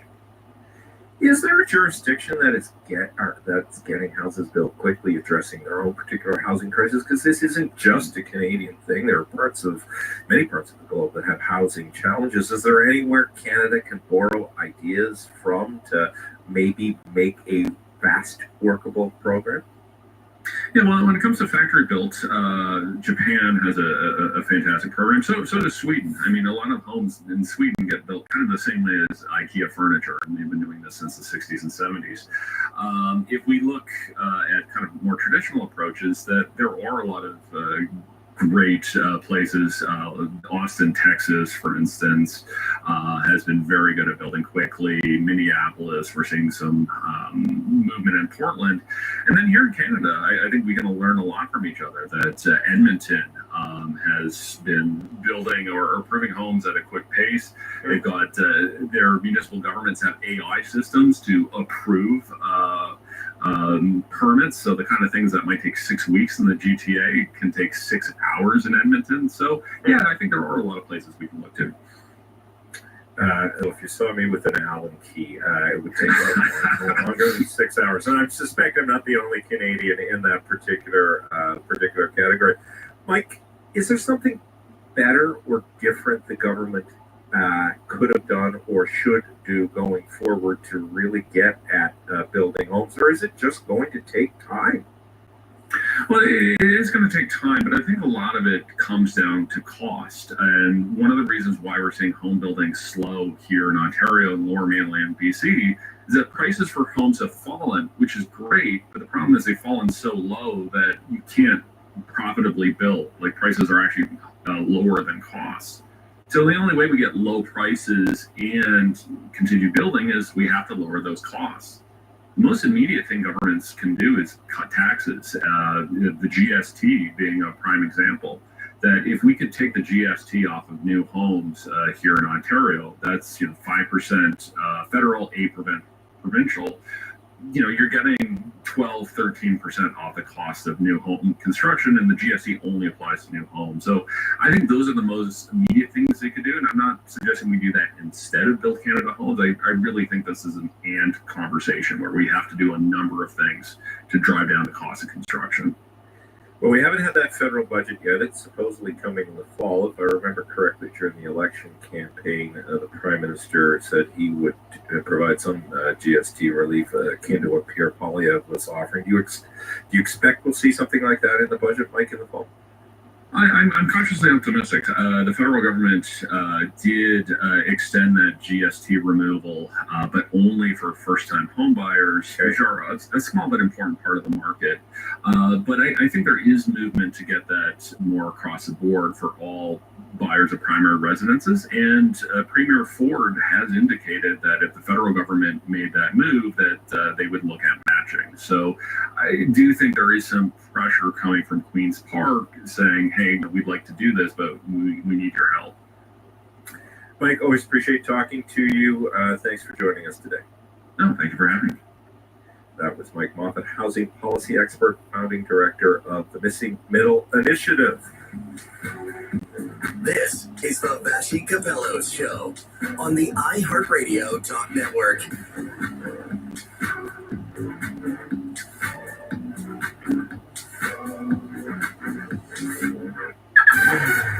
This is News Talk 1010 Time Saver Traffic. Just one trouble spot on the highways on the 404 northbound. The off-ramp to Steele, the collision is blocking the two left lanes at Shoulder. It's slow exiting there. Otherwise, the DVP northbound slows John Mills to Yorkville southbound from Finch to Lawrence. On the 401 eastbound volume from the 427 to Keele and Avenue Road to the 404. For 90 years, clients have trusted Thompson Rogers after devastating accidents. From the hospital room to the courtroom, Thompson Rogers provides real-life counsel. Visit trlaw.com.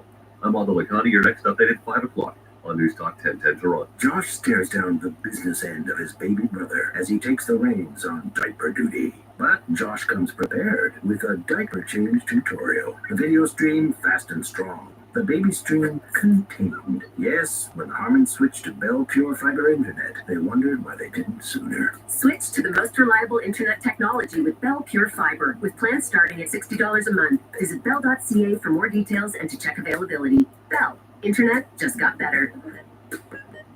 Ontario's hospital professionals need our help. Without them, medical diagnoses, treatments, and recoveries aren't possible. They are our lab and x-ray technologists, perfusionists, respiratory therapists, and many other professionals who are vital to your healthcare.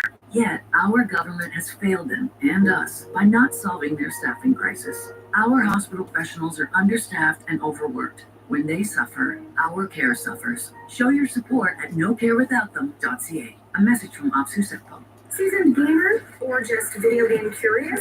This Week in Gaming is the podcast for you. We break down the latest in the world of video games, from basics to beyond. The hottest gaming news, insight, and industry leaders and more weekly. Join me, Naomi Kyle, and stay ahead of the game with all the latest updates, even if you're a total newbie. Stream This Week in Gaming on the free iHeartRadio app or wherever you get your podcasts. The highly anticipated new series. What are you willing to do to be a Rainmaker? From best-selling author John Grisham. We need to drop this case. Or what? The Rainmaker starts Saturday, August 16th on USA Network. Stream next day on Crave.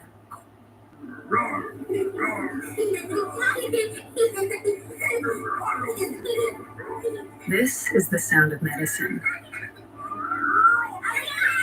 When you stay at a Ronald McDonald House, close to your sick child, family is medicine. And right now, it's helping Ryan battle leukemia. We need your help to keep families together. Please donate today at rmhc.ca. Why the celebration? You just scored a $100 rebate on a new smart thermostat, thanks to home renovation savings from Enbridge Gas and Save On Energy. Choose from top brands and enjoy a thermostat that learns your routine, saves energy, and keeps you comfy year-round. Plus, you can adjust your home's temperature anytime from anywhere. Get your $100 rebate before or after your purchase, in-store or online. Visit homerenovationssavings.ca/thermostat. Offer ends October 31st. Terms and conditions apply. Hey, are you okay? It's okay not to be okay. That's why Kids Help Phone is available 24/7, 365 days a year across Canada. So you don't have to deal with your feelings alone. You can text with a trained volunteer crisis responder or call a professional counselor, whatever works best for you. You can also connect with Kids Help Phone through trained interpreters in over 100 languages, and it's always free. Visit kidshelpphone.ca for more info and give your feelings a place to go. We're standing proud together for Canada. I'm Colin Mockery. I'm Deb McGrath, and we're making serious changes to the way we shop. Like this tube of toothpaste, made in Canada. Yeah, made in Canada, but it's not toothpaste. Really? It's cheese spread in a tube. Oh, I'll take two then. Let's protect Canadian jobs and Canadian business. Shop as if your country depends on it. Keep your money in Canada for Canada. Josh stares down the business end of his baby brother as he takes the reins on diaper duty. But Josh comes prepared with a diaper change tutorial. The video stream fast and strong. The baby stream contained. Yes, when Harman switched to Bell Pure Fiber Internet, they wondered why they didn't sooner. Switch to the most reliable internet technology with Bell Pure Fiber, with plans starting at $60 a month with a 2-year term. Visit bell.ca for more details and to check availability. Bell. Internet just got better. Stream News Talk 1010 anywhere on your iHeartRadio app.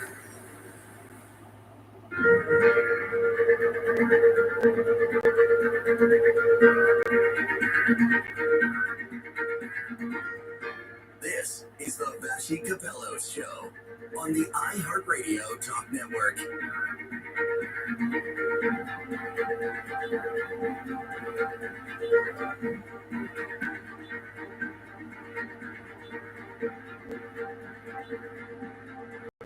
Tip Power sitting in for Vashi. It's time for the explainer. Explain this. The Explainer. And this one is something fascinating. We've got the right guy to explain it, but let me tell you about it first. Democratic members of the Texas House of Representatives are facing arrest after refusing to show up for work this week. The Republican-controlled House issued the arrest warrants after more than 50 Democrats skipped the vote in the legislature on Monday. The group of Democrats have fled the state, forcing the legislature to adjourn. It's a desperate move to stall a Republican effort to gerrymander congressional districts in a bid to help Donald Trump in next year's midterm elections. We got the right guy to explain this one. Our friend, CTV News U.S. political analyst, former congressional aide, Eric Ham, joins us. Eric, we're announcing you today as a co-host as well. I hope you're good with that. Blame Texas, buddy. Blame Texas. And the compliment. Thank you. All right, maybe start simply. You and I know what it is because we've worked in politics, but just the concept of gerrymandering before we get into the specifics here. If you can just give the 101 on what gerrymandering is. Yeah, gerrymandering, it's actually outlawed in the United States.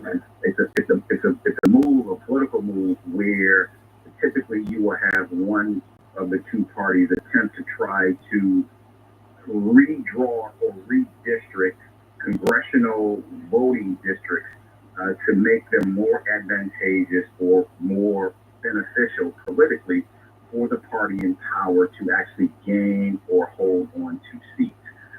This is something that we have seen gerrymandering lawsuits come up more recently, and this is also something that was protected against in, of course, the Voting Rights Act of 1965, and we're now seeing that all kind of go by the wayside in this ongoing nuclear war that's playing out between Texas and now California and New York. Texas politics always delivers the most fascinating stories. So, all right, what is going on here?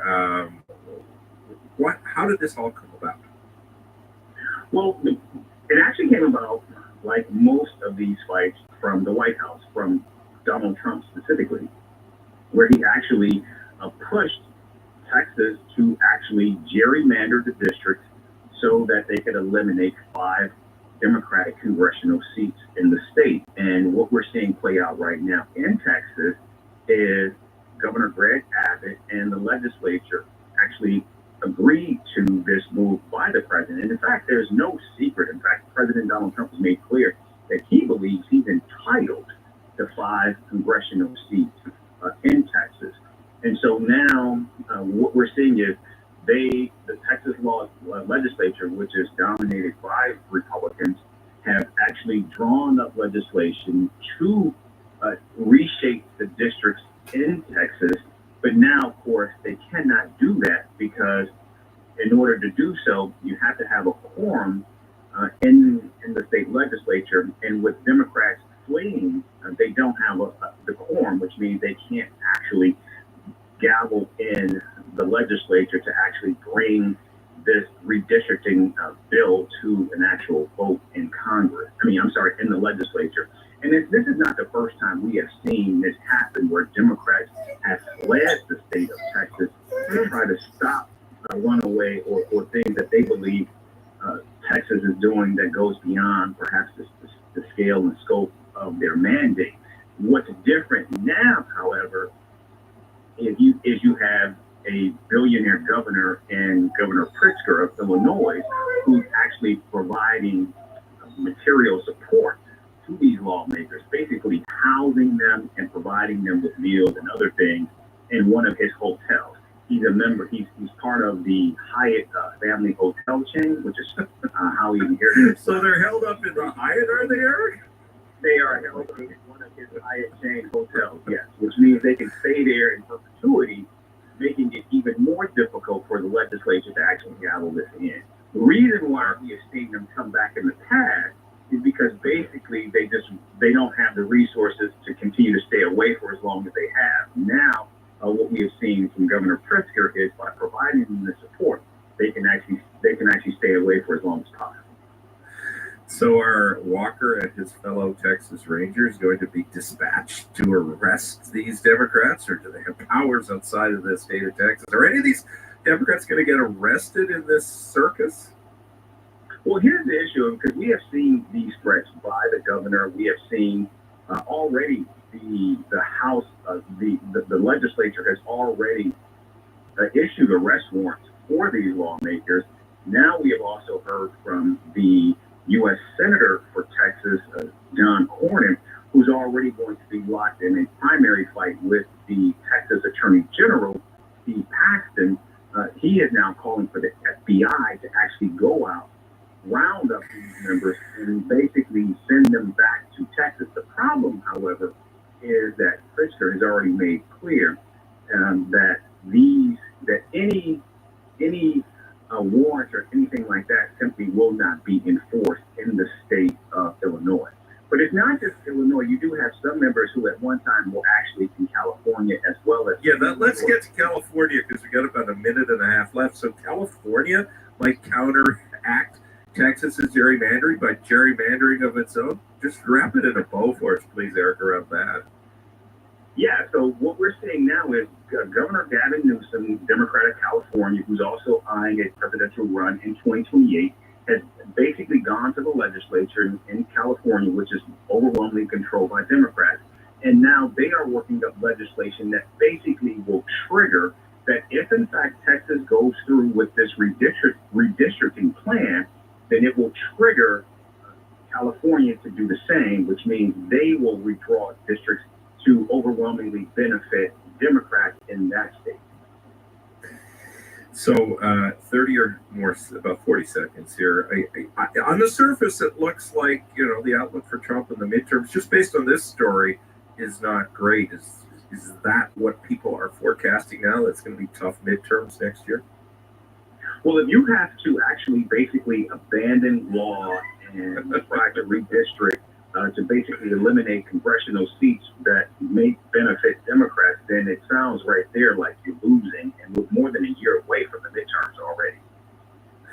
Thank you for not calling me Captain Obvious on that point, but I had to ask the question, Eric. No, Appreciate having you on and try to walk us through all that. You have a good day. Thanks, Eric. You bet. Thanks for having me. Take care. That was CTV U.S. political analyst Eric Ham trying to, and he did it exceptionally well, explain what is going on with Texas, the battle of the billionaires, the 50 skip Democrats. When will Kristi Nolan, the Secretary for Homeland Affairs, appear? No doubt she will. It is wild, wild, wild in America, the Wild West, one might say. But we do have gerrymandering here in Canada. This is the Vassy Capello Show on the iHeartRadio Talk Network.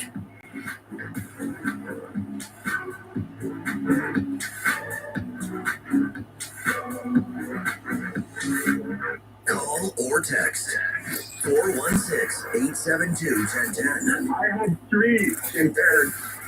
And share your story, your perspective. I made a valid decision that I'm not getting my license back because I do drink. I was hit by a drunk driver. He hit me so hard, my car rolled 11 times. What should the penalty be? It should be jail. That's it. You're done. Stories from across the GTA are on News Talk 1010 Toronto. It's been tough.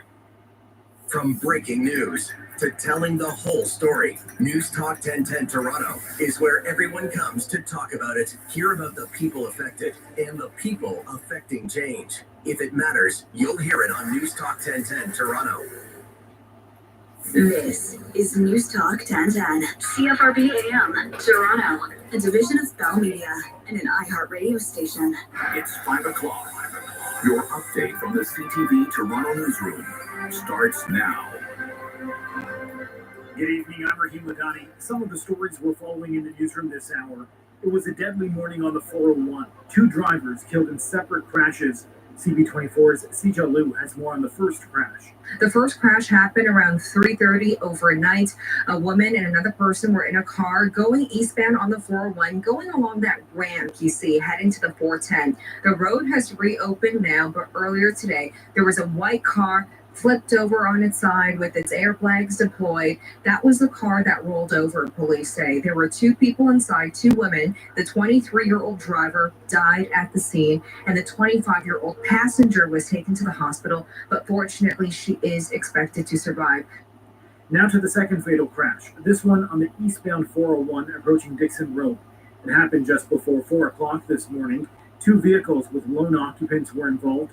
A 29-year-old driver was ejected from one of the vehicles and later pronounced dead en route to hospital. A 29-year-old driver in the second vehicle was taken to hospital with minor injuries. Police are still looking into what led to both crashes. A new poll suggests Prime Minister Mark Carney's popularity is cooling off in the summer, but it still remains broadly positive. Abacus data says the Carney-led Liberal government's approval dipped to 50% in its latest polling, down 2 percentage points compared to mid-July and the lowest level since March. Canadians were surveyed in the week after U.S. President Donald Trump levied new 35% tariffs on Canada, seemingly a consequence of failing to secure a new trade deal by the August 1st deadline. Carney himself maintains a positive net approval rating, despite a couple percentage points of mild cooling. Breaking news wherever, whenever. Stay up to date at ctvnewstoronto.ca. Time now for News Talk 1010 Time Saver Traffic. Westbound on the 401 at the 412, a collision is blocking the left lane. It's slow approaching the 412. Further west on the 401, the collector's ramp for the 409, a stalled vehicle is blocking the right lane and shoulder. Delays joining the 409. And on the 404 northbound, the off-ramp to Steeles, the two left lanes still blocked because of a collision. Delays exiting there. Time Saver Traffic, I'm Adil Lakhani. Your next update at 5:15 on News Talk 1010 Toronto. News Talk 1010 weather. A heat warning remains in effect. The scorching hot temperature is expected to stick around until midweek. Clearing tonight and warm, a low of 21. Mainly sunny on Monday, another hot and humid day, a high of 33, feeling like 44 when you factor in the humidex. A sun cloud mix on Tuesday with a 30% chance of showers, a high of 32. I'm Rahim Ladani with Toronto's breaking news, traffic, and weather on News Talk 1010. This is Tech Talk with Mark Saltzman. Over the next hour, Mark will break down geek speak into street speak so you know what's hot, what's not, and why. Hey everyone, welcome to Tech Talk. This weekly show is powered by Chevrolet Canada and its awesome EVs, their electric vehicle lineup, which you're going to hear about later on in the show, in fact. I'll tell you why shortly. But first, I hope you're all doing great, enjoying this August weekend so far. My wife Kelly is coming back from a road trip shortly. She's in Vermont with some girlfriends, and my twins are up north working at a summer camp in Algonquin Park. So yeah, I've just been holding down the fort here. My youngest and I've been hanging out. He's working at a day camp northeast of Toronto. So I'm enjoying the relative quiet while it lasts. And I've been prepping this Tech Talk show as well for you to enjoy today. That's what I've been doing in part this week. Whether you're tuning in live right now on your favorite talk radio station or listening on demand via iHeartRadio on the app or smart speaker or website, either way, it's great to have you with me this hour. And we have 4 great guests and topics to get to. We're going to start off learning about eSIMs for travelers to use with your smartphone, how to save money while staying connected. We'll have a company called Saily joining us in a moment. Well, please go. Talk about saving money.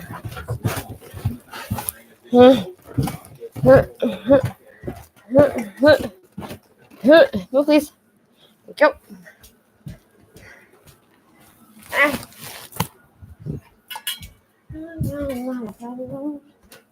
Okay. Why are you crying? You gotta stop with the fucking constant, baby. Like, it's ridiculous. There's no reason for you to be crying. I give you everything. Look how nice that bone is. Ew, it's so crazy. It's a very nice bone, yes. What? Come sit outside with me? Fine. Because you're paranoid. It's gonna be a bit paranoid sometimes. Oh. Who that?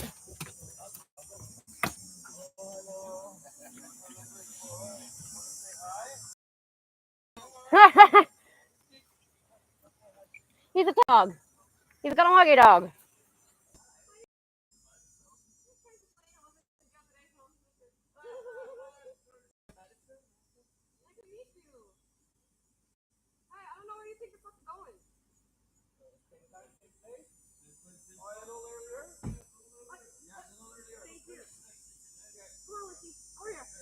Come on.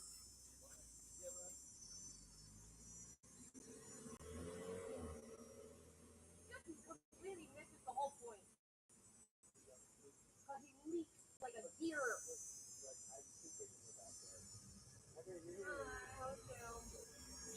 Good.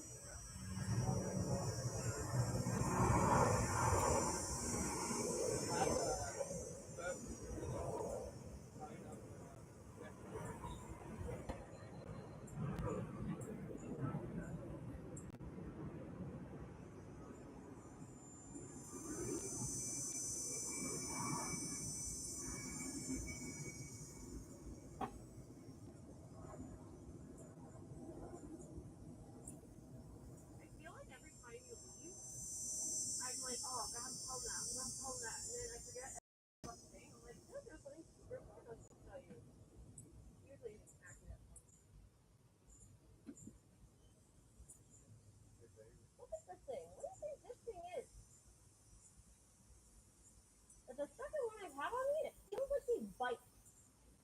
They eat your plants. They're not good for your plants. Ladybugs eat those. Aphids?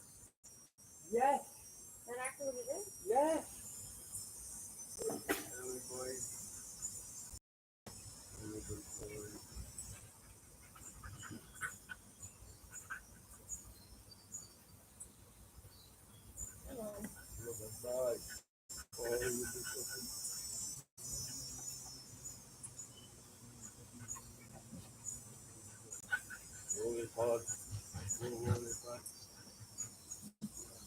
Oh, you just, ow, ow, baby. Why don't you share your with me? I don't know what the fuck that even is. You know when you get Charlie horse? Oh, the Charlie horse. Charlie horse?